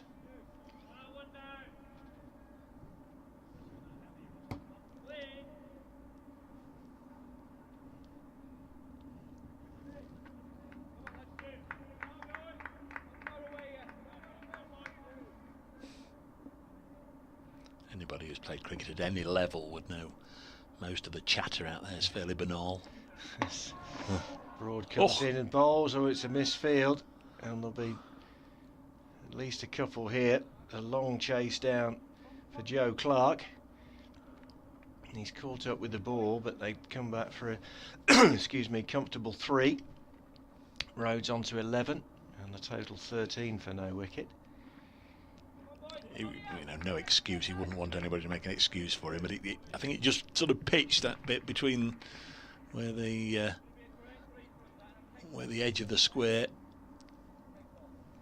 ends and the start of the outfield begins just in front of him, and somehow it managed to get, I think, under his body and away for a couple of runs.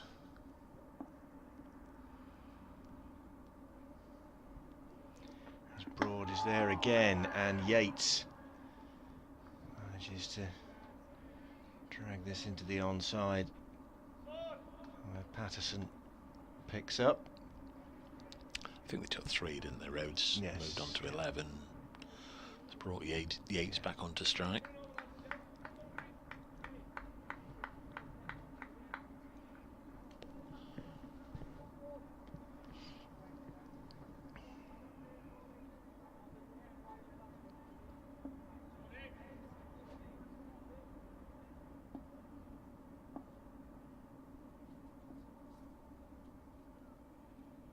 Broad on the move again. He's in past the umpire and bowls, and Yates manages to squirt this into the onside. Mullaney, mid-wicket. No run.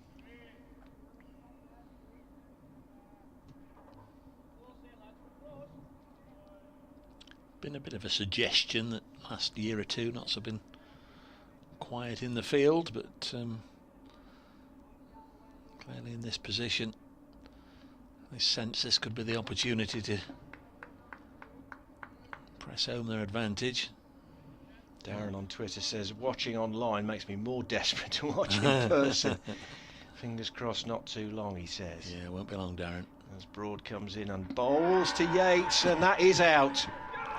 And Stuart Broad has struck Rob Yates, LBW, for 2 and 13 for 1. The first Warwickshire wicket goes down with 13 on the board. Rob Yates, LBW to Stuart Broad for 2, and there didn't look to be too much doubt about that. No, you sort of fancy that Stuart Broad fancied it. It seemed as if that would be the likeliest outcome of this duel. Rob Yates batted for half an hour, faced 26 balls for his 2, but really looked comfortable. A 0 and a 2 in this game for Rob Yates.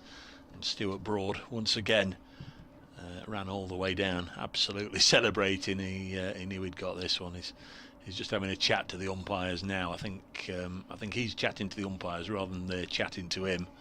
But again, it didn't seem as if he was turning round until everybody else was celebrating with him. Here is Hanuma Vihari, the Indian Test player on debut for Warwickshire. Got a duck in the first innings. Stuart Broad got him, so he'll be very much the target in the trigger hairs when Broad begins his next. In fact, he's got 1 ball left in this over. I thought it was the end of the over, but no, there's obviously 1 ball left. Bit of a chat between Vihari and his captain.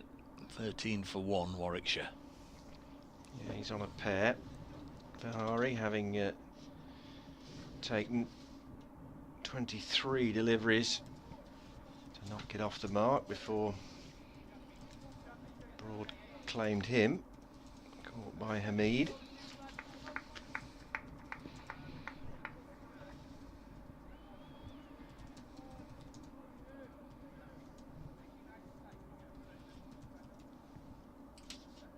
.7 years of age. Vihari. 7,000 first-class runs to his name. This will be a test for him. 1 ball left of this Stuart Broad over from the pavilion end. He bowls to Vihari, who gets solidly behind that and off the mark straight away with a single through mid-off. So 14 for 1 Warwickshire at the end of that Stuart Broad over. 319 more runs to win. Yates LBW for 2. Rhodes on 11. Vihari keeps the strike. He's just got off the mark.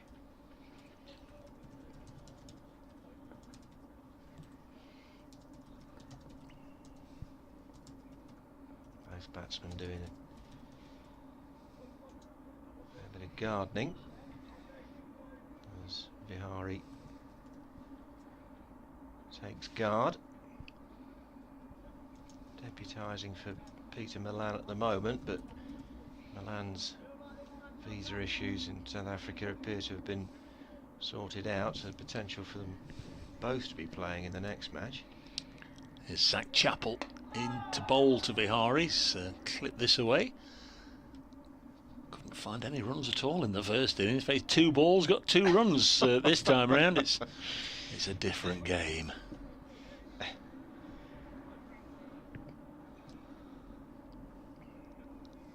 Brings Rhodes back onto strike. He's taken guard. I don't know if he's not faced Zach Chappell for a while, or maybe Vihari, the right-hander's just sort of trampled down in his on his mark. Chappell going round the wicket. 3 slips and then quite a gap to Liam Patterson-White in the gully. Rhodes on 11. Chappell in, bowls and clubbed away for 4. It was just short of a length. There was sufficient width. It's the short side of the ground, but that's irrelevant really. It would have gone for 4 anywhere, because we managed to get it between the fielders and with sufficient power to speed away. Poorly directed delivery really from Zach Chappell. Still needed dealing with though by Rhodes, and that's what he did. Nice shot. Chris Doughty says that was a classic broad non-appeal. Love how passionate he is when playing for Notts. Here is Chappell in again, and Rhodes defends it. We caught the interview with Stewart last night at the close of play, Chris, when he did talk to Aaron about his passion in playing for Notts. Reached his 150th first-class wicket for Notts yesterday.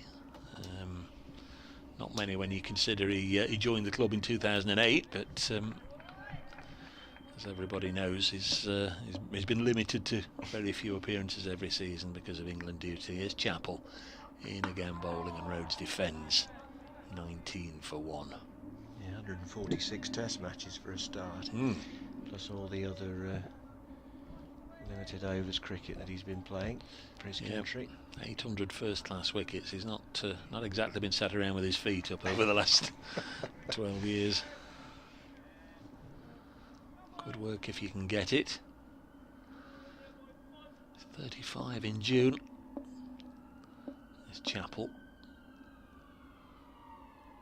In bowls, fallen straight and well defended by Will Rhodes. Born in Nottingham, Will Rhodes, but brought up in Cottingham near Hull and joined Yorkshire from a fairly young age. Just with them between 2014 and 16, joined Warwickshire in 2018 and was captain last season for the Bob Willis Trophy. It's good at this lark as well. He came up and sat in this commentary box in his Yorkshire days. This goes through to the keeper when Dave Callahan brought him up and did a stint commentating with us. 19 for 1, Rhodes 15, Vihari 2. That's on top of all his other duties right now. Skippering the Bears, bowling for the Bears, running out opposition batsmen and opening the batting. He's a very engaging and engaged interviewee as well, as you'd expect for the captain, but nevertheless, even when he didn't have that responsibility, he was still a good guy to sit and chat to after a day's play. It's interesting, not knowing the personalities or anything, that Warwickshire did choose to give him the role. Somebody who's sort of come in from the club rather than somebody they brought through like Hayne. As Broad comes in and bowls to Vihari, it's down leg side. It's a very, very good take by Moores, as that was shifting. He tumbled away to his left. Excellent wicket keeping by Tom Moores.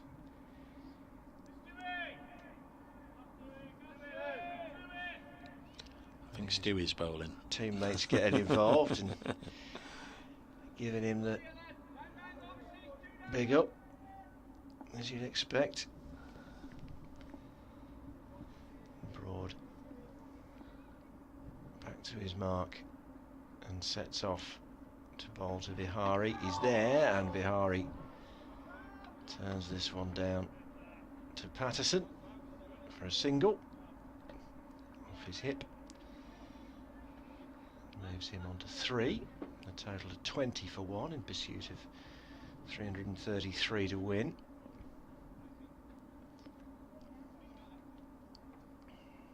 It's moved slightly now, but that floodlight pylon look was casting a shadow right across the wickets at the far end.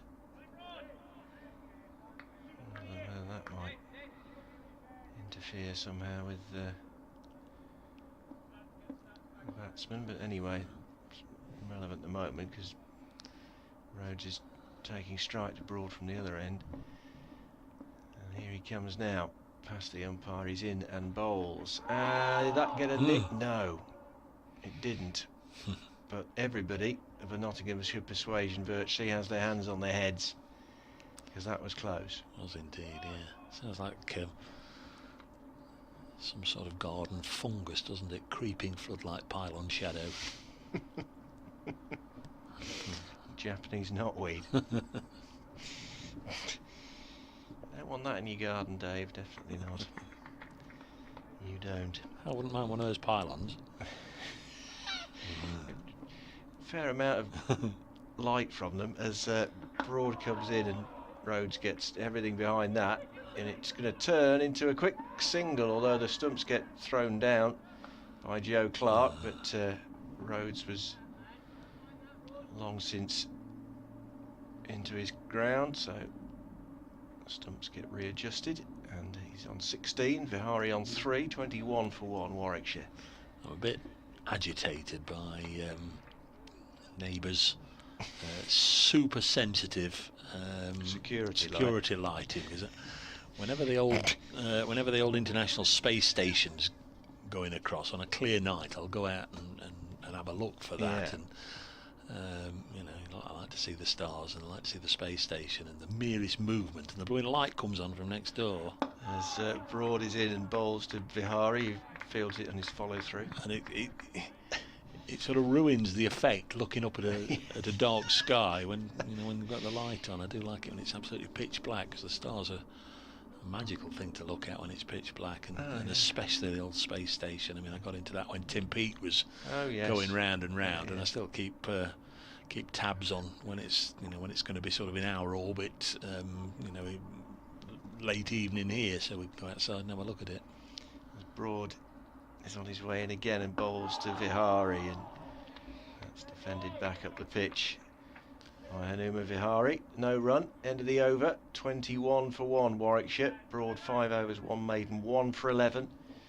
Chappell 4 overs, 1 maiden, no wicket for 10. 312 more required by Warwickshire, and presumably in the absence of Dom Sibley, only 8 wickets remaining, but we'll see tomorrow if he is able to play some part if the need arises. Could really be the stuff of legend if he comes out last man, arm in plaster, 10 to win. Next one is pulled away nicely for 4 by Rhodes through mid wicket. Minimum amount of force, got hold of that one. Yep, very well timed by the skipper. 15 love at the start of this over. Chappell banging it in short. 25 for 1.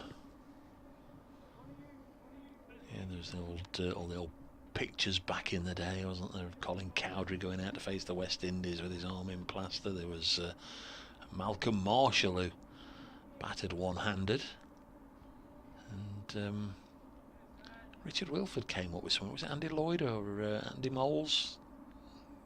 He seemed to remember one of them did it once. 25 for 1. Rhodes has 20. Chappell bowls to the Bears captain, who just steals a single on the offside, helping it to the left of Ben Slater, Chesterfield man, Chesterfield Football Club supporter. gone above Notts County today with County losing. 26 for 1.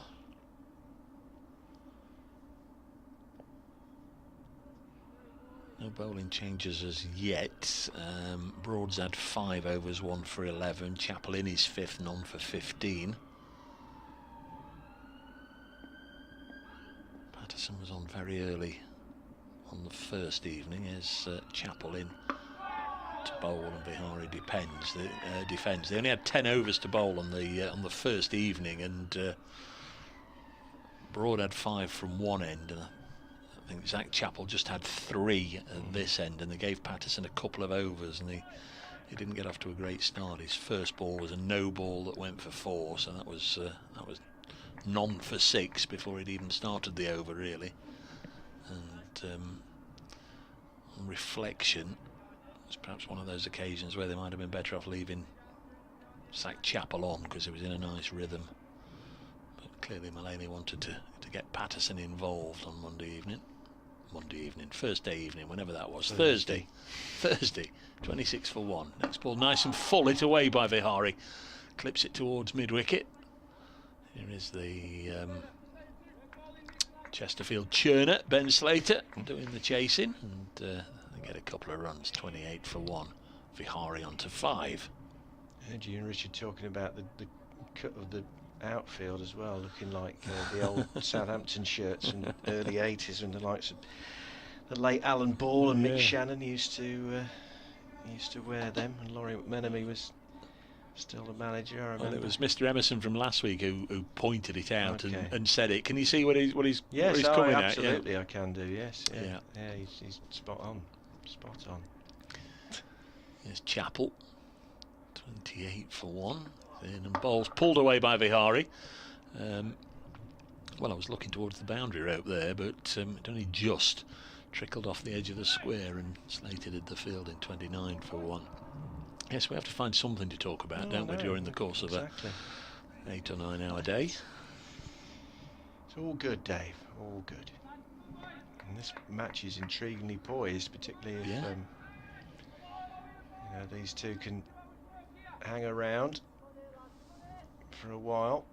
Maybe, who knows, take us into tomorrow. Still got 24 overs to come in the day. I think we're going to tomorrow. Big ask. No, I'm saying whether these two can take us into tomorrow or not, but we'll see.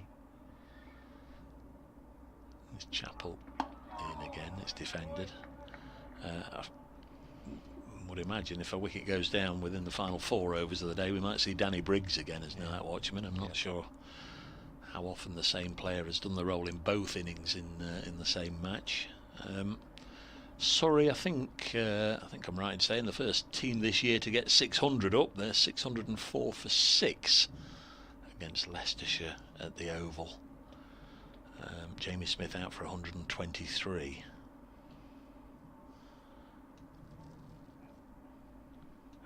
George Dobell is as always, the fountain of all knowledge. Paul Terry, the Hampshire batsman, he was the one, batted with an arm in plaster and in a sling to help Alan Lamb reach his century.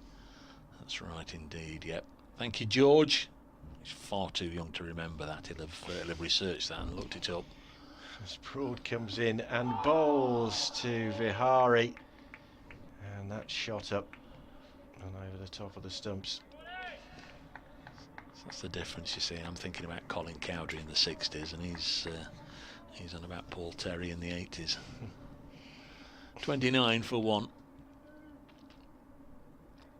Like most sports, it's a young man's game, isn't it? Certainly is these days, Dave, yes. Certainly is these days. Lots have had just the one player born in the 21st century, Joey Everson, in first-class cricket, but...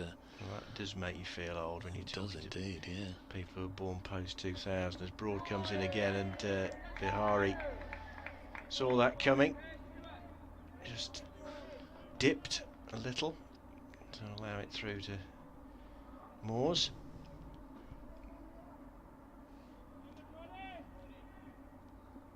Nice to know we've got a listener anyway. Yes, that's good. Saturday evening. Everybody will be out in those pub beer gardens now, won't they? Making the most of the first Saturday of freedom.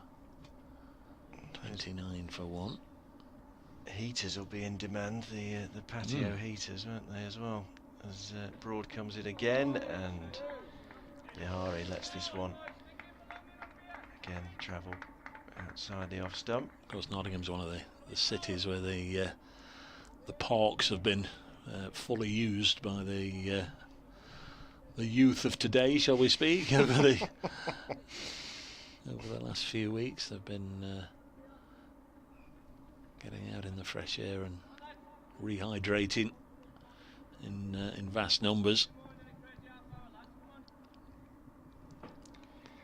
Broad thundering in again, bowls to Vihari, who turns this to short leg, but made sure that he turned it into the ground first. Trevor Smith's been in touch. Dave, I'm old enough to remember Clive Radley of Middlesex batting one-handed with the other arm in a sling sometime in the 1970s. Fine player he was, wasn't he? Fair-haired, top-order batsman. Thanks, Trevor. I think he had a little bit of exposure to England cricket, Clive Radley. I'm sure he did. As Broad comes in again and bowls to Vihari. And no shot required. Good leave from Hanuma Vihari. Malcolm mentioned Malcolm Marshall. He did certainly went out and batted one-handed. He's not to spoil the surprise. He's on my list of birthdays for tomorrow. Of course, he sadly died aged 41, but he was born 1958 on the 18th of April. It would have been his birthday tomorrow. As Broad comes in again, Vihari leaves. Remains on 6, Rhodes 21, and 304 more runs required by Warwickshire to win. 23 overs remaining in the day's play. They are 29 for 1. I think we're going to get a bowling change. It's not going to be Dane Patterson. It's not going to be Stephen Mullaney. It's not going to be the spinner for Liam Patterson-White. It's going to be Lyndon James. It's a funny old thing, the captain's hunch, isn't it? He was certainly the 5th seamer used in the first innings. Might even have been the 6th bowler to be used. I can't remember now. It's so long ago.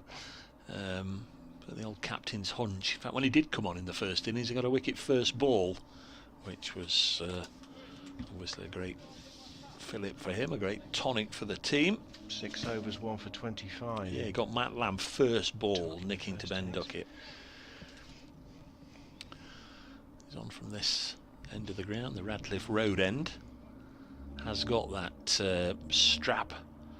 I don't know if it's a step counter or what it is on his right wrist. Here he goes, setting off to bowl to Will Rhodes down the leg side. Been a cracking ball to a right-hander, that one, but just not quite got his line right. Yeah, we don't think it's a watch. Looks to me like one of those step counters or whatever, but it caused an almighty furore in the Durham game last week when one of the Durham batsmen clearly objected to it, or maybe I don't know. It just seems dark. I don't see how anything can be reflecting off it, but he had to take it off and put it on the other wrist, bizarrely. This time it's clipped up to mid-on and there's no run. Well, the lights were on during the first day at Edgbaston last week, Warwickshire, Derbyshire, and because the angle that the Sky camera was pointed at, as there was a chap doing a piece, it actually interrupted the game because it was the lens of the camera was reflecting in the lights of the floodlights. It was only when he turned it away to the guess that the fella had lined up that the game carried on. Next ball eased into the offside. 29 for 1. Dan's been on. He says he thinks he's put the name of a fruit.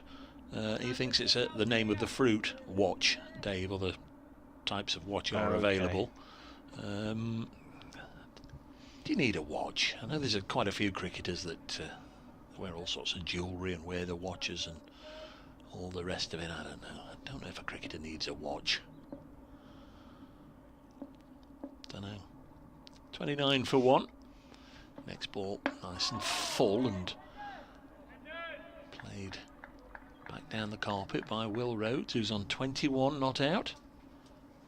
Got a good start here, Will Rhodes. Really been called him Warwickshire's talisman earlier in the game. Richard said he was a little surprised at me calling him that, but I think he is, as the skipper, as the holder of many roles, as we've talked about within the team. I think if he's playing well and going well, it'll have a rub off to everybody else. Next ball fielded by Stuart Broad at mid-off. Yeah, there's certainly an element of him leading by example and, you know, do as I say as well as I do. Stuart Broad's got his Nottinghamshire cap on at mid-off. You'll often see him in the floppy sun hat, especially on a day like this. But it's the cap for now. In comes Lyndon James again, bowling to Rhodes, the Bears captain. He helps it up as far as Mullaney, the Notts captain, and that's the end of the 12th over, and that means like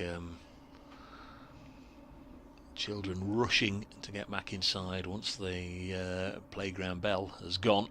They all head off to the boundary road to get some hand sanitizer. In fact, they don't, because they're going to be intercepted by Joey Everson and Toby Petman, so they don't have to go all the way out there. 29 for 1 Warwickshire, who lost Rob Yates for the second time in the game, dismissed by Stuart Broad just for 2. That was in the 7th over with a score on 13. Yeah, the cap's more traditional. I prefer a cap to a floppy sun hat. Oh, the only time the sun hat is of more use, of course, when it's really, really sunny, and the only way you can avoid your neck getting sunburn is to then turn your shirt collar up, and that tends to look a bit scruffy. So the wide-brimmed sun hat does the job then. But yes, I'm very much. There are some collar-up players, aren't there? Ben Stokes is one. Craig White used to be another one for Yorkshire and Hampshire and England back in the day. There's Broad bowls to Vihari and shoulders arms outside the off stump. The collar up. Of course, Cantonella used to do that, playing for Manchester United for many years. That famous goal when he chipped Lionel Perez, who was in goal for Sunderland that day at Old Trafford. I always remember that. Just thinking around this team, and I've got my binoculars on him. Yeah, Joe Clark's another one. He likes the old collar up. As Rhodes starts again towards us and bowls to Vihari, and he works that into the onside where Slater picks up. He's the guy under the helmet at short leg. Hanuma Vihari. Bless you. All right, Dave. I am. Good. See, I did that quietly off mic, but it was so loud that we heard it anyway. As Broad comes in and bowls to Vihari, he manages just to turn this past Ben Slater. Again, ensured that it was into the ground rather than giving Slater a chance to catch it. Local canine exercising his or her vocal cords in the background now as well. You can probably hear. And another siren on the Loughborough Road. 30 for 1, Warwickshire. 303 required. the LV County Championship Twitter feed, whoever operates that, have put Essex haven't lost a home first class match. Oh, it's just disappeared, hang on. A home first class match for 954 days. Now, I can only presume that is Notts in 2018. As Broad comes in and bangs that in short to Rhodes, who ducks underneath it. So it would be somewhat ironic, wouldn't it, if, and there's big ifs here, I'm not counting any chickens, geese or other farm Avian animals, life, yes. but it would be somewhat ironic, wouldn't it, if that is when they lost to Notts in June 2018, and if their record goes this week, that's right. and Notts' record goes tomorrow as well by ending it. But like I said, I'm not counting any chickens, I'm just sort of reflecting on the irony of it. If Essex lost and Notts won, would end both of those stats.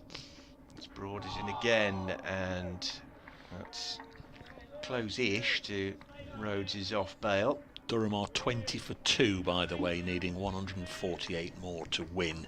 They were 0 for 2, so Borthwick and Beddingham grinding them out.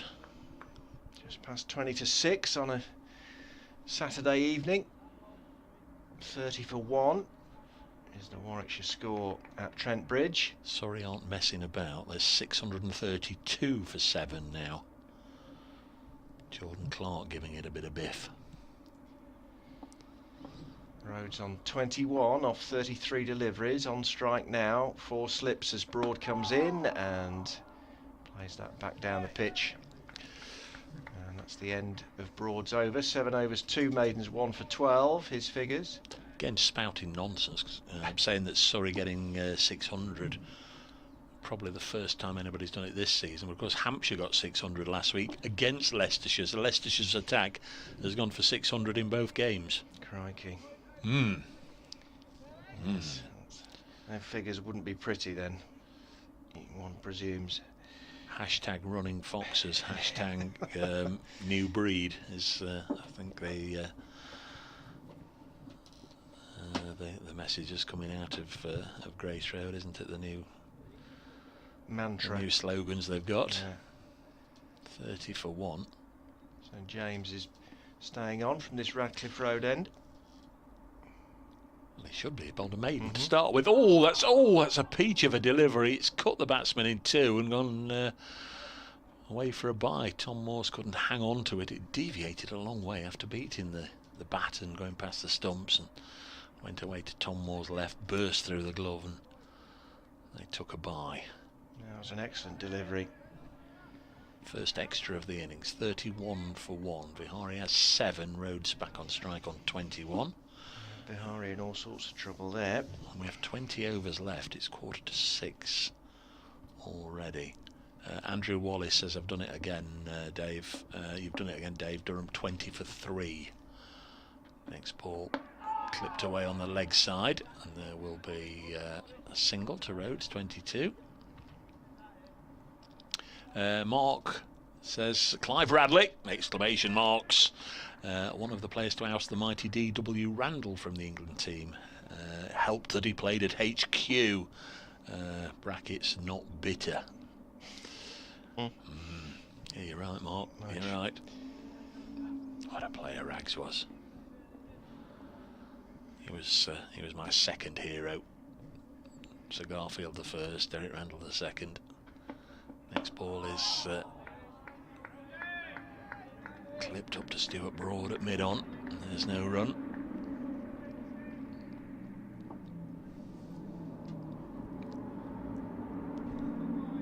Crikey, the Hell's Angels are back.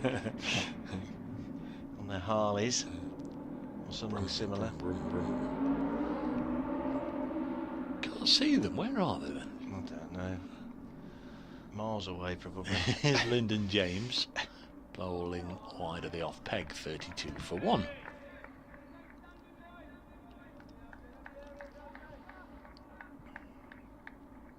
It's deceptive, isn't it? Noise. Sometimes when you try to work out, when you're trying to work out where a siren's coming from, when you're driving, whether it's in your lane or your side of the road. There's yes, certainly some noisy motorcycles in the vicinity of Trent Bridge. Lyndon James bowls again, cut away by Vihari. Gets a single, 33 for 1. He's on to 8. Not really a shot in anger yet from the Indian. He's just helped himself to whatever's been on offer. Rhodes has 22. Somerset are now 9 down, 143 for 9 against Gloucestershire at Taunton, so they lead by 146. That will create 1 or 2 ripples in the West Country, no doubt, if Gloucestershire can beat the Cidermen. Rhodes clips this behind square. Seba Mead, who's normally close to the bat, just getting a bit of fresh air, grazing down at long leg. That's the end of the over, 34 for 1. Shock of dark black hair there protruding from underneath his Nottinghamshire cap. Vice captain, which is a decent effort, considering he only came to Trent Bridge, started last year, played in all 5 Bob Willis Trophy games, yet to score 100 for Notts, but he did bat nicely for his 53 in the Nottinghamshire second innings. It's going to be Dane Patterson to take over from Stuart Broad. Finished the Warwickshire first innings with a burst of 3 for none in 6 balls, so guess we can say he's in form. He batted well for his 22 before being last out. So 20 overs remaining in the day. Plenty of decent light, so I think we are going to get all these in. As Patterson moves in and bowls to Rhodes, who up on his toes and ends up an inside edge into his pads, and it squirts away into the offside where Hamid does the fielding. Thanks to Mike Goulder, again being my eyes and ears and quickly disproving anything I say and coming up with the facts. Essex lost later on in 2018, Dave. They lost to Surrey at Chelmsford in September 2018. That was 3 or 4 months after Notts won there. 1,029 days since Notts last won. As Patterson comes in. That saves me asking tomorrow, Mike. Yeah. Thank you very much. I'll keep that just in case that saves me working that out on the calendar. What was that again? I was going to be adding my 365s and 365s up later tonight, just in case. Job done for you already. 1,029, so it'll be 1,030 tomorrow if it happens. 1,037 if it happens a week tomorrow at Derby, and 1,044 at Worcester. As Patterson bowls, and it's a lead from Rhodes. 1,044 if it happens in a fortnight at Derby. Crikey. And if they don't win the first 4, well, there'll be all sorts of angst amongst the membership. It's a group, with all due respect to the other 5, that Nottinghamshire would expect to create some winning opportunities, and they have here. Patterson's in, but it's a straightforward leave outside off stump from Will Rhodes. You know, win, lose, draw or tie, they have created a winning opportunity here by what they've done. I think they have perhaps been helped a little bit by Dominic Sibley's absence, but of course he's only human, and it's early season, all the rest of it. You know, if he had been able to play in the first, bat in the first innings and play a full part, you know, he might well have gone cheaply to Broad. You don't know, but it certainly helps when you've only got to take 9 wickets rather than 10. No, exactly. As Patterson is there again and bowls to Rhodes, and that's chopped down into the gully area where Chappell does the fielding.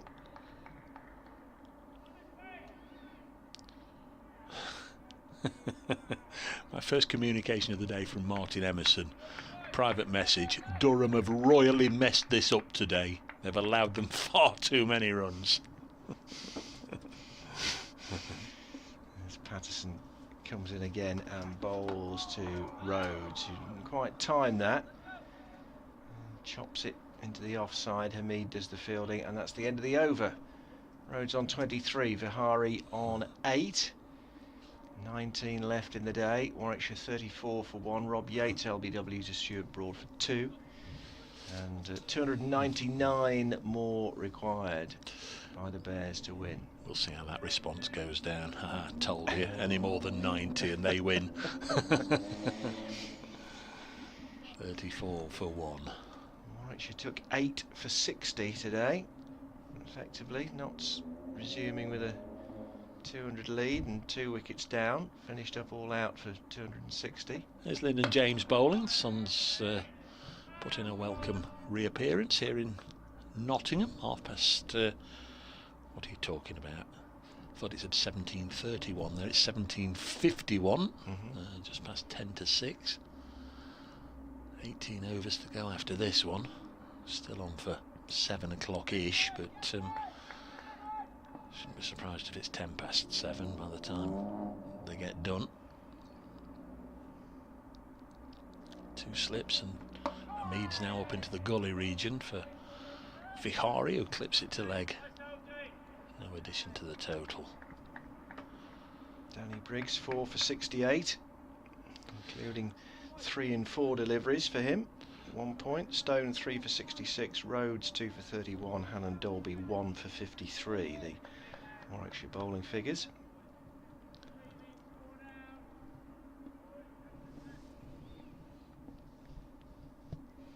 Here's James. Oh, he's bowled him off stump out of the ground. Oh, that's a big wicket for young Lyndon James. He's bowled Anuma Vihari.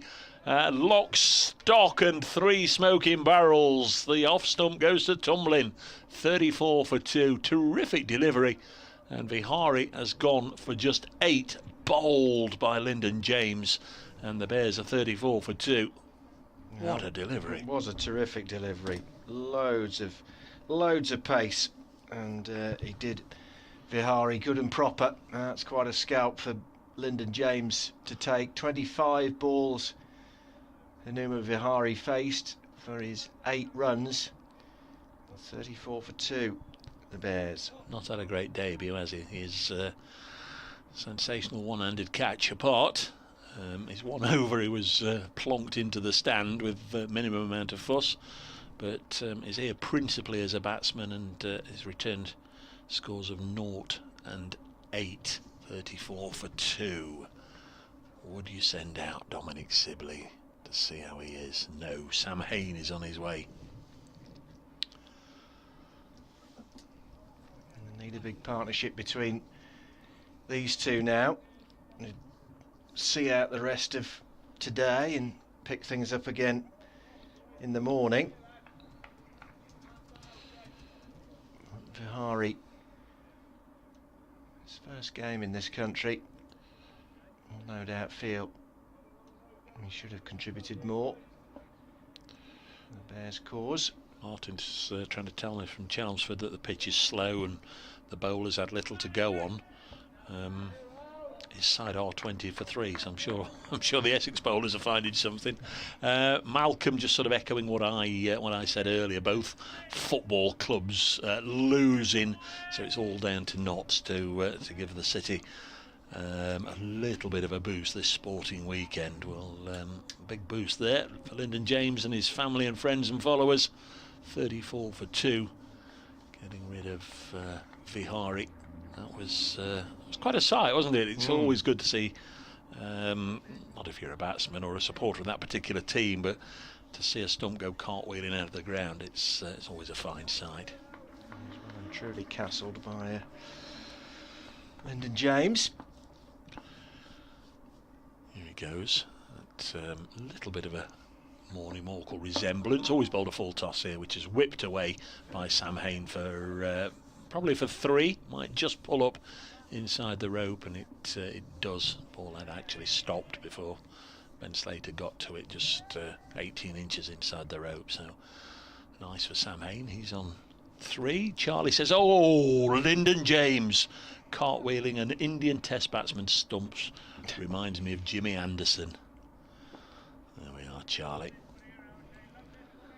No, it was an excellent delivery. He's no getting away from that. It was a terrific ball to Did say though about the captain's hunch, because Mullany got himself on his first change in the first innings, but clearly felt it was Lyndon's time.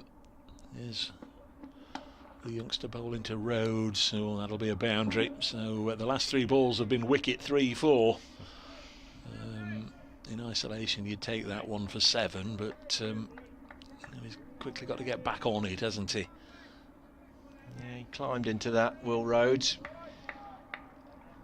Dispatched it confidently and predictably, given the nature of the ball. Some fella called Jay Root has reached 3 figures for Yorkshire, who've now declared with a lead, or they've set Kent 4-4-5, which is a challenge, it's fair to say. Unbeaten century for Joe Root. Yorkshire declare 330 for 5, 4-4-5 the Kent target. There's Lyndon James bowling to Will Rhodes. He defends. That's the end of the over. 1 for 10 for James after his 3rd over. 18 overs to go in the day. Run rate at the moment is only 2.5 an over, so if they were to maintain that till stumps, oh, there we go, I've gone down an avenue I shouldn't have gone. 45-ish. Started something you can't finish, Dave. Yeah, 45-ish to add on. So around about 86. It's all about the end figure though for Warwickshire, isn't it? They'll be desperate to get there. Certainly now no more than 2 down. They wouldn't want to go into the final day, I think 3 down, perhaps still with uncertainty over Dominic Sibley, or the certainty that he can't bat. No, I mean another couple of wickets and not hugely in the box seat. No, steady. They are hugely in the box seat. Another couple of wickets. I'll give you box seat. Nothing further than that. Middlesex have lost another wicket. They're 155 for 4, still needing 376. Dane Patterson. His 2nd over from the pavilion end, once Sam Hain has completed his various exaggerated stretches at the crease, and he's now ready to face as Patterson comes in and bowls, and that's worked away into the onside by Hain. Not timed. Rehearses the stroke that he might hope to have played. Sure, as yet we haven't seen the best of Dane Patterson or anywhere near, but he's already looking 1,000,000 times better than he did in the warm-up game against Leicestershire, when he really did look rusty, and he did in the first innings to a certain degree, but he's getting better and better. And he comes and bowls to Hain. Just as you said that, he is carved away by Hain. I never learn. The deep bowed square leg boundary for 4 runs. Hain on to 7, 45 for 2. Helen sent me a link. I don't do links, Helen, because I end up disappearing down rabbit holes, but the boys have put a quiz together to help you work out when Notts last won. Getting excited for a possible win tomorrow. All I know is, Helen, it was June 2018 at Chelmsford. I was there, and it's 1,029 days ago, didn't you know? As Patterson comes in, and leading edge from Hain squeezed into the offside, but in the opposite direction. He was trying to play the ball there. Mark says he's predicting great things for Lyndon James. Hope he's on a long contract. I hope so too. Him and Liam, very much the not only the future of the club, but the here and now as well. Sam Hain keeping the bowler waiting for a second or two as he prepares to face. And it's played up to mid-on. What a contest developing early on between these two, Patterson and Hain.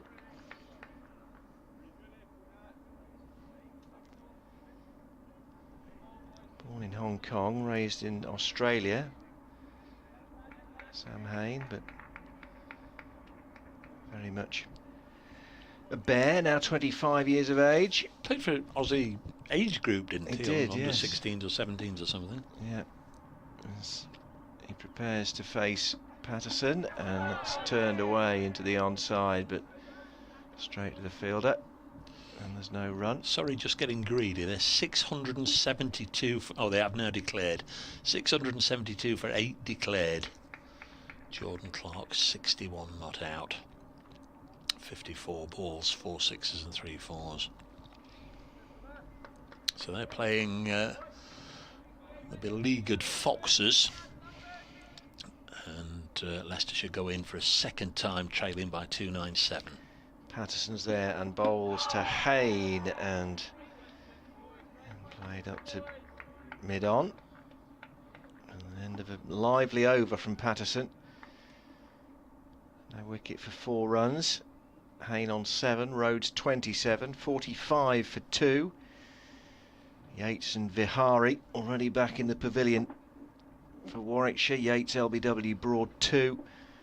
Vihari comprehensively bowled by Lyndon James for 8. And 288 more Warwickshire require to win. Andrews claiming a couple of assists. The last 2 times I've had to turn you off for a few minutes, Notts have taken a wicket, so I'm now going to be driving for half an hour, and hopefully any signal drops will suffice.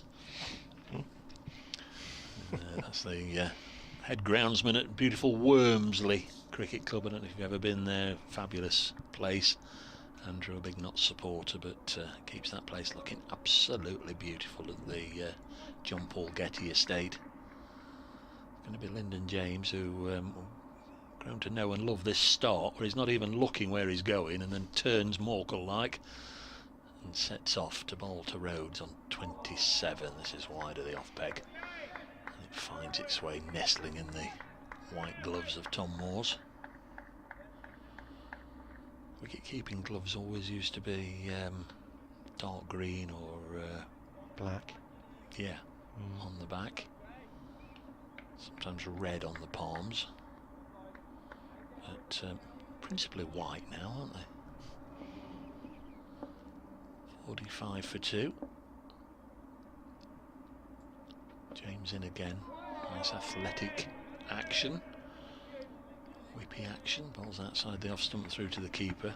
The thing I notice is a lot of cricket boots have kind of got those either bright orange or pink soles, haven't they? Which I mean, Lyndon James hasn't, as it happens, but can be quite hypnotic when you're watching somebody coming into bowl. Well, they've gone on to the soles. We did have a spell where the back portion of the boot, one season it was blue, and then we had sort of an orangey red, really vibrant colour. Next one past the outside edge, but it kept low. It scuttled along the ground before reaching Moores. I just wonder if the regulations had sort of outlawed them, because everybody wore them for a couple of 3 seasons, about 3 or 4 years ago, but you don't see them anymore. I just wonder if they've been outlawed for not being white enough. The orange or pink soles are very much in evidence still. The cricketing equivalent of the what is it, the Louboutin or whatever the word is. Next ball pushed to mid-on. 45 for 2.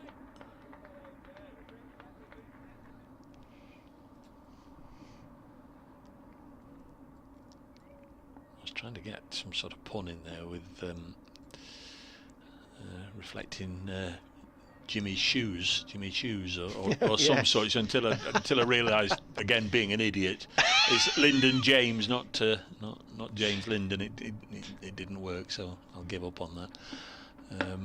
But I showed my workings. This one's hit down the ground for 4. Lovely looking shot by Will Rhodes for a boundary.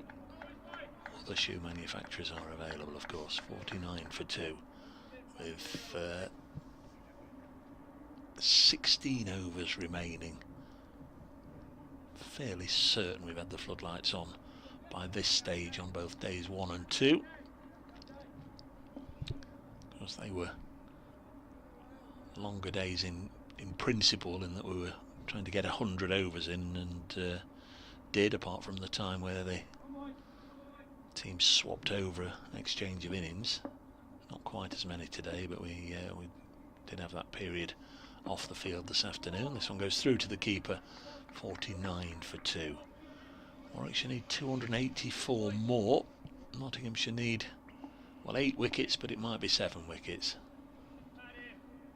if Dominic Sibley can't bat. As I've said already, these two, Rhodes and Haynes, need to be around at stumps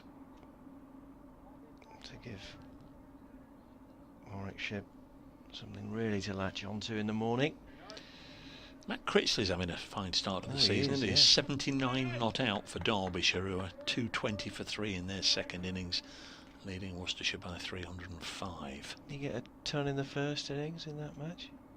I think he did. I'll have a little look as I'm on the page. Patterson comes in and bowls, and Hayne gets everything behind that up to Broad. He got 109 in the first innings. And he top scored in both innings against Warwickshire last week. Got 64 in the first and 86 from memory in the second innings. He's a good player.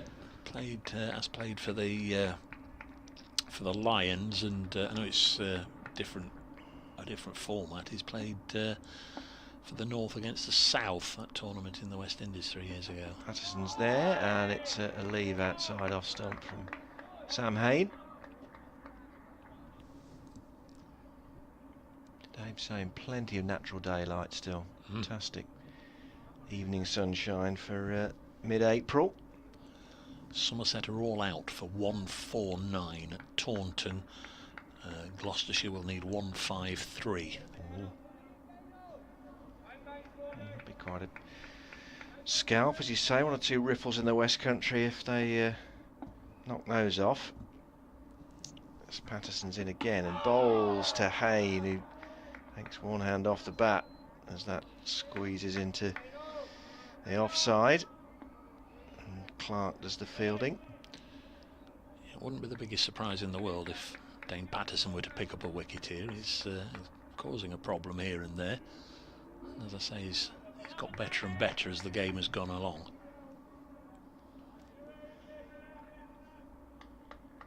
Obviously bustles it through. Tom Moore's stood well back.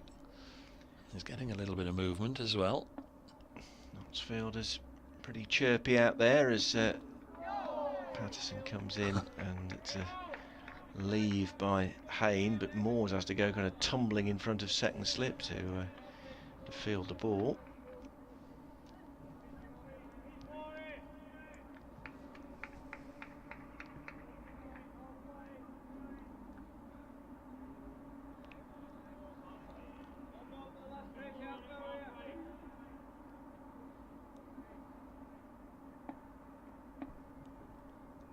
Hayne waits as Patterson runs in again and bowls, and withdrew the bat at the final second. Patterson instinctively now with that right arm in the air. He's got his dander up, hasn't he? He's bowling nicely here. He's got the support of his new teammates, very much encouraging him along here. He's got the ball doing a little bit, and you know, he's got the boost of getting those 3 wickets towards the end of the Bears' first innings. And again, and bowls to Hayne, who gets a single into the offside this time. Controlled stroke into the covers, and he moves on to 8 from 13 deliveries. Will Rhodes 31 from 50 balls faced, and a 50 up for Warwickshire. They're 50 for 2. Yeah, Miles. 19 overs. Sorry, that's all right. Rob, Lyndon looks a serious cricketer, says Miles. The most promising of the current younger crop, do you think? Yes, I do indeed. He's a couple of years older than Joey Everson, and you know, you can see the promises there with Joey as well. But he will, he will fill out a little bit, get a little stronger, and He's going to be another fine player. Liam's a high quality player, of course, different sort, of course, a spinner as Lyndon James comes in and bowls, but yeah, huge talent. He seems to have an excellent temperament as well as all-round skill. He does indeed. Good words from Miles there on Lyndon James, who's bowling at the moment. And as we saw, the damage he did to the stump in the dismissal of Vihari, the way it went flying out of the ground, he does push it through a little bit. Here he goes again, that semi-Morkel turn. Sets off, shadows lengthening around him, bowls nice and full, and it's clipped by Sam Hain up to Stuart Broad at mid-on, and Broad's throw down to the other end just bounces before reaching Tom Moore's. Really good to have Stuart Broad alongside Lyndon there, and he keeps having a word, keeps encouraging him. He's known Lyndon for a while, but as he mentioned last night in his interview, it's the first time they've actually played together, and very much enjoying getting to know him as this one's eased out as far as Slater. 50 for 2, Warwickshire. 283. More runs required to win is the strap line at the bottom of the scoreboard. It will be an interesting decision overnight, excuse me, depending on the context of the game at Stumps, as to whether Dom Sibley is going to be pressed into action tomorrow or not. James bowls, nice looking shot. It was pitched up there, it was made into a half volley by Sam Hain, and he's eased this one away over the ropes. Good chase by Stephen Mullaney, just getting into his stride there, and was not too far away, but the ball always likely to win that race, and it did indeed. Hain on to 12, Rhodes 31. They've had a 20 for the third wicket, and it's 54 for 2. Yeah, immaculately timed that was from Sam Hain. Had just enough juice to go over the rope. It's the trouble if you're striving to pitch the ball right up there, just open just to get a little bit of movement and kiss the edge. Slightly over pitched. Next one similar, but hit as far as Liam Patterson-White in the covers. And there's no run. He's reaching for that one a bit more. Sam Hain.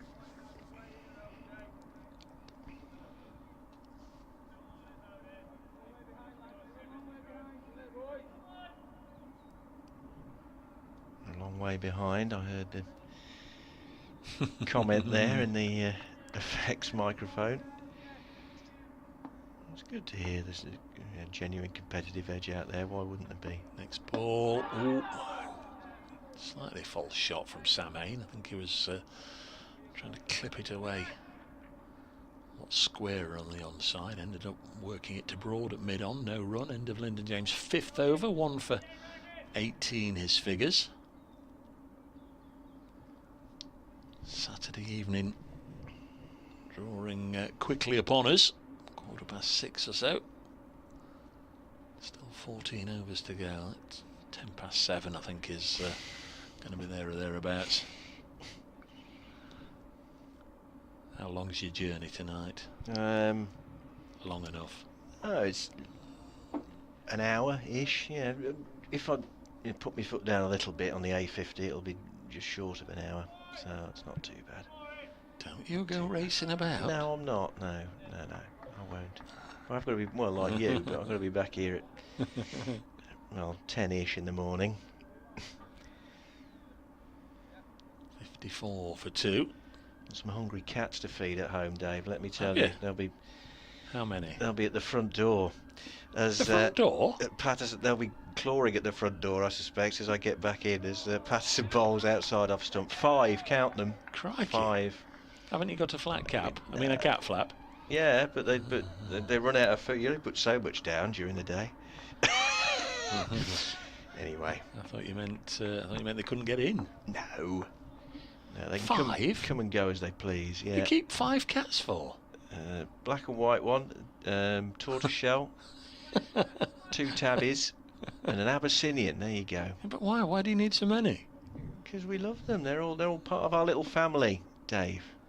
They're part of our little family. As Patterson comes in and bowls to Rhodes, who's worked that out into the offside, and it's a bit of a chase for Hamid with the shoulder-length locks underneath his green Nottinghamshire cap. Have you been cross-examined about your cats before? What are their names? Wiggy, Tiger, Wiggy, because obviously looks like he's wearing Bradley a wig. Wiggins? No? No, it looks like he's wearing a wig. Tiger Lily is the tortoiseshell. Bo, which is short for beautiful, because she is. Raccoon, because he's got a tail that's shaped like a raccoon. And Harry Kane. Now, he was named after the England captain as Patterson comes in, and it's a leave by Rhodes outside off stump, because we got Harry during the last World Cup in Russia, so we named him after Harry Kane. So there you go. Not Harry Maguire. No, Harry Kane. Well, there we are. The life and loves of Rob Gurney. When it is 6:15 on a Saturday night. So my priority is to feed them the minute I turn the key in the front door this evening. As Patterson comes in again and bowls, and it's a leave by Rhodes outside off stump. Blimey.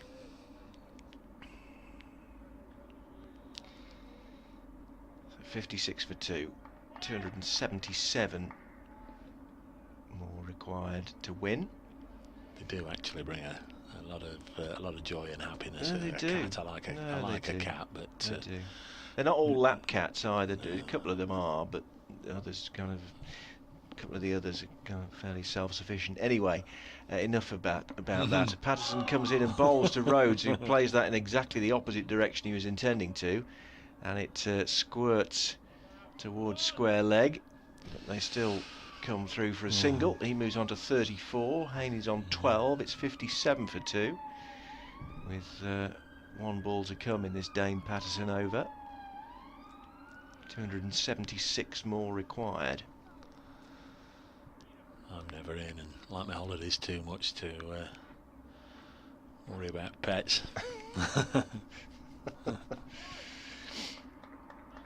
Quiz night tonight, online quiz. Very good. 43 out of 50 on Thursday night. Very impressive. That's what we'll be aiming for tonight. Very impressive. What, sport or all subjects? It's general knowledge. Is it? Yeah, Okay. yeah. 50 online quiz. There'll be another Very 50,000 or so people doing it.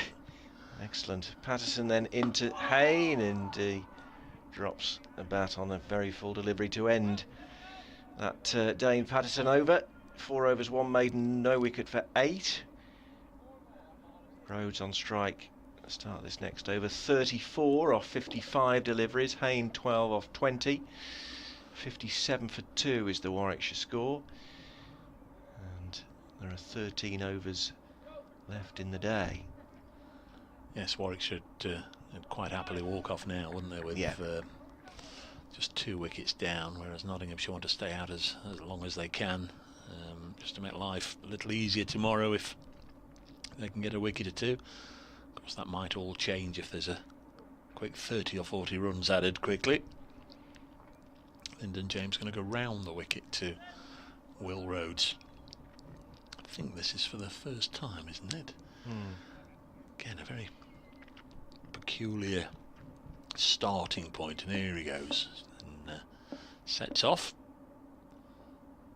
past the umpire and digs this one in short. Rhodes, I think, went to work it away on the leg side, but just plays it down in the ground, and Liam Patterson-White does the fielding. We might see a little bit of the spinner, who gave the captain a big hint there that he wants a bowl, because he did bowl the ball to Stephen Mullaney to begin its journey back to Lyndon James. In fact, he is actually loosening up, so perhaps Mullaney's already given him the nod. There's James in to Rhodes, has played very nicely here. Plays this back to the bowler. That one was lobbed by Lyndon James, the bowler, to Liam Patterson-White, who's the ball polisher, and clearly lobbed it straight into the sun because Liam lost it. Ball went behind him. He had to shield his face in case it hit him. The ball went behind him and was then thrown back to him by umpire O'Shaughnessy. 57 for 2. Lyndon James 1 for 18. Balls again to Rhodes. Not much happening for Notts right now. The wicket's flattened out a. Well, it's not flattened out a little bit. It's been tough going, in truth, all the way through after the new ball has lost its hardness, its early shine, early movement has evaporated. It's probably like it should be. You've got to try and work the batsman out. James bowls, hit crisply, but that's a good stop from Mullany. To dive to his right, he's trying to fill two positions there, in truth, both mid-on and mid-wicket. It's neither one nor the other, but flung himself to his right. He saved a couple of runs there, Dave, definitely. Good work from Mullany. 57 for 2.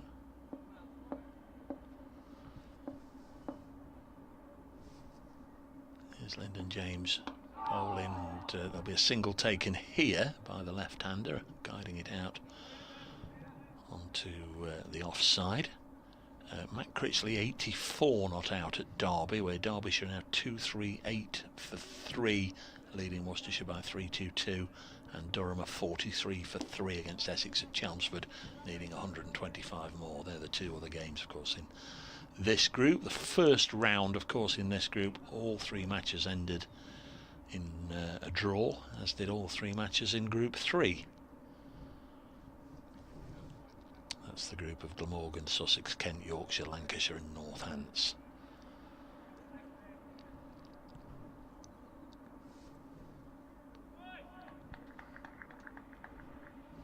Just about ready now for Lyndon James to bowl to Sam Hain. Hain defends. There's another Centurion today I've omitted to mention, and I shouldn't, because it's quite important. Glamorgan playing Sussex in the first innings for Glamorgan, who were 285 all out on the first day. Kieran Carlson 127 not out. In the second innings here, Glamorgan are 257 for 5, and Kieran Carlson 128 not out. So he's had a fine game, and Glamorgan leads Sussex by 61 with 5 wickets remaining. Kieran Carlson.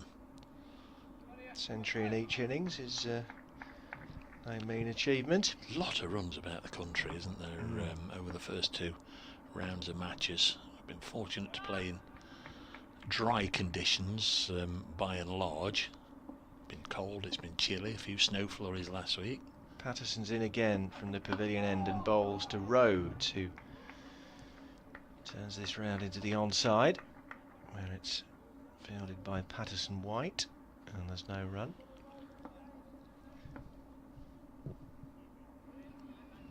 Northants have been set to score 4-2-5 to beat Lancashire, and they're 25 for 2. So the Red Rose may well win that one. Yorkshire on top against Kent. In comes Patterson and bowls to Rhodes, who's chopped that away. There'll be a long chase for Chappell, but he's going to get there. 10 yards or so in front of the boundary, and backing up from Ben Slater means that they're restricted to a couple. 60 for 2. Rhodes on to 37.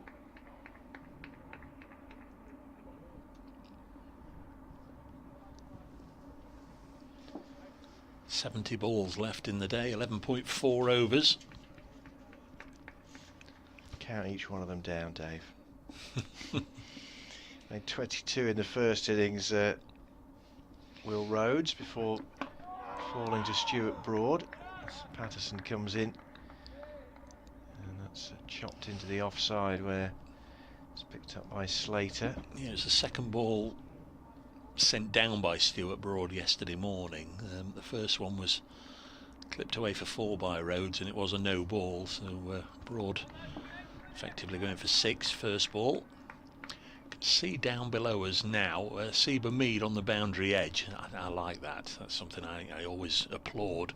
He's fielding down at long leg, and he's popped on during the course of this over the pads, protective pads. As Patterson comes in, and that's again successfully turned into the onside by Rhodes to Patterson White. So he's going to be in at short leg, which again just strengthens the feeling that Liam Patterson White is going to have a bowl. Well, he's been windmilling his arms at mid-wicket, so you would get the impression that he is going to come on sooner rather than later. 60 for 2. Dane Patterson in to Will Rhodes, and that's a straightforward leave outside the off stump from Warwickshire captain.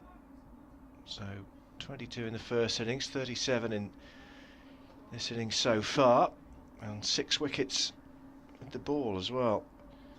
2 for 31 earlier today, following up his 4 for 53 in the first innings. Done a good job, I think, all 4 seamers so far. We've not seen Mullaney, we've not seen the spinner, but Warwickshire going on at 2.6 and over. Patterson's in again and bowls to Rhodes, and there'll be runs here, back past the bowler. Chase for Stuart Broad. Excuse me, but they'll settle for a single.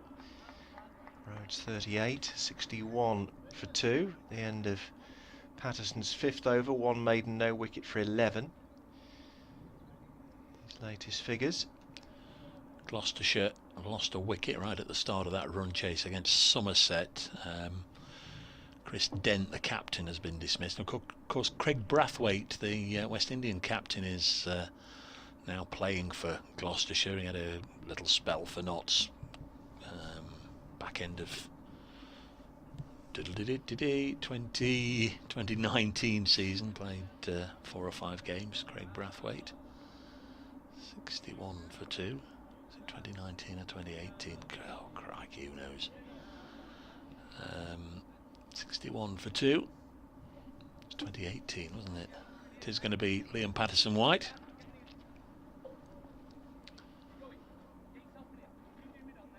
So we'll be bowling from our end of the ground, the slow left arm spinner, just rubbing his hand in the dirt and just walking off a little run. This is one of the grounds, of course, and I really do like it, where all the bowlers, when they measure their bowling run-ups in the morning with the tape and whatever, they're given a kind of green spray paint. So you really have to look and peer. Once you know that and know what you're looking for, you can see them, can't you? Yes, you can see all the bowling marks in green, but yeah. you know, there's some grounds you go to where they're given the old white spray paint, and they look a right old mess, don't they? Yeah. But you can hardly see from any sort of distance the bowler's marks here, because they're all in green. So here is Patterson White. He's only coming in off 3 or 4 steps, perhaps 1 step longer than Danny Briggs, maybe. Bowling from the end that Briggs got him out first ball earlier in the day. This time Will Rhodes drops it on the leg side. Short leg, Seba Mead. Slip, Stephen Mullaney. Here is Liam Patterson White in once more, bowling. Take a single. Lots of energy out there, lots of noise, as you can hear. Probably know that though there's some fine players to come, this is a really important partnership for Nottinghamshire to break. Will Rhodes, the talisman, as I'll keep on calling him, and Sam Hain, top scorer in the first innings with 72. Both excellent players. 271 more to win. It sounds a lot right now, but this pair can stick around overnight, begin again tomorrow. Single taken here, chopped away on the offside. Takes Sam Hain to 13, 63 for 2.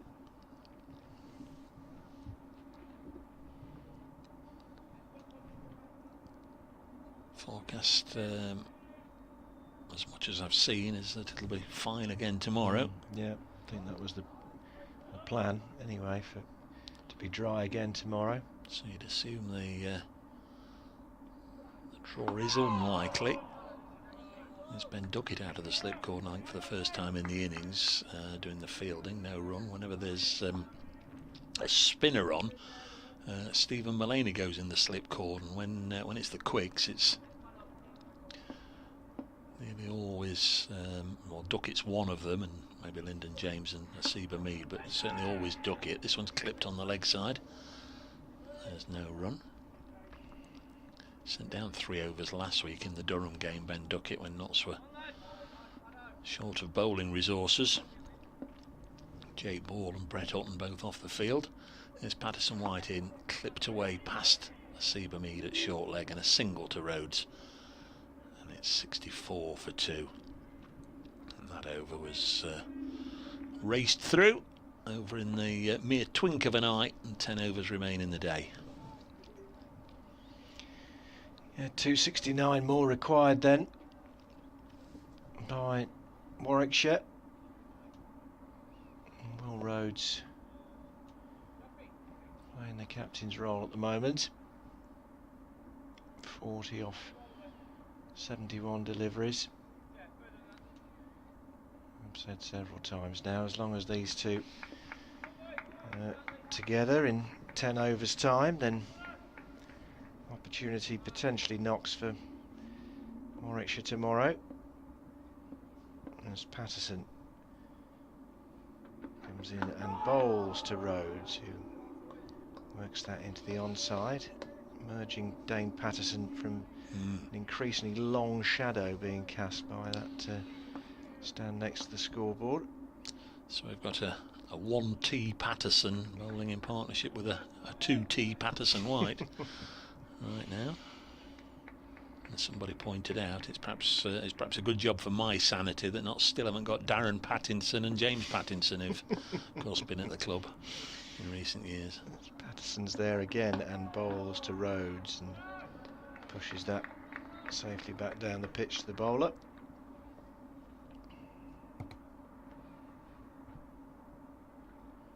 Mullaney shining the ball furiously on the back of his trousers.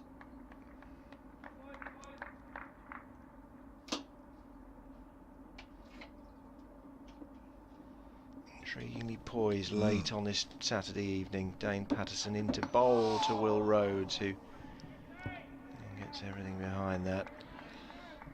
I'm quite optimistic we're going to get through to the close without the need for floodlights, which again is another sign that we're perhaps easing out of spring and getting towards summer. Yeah.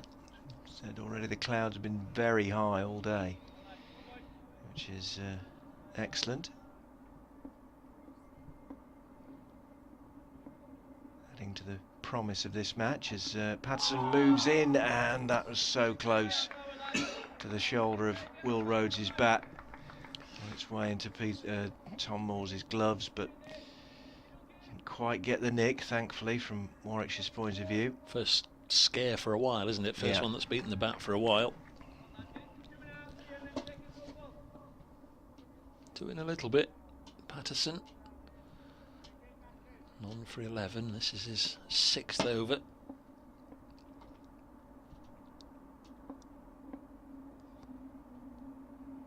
He's there again, Patterson, and bowls to Rhodes. It's played into the onside. There's no run.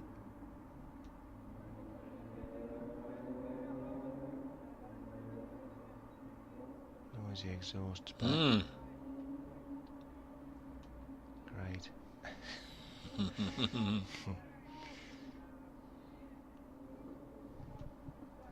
Dave's been saying 2 tests for South Africa.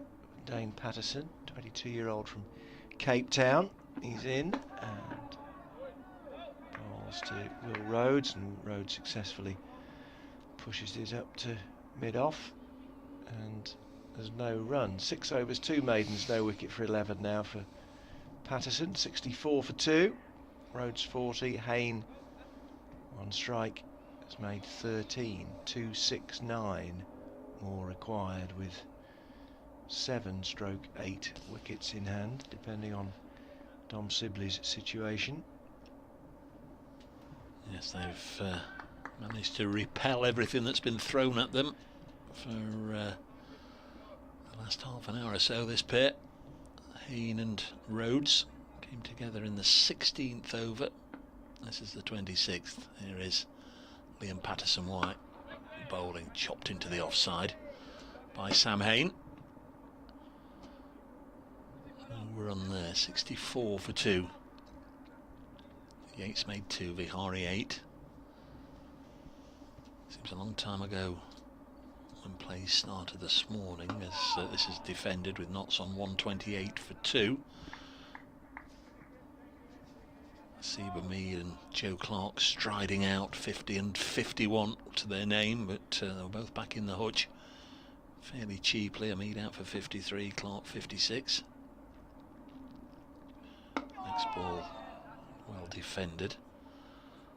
Lyndon James and Stephen Mullaney took knots up to lunch. It was a fairly attritional morning session, just 60 runs in the 2 hours.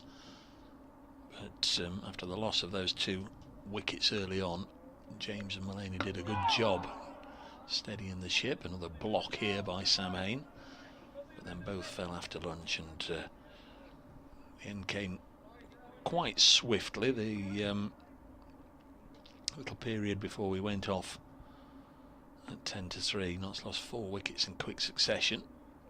Next ball again blocked by Hayne. It remained 64 for 2, and then straight after tea there was some fun and frolics between Dane Patterson and Zach Chappell to get Notts up from 221 for 9 to 260 all out, setting Warwickshire 3-3-3. Next ball again defended, end of the 26th over from Liam Patterson-White. Hayne remains 13, Rhodes 40, and there are 8 overs left in the day. So Rhodes faced 77 deliveries for his 40, and Hayne 28 for his 13. Partnership worth 30 off 63 balls between these two. Feel that chilly evening air just coming in through the commentary box window now. Matt Critchley out for 84 at Derby. 249 for 4.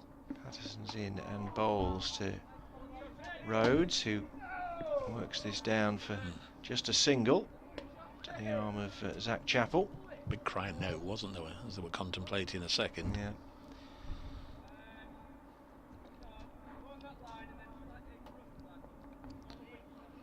Yeah, Stephen Mullaney sorting the fit. Chappie that way. You heard him yell. He's trying to get Zach Chappell exactly where he wants him.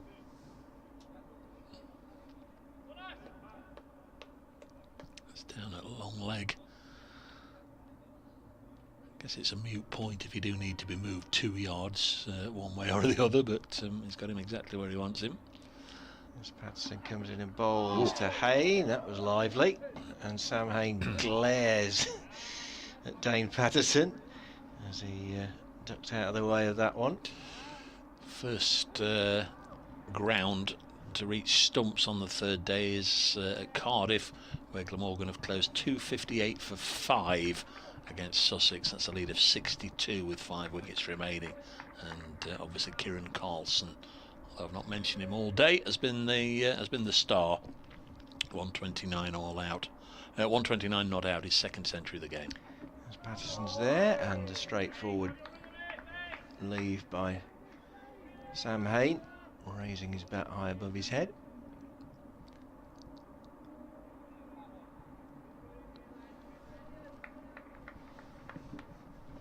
So very rare that games finish on time, having bowled the allotted number of overs.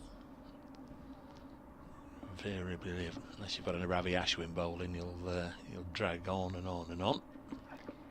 As this one from Patterson's worked into the offside by Hayne, but not properly timed. Tumbling Joe Clark does the fielding. When Ravi Ashwin was here a couple of years ago, the Notts over 8 on a couple of occasions got up to plus 24. It's quite extraordinary, isn't it? 24 overs ahead, tremendous. As Patterson comes in again and bowls to Hayne, and that's worked away, but some excellent fielding on the dive by Hamid there. That saved at least a couple of runs, possibly 4, if he hadn't have dived and cut that off. Perhaps helps you with the pads on to dive, because you know you're going to get a fairly spongy landing. You're not going to jar the bottom part of your legs. Whereas conversely, if he had to run after that all the way down to third man, it might have been more of a cumbersome task. Been labouring a bit, I suspect. Yeah. Anyway, 1 ball to come in Dane Patterson's 7th over, the 27th of the Warwickshire innings. 7 to come after this one. 65 for 2, 268 more required. Patterson's there, and Hayne lets this pass one out outside off stump. He stays on 13 off 33 deliveries. Will Rhodes back on strike, 41 off 78, 65 for 2. 7 overs now left in the day. Just wondering if the chat between Mullaney and Patterson, the end of that over was, well, clearly it'd have been asking one way or another, are you okay to carry on, or are you ready for a blow, mate, or have a blow, mate? He picked up his sweater from Joey Everson over there and then gave it him back on the boundary edge. I think yeah, he's putting his sweater on now, Dane Patterson, on the boundary edge, and Stuart Broad's loosening up. I think the decision's been made, and that was a good spell from Patterson. If it is to be the end, 7 overs, none for 12. There's the spinner, Liam Patterson-White bowling. LBW appeal, asking umpire Malinder, not given, probably outside the line when it struck the pad. It was worth a shout. Yeah, but Neil Malinder unconvinced. Small gains. It's the first shout for quite some time. In fact, probably the first shout since Stuart Broad came out of the attack. Next one's clipped away by Rhodes, fielded by Slater. Liam Patterson-White got one wicket in the Bears' first innings. That was Sam Hayne, got in for 72. Bowling to Rhodes now, a little bit of turn there. See, he really tried to give that some revolutions.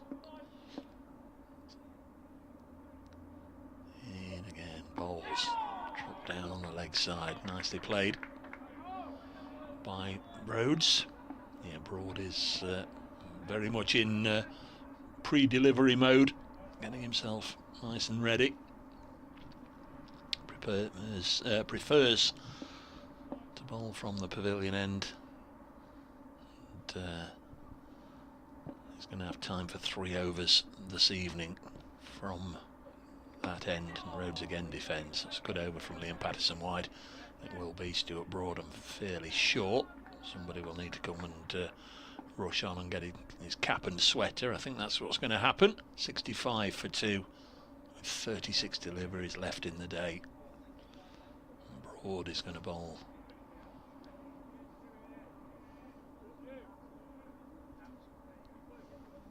Clear what the captain wants here. 7 overs, 2 maidens, 1 wicket for 12. Stuart Broad's figures, trapping Rob Yates, LBW for 2 earlier on.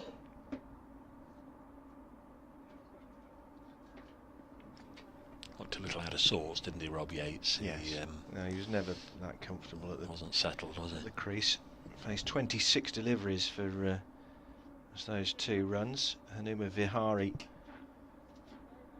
faced 25 balls before his furniture was spectacularly rearranged by Lyndon James when he'd made 8.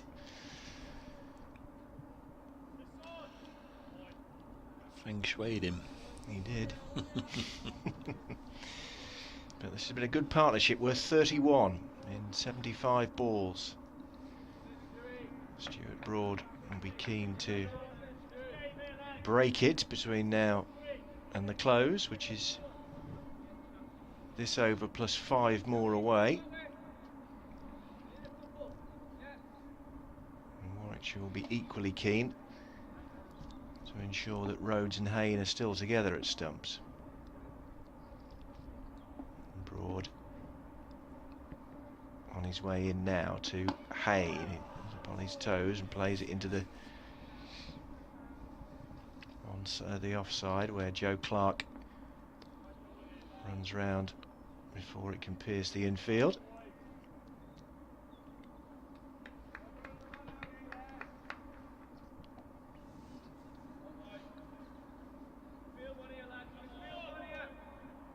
Seems there's an awful lot of grounds where batsmen are just playing for stumps, keep refreshing scorecards and nothing happens. Scores remaining as they are. Broad's there again to Hayne. He climbs into that one. Really nice drive from Hayne. Moves him on to 17. And the Warwickshire score 69 for 2. 264 more needed. It's a nice stroke, wasn't it? It was, yeah. Yeah. Saw it very early and cracked it away to the cover boundary. 264 more, as you say, nothing for Notts to worry about as yet, but as that starts to come down and down and down, might be a bit of head scratching tomorrow. And this next one was a good comeback ball from Broad, right on the money, and Sam Hayne defending it back down the pitch. Matt Lamb got a half century in the Derbyshire match. He's due next in. Got wicketkeeper Michael Burgess, Tim Bresnan, Danny Briggs, Ollie Stone, Ollie Hannon-Dolby, and who knows, Dom Sibley with his cracked finger or not. Well, we might see Briggs again if a wicket goes down this evening. Now we're inside the final 6.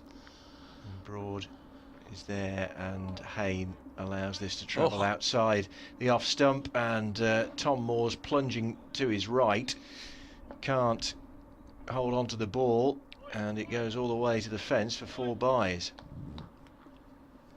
73 for 2. Tough one for the keeper. He'd expect to stop it, but had to go a long way. It moved quite considerably, having gone past the bat. Evening breeze is starting to get up Yeah, now. it's just picking up. Trent Bridge.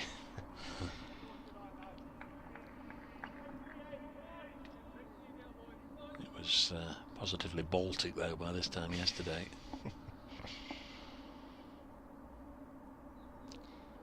Broad moves from shadow into sunshine with his first step or two, and then bowls to Hayne.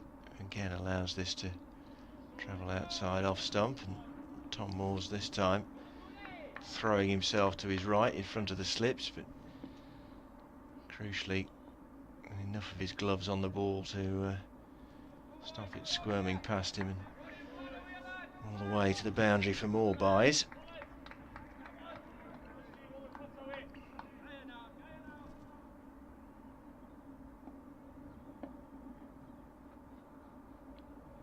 Hayne waits with his bat raised as Broad comes in, and that's turned neatly away off his hip to Ben Slater. A comfortable single, and Hayne retains the strike. He's on 18, Rhodes 41, Stuart Broad 8 overs, 2 maidens, 1 for 17, and 5 overs left in the day with Warwickshire 74 for 2.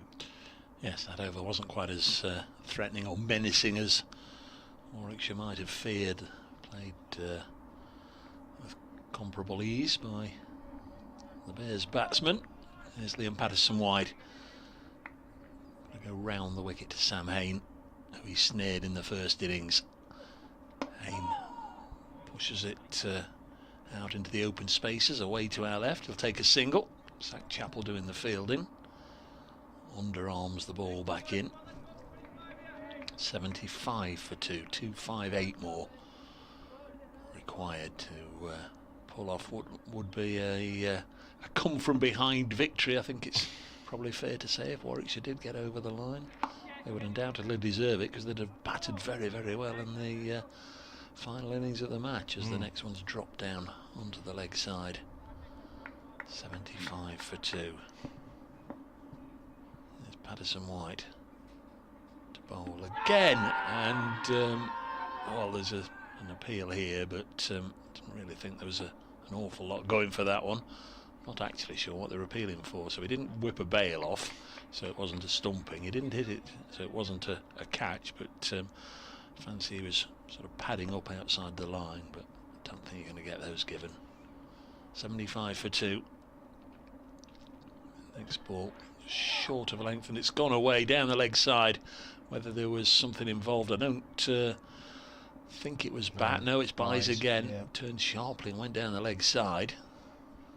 Might be a little bit of encouragement there for the spinner, in the fact that it did deviate off the straight, but it's 4 to the total, and extras have bounded on from 1 to 9 over the last couple of overs, with 8 byes now, 2 lots of 4. Rhodes on 41. Left armour to left hander. This is pushed out as far as Lyndon James, who's in the covers. Umpire O'Shaughnessy has stayed at point for the left-hander. Got the sun behind him rather than looking into it, as Rhodes defends another over quickly through. And umpire Malinder wants a word with his counterpart. Certainly can't be about the light, because it's perfectly okay. It's part of the sanitisation break. They're just having a bit of a chat. 2 or 3 pitches away from the one being used in this match. 79 for 2, and 4 overs remaining in the day. So it's going to be 7 or thereabouts, Dave. Yep, and 8 of the 9 county championship matches are still featuring play as we close in on 5 to 7. 79 for 2.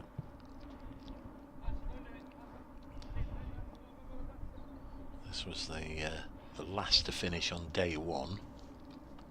I think there were 3 or 4 still playing when we finished yesterday.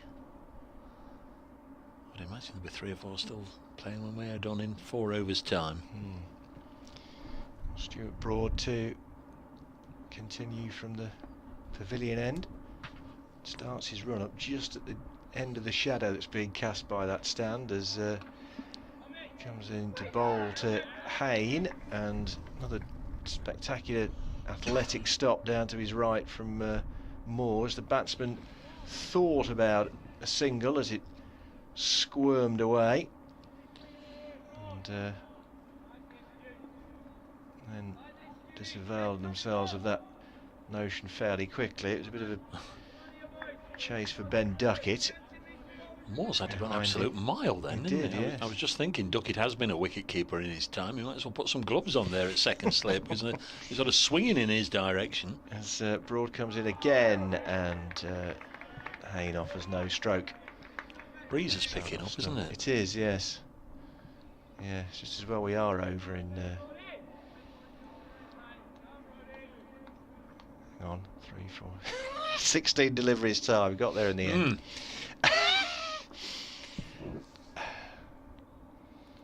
No, it's been another absorbing day's cricket here at Trent Bridge, and tomorrow promises much, you would imagine. Reach its conclusion.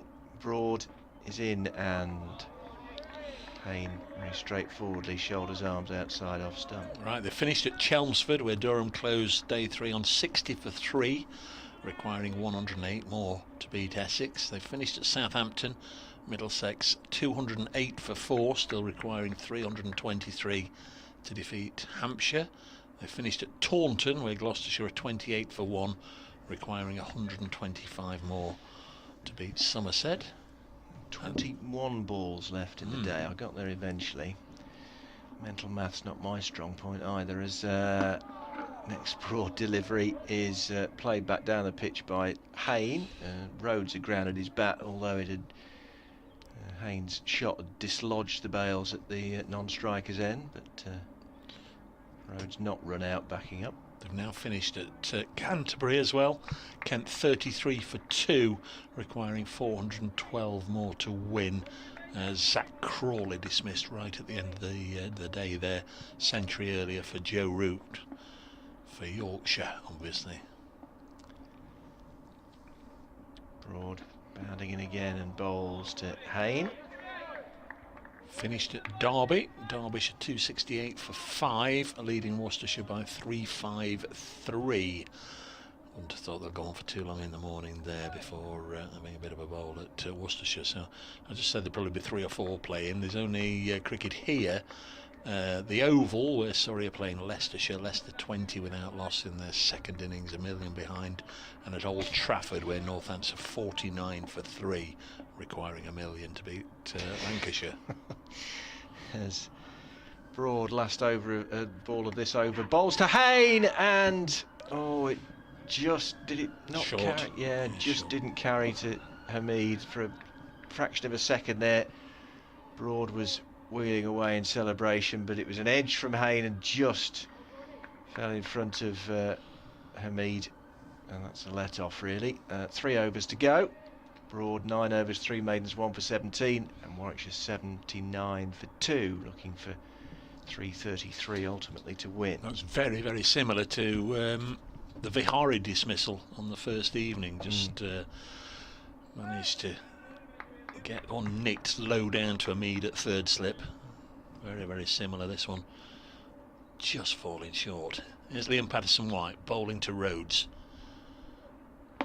Pushes it confidently up to Stuart Broad at mid-off. 17 balls remain. Should be a tense final day tomorrow, you'd imagine. Next ball outside the off stump and through to Tom Moores. As it stands, Notts need 8 wickets. Might be 7 if Dominic Sibley can't bat, but if there's a game to be saved, or indeed won, you'd imagine he will take part. This one turns into the pads of Rhodes. Drops down for Moores to field. Throw back to the bowler. I'd suggest these two need to make big runs, backed up by Matt Lamb, who's due in next. Next ball is pushed back to Liam Patterson-White. Have a genuine chance of making these. 2 left in the over. If they just bat through the day, they wouldn't be too far away. They'd sort of be within a position where they could perhaps have a bit of a poke after tea. Next ball is just edged away down towards third man. They'll get a couple of runs. Just turned in, kissed the outside edge of Rhodes' bat. He'll take those. He's under 43. The Bears captain, 81 for 2. And Warwickshire require 252 more.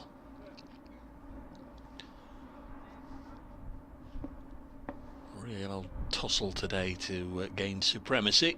Next one is a repeat of the previous one. He's only going to get a single this time to end the over, so Rhodes will keep strike. 32 overs have gone in the innings, but only 2 remain. 251 is the number that Warwickshire would need to pull off a win right now. 251 more. It's 82 for 2.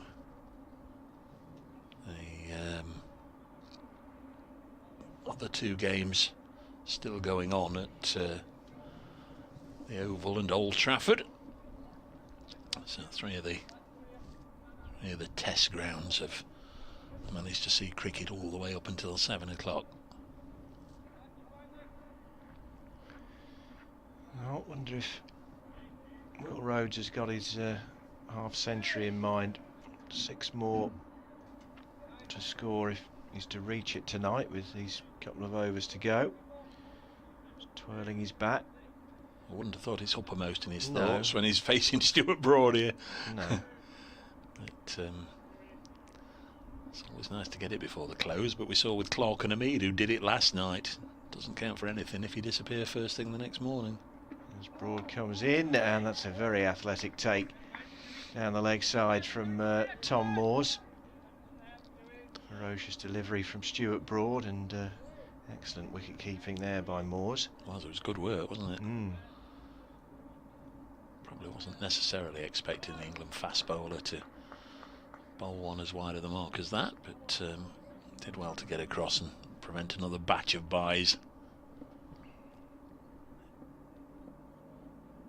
Broad from the pavilion end runs towards us again and bowls, and Will Rhodes solidly behind it.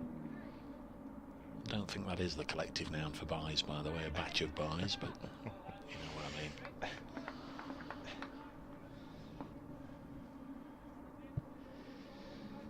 So Nottinghamshire all out for 260 earlier on today, setting Warwickshire 333 to win. Lost Yates LBW to Broad for 2, and Vihari bowled by James for 8. These two have steadied the ship nicely as Broad comes in and bowls to Rhodes and plays this up to mid-off Patterson. There's no run. Ground staff are poised. They've got the hose ready to give the outfield and bits of the square a good old drink. You can see Richard Marshall down there. He's got the wheelbarrow full of all sorts of goodies there. They'll be sweeping the wicket and getting the dustpan and brush there and taking it all off.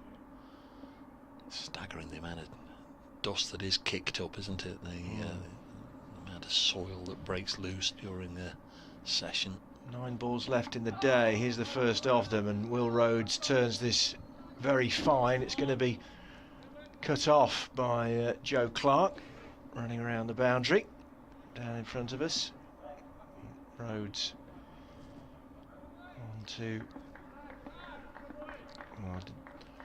come off his bat in the end. No, it's gone on as It must be 2 leg byes. I didn't see the byes. signal. I must admit I was watching the fielder as well. That's a 50 partnership. 103 balls for the 3rd wicket, which is just what Warwickshire required when they were in a spot of trouble at 34 for 2. 84 for 2 now, and 2 balls to come in this Stuart Broad over. Will Rhodes solidly behind the first of them.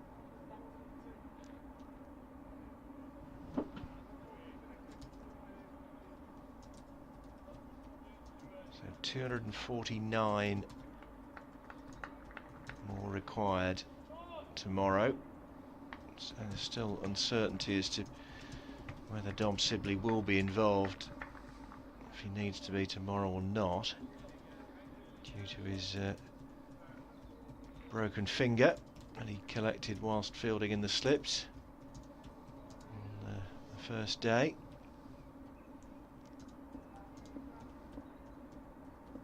Broad moves in again and bowls to Rhodes, and that's turned away into the onside. Not the most convincing of shots from Rhodes, but the end of Broad's 10th over, 4 maidens, 1 for 17. Will Rhodes 44 not out off 101 deliveries. Sam Hain on strike. He's faced 46 balls for his 19, and this will be the last over of the day. The shadow's properly lengthening now. Very much so, yeah. We have got away with without resorting to the floodlights. In fact, we'd probably go on for a little while longer, couldn't we, if need be. It's perfectly clear, but 20 minutes or so, maybe. Yeah, longer than that, possibly, but anyway. The shadows are long. Here's Liam Patterson-White. Can he give Notts an extra tonic before the close? Single taken here by Sam Hain, so he gets down to the non-striker's end, perhaps leaving his captain to negotiate the final 5 deliveries. 85 for 2.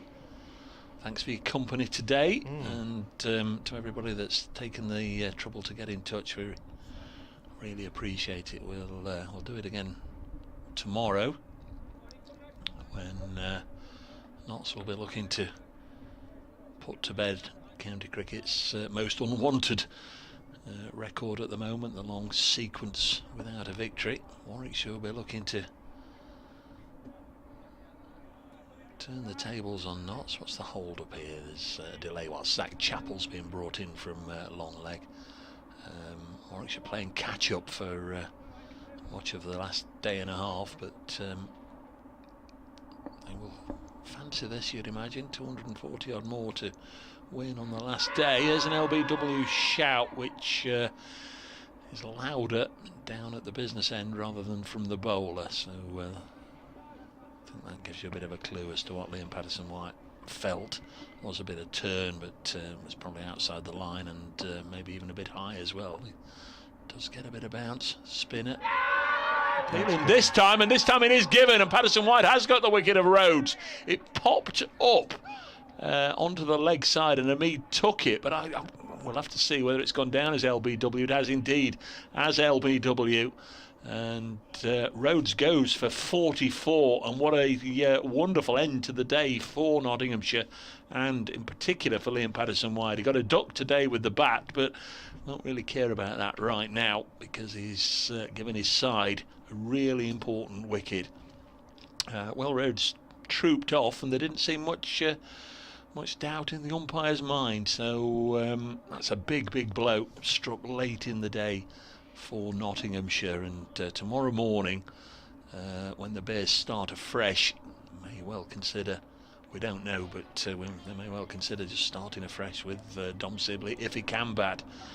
But that's all for us to find out tomorrow morning. We've gone through the cards, we've gone through the scores, we've thanked you for your company. There's not a great deal more we can add at 7:05 this Saturday night, except those of you following on the live stream might want to stick around, because Peter Moores is going to be talking to Aaron in the next couple of minutes about the day, and well, anything else that Aaron will throw at him.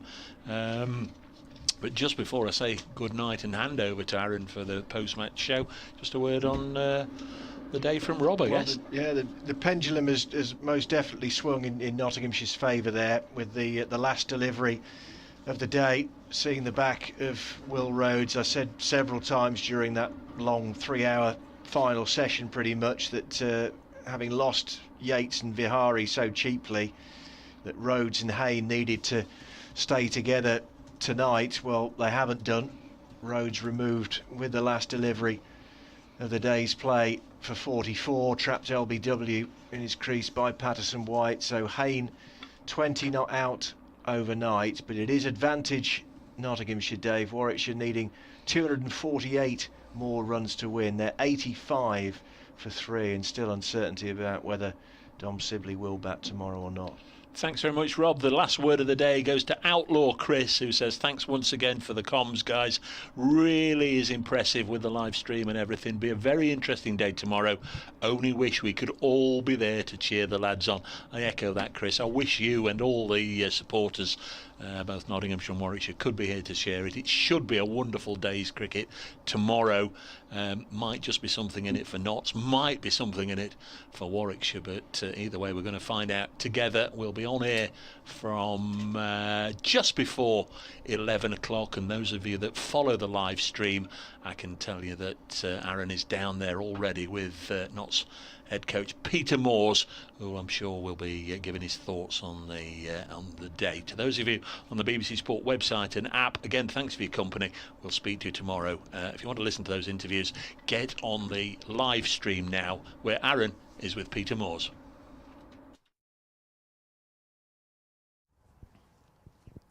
So as day 3 makes its way into the history books, Warwickshire finished the day on 85 for 3, trailing by 248 runs. Now, as you can see, I've got head coach Peter Moores with me now.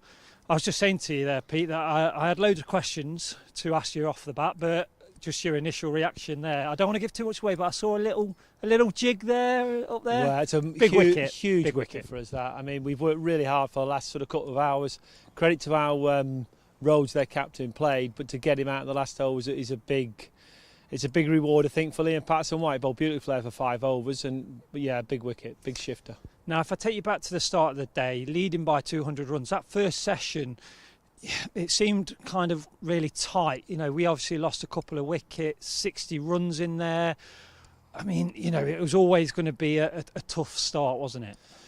Yeah, I mean, we knew they'd come hard because it was a real, that was, I'm not saying the last play for them, but it was a big part of the game. They came in with Stone, bowled well, and we lost 2 wickets, both genuine dismissals really, for Hamid and for Clarkey. And that meant we had to rebuild a little bit, and to be fair, we built a partnership. I thought they bowled really well. The seamers came on, the wicket, it's not lost pace so much, but it's a bit harder to score on now if you bowl wicket to wicket, and they made it hard work for us. And you know, they got their rewards actually after lunch really. They kept the game tight. We wanted to pick up the pace a little bit and push the game on, and they bowled really well. And fortunately for us really, we got a nice little flurry then from Dane Patterson and Zach Chappell. Well, just talking about that partnership there, the 4th highest partnership of our innings, just how crucial could those 39 runs be come tomorrow? Well, we'll find out, but it felt very crucial at the time because, as anything, you know, it just moved the momentum back our way again a little bit, really. I think, you know, we'd had the break, they came out, they were always going to play the shots. You know, Dane's got this record, I think, of 60-odd sixes in his career, so the lads were keen to see him back. But yeah, he's going to play his own way, but those 30-odd runs could be really important in the game, I think. Now, we obviously have conversations and talk about cricket being a team game that's played by individuals. We've just seen a moment there by Liam Patterson White, but it feels that over 3 days we have seen individual sort of pieces of really good performances. Would you agree with that? Yeah, I think what we've shown over the first 2 games so far is we've focused quite a lot on being a tight team and being able to fight our way out of different situations, and obviously try and get in dominant positions in the game. And you know, we've had 2 or 3 already in the first couple of games where we've had to scrap really hard. You know, the top order haven't fired, and they'll be disappointed about that. You know, especially in the first innings. So yeah, we've seen the lower order sort of push on and get scores, and you know, again, those valuable runs today towards the end. So that's been really important. But I think it's a team effort. You're right. Individuals have their day, but everybody's got to chip in when it's their chance. Now, we've heard just in that last session there, the word patience being used a lot by, you know, Muller's captain, but also the rest of the team. It's very easy for players because they're in the moment, they can affect the game. But for you as head coach and the rest of the coaching team, how will you stay patient tomorrow as we chase those wickets down? We've no choice. When we get in twitch, we just go and hide it. I mean, it's every time you close in on a result or anything like that, of course, you've got to do what you're telling the players to do. Really, you can't chase it. You've got to hang in there. You're trying to bowl aggressively yet still keep the game tight and keep control of the game, and that's what we'll try and do. That's what we did very well tonight. I think you know the tone was set brilliantly. I think by Stuart Broad and Zach Chappell up front. And Stuart's led that attack from the front for the whole game, which is great to see. I thought Dane Patterson looked like he's really starting to settle in. You know, tough for him in some ways. First competitive game he's had, I think, for 13 months. So, you know, just getting back into competitive cricket, which is nice for him to feel the game. Now, 7 wickets tomorrow. We obviously don't know the situation with Dom Sibley. Is that something that you've just got to remind the players tomorrow that it is 7 wickets and whatever happens regarding that happens basically? I think mostly just go with the process really. You know, we'll know our plans on how we're going to bowl and how we're going to go about it. We'll just get stuck into doing that. Like most of these things, you don't get too far ahead. You set it up in the first half an hour. You play each hour, trying to win sessions, and knowing that eventually that will take you hopefully where you want to get to. And focus on the wins never really works. So it's a bit of a distractor. We know we want it, but really have to do the hard work first. So the closer you get to something, the more distracting it can get. So tomorrow the message will be very clear. You know, let's put a lot of balls in the right area and make them have to play really well. Now we've put ourselves in a great place here after 3 days, but as you just sort of alluded to there's still a lot of work to be done tomorrow. And is that your role and the rest of the coaching staff, as you've said, just to calm the boys down, make it clear what the plan is tomorrow and go out and actually achieve that plan?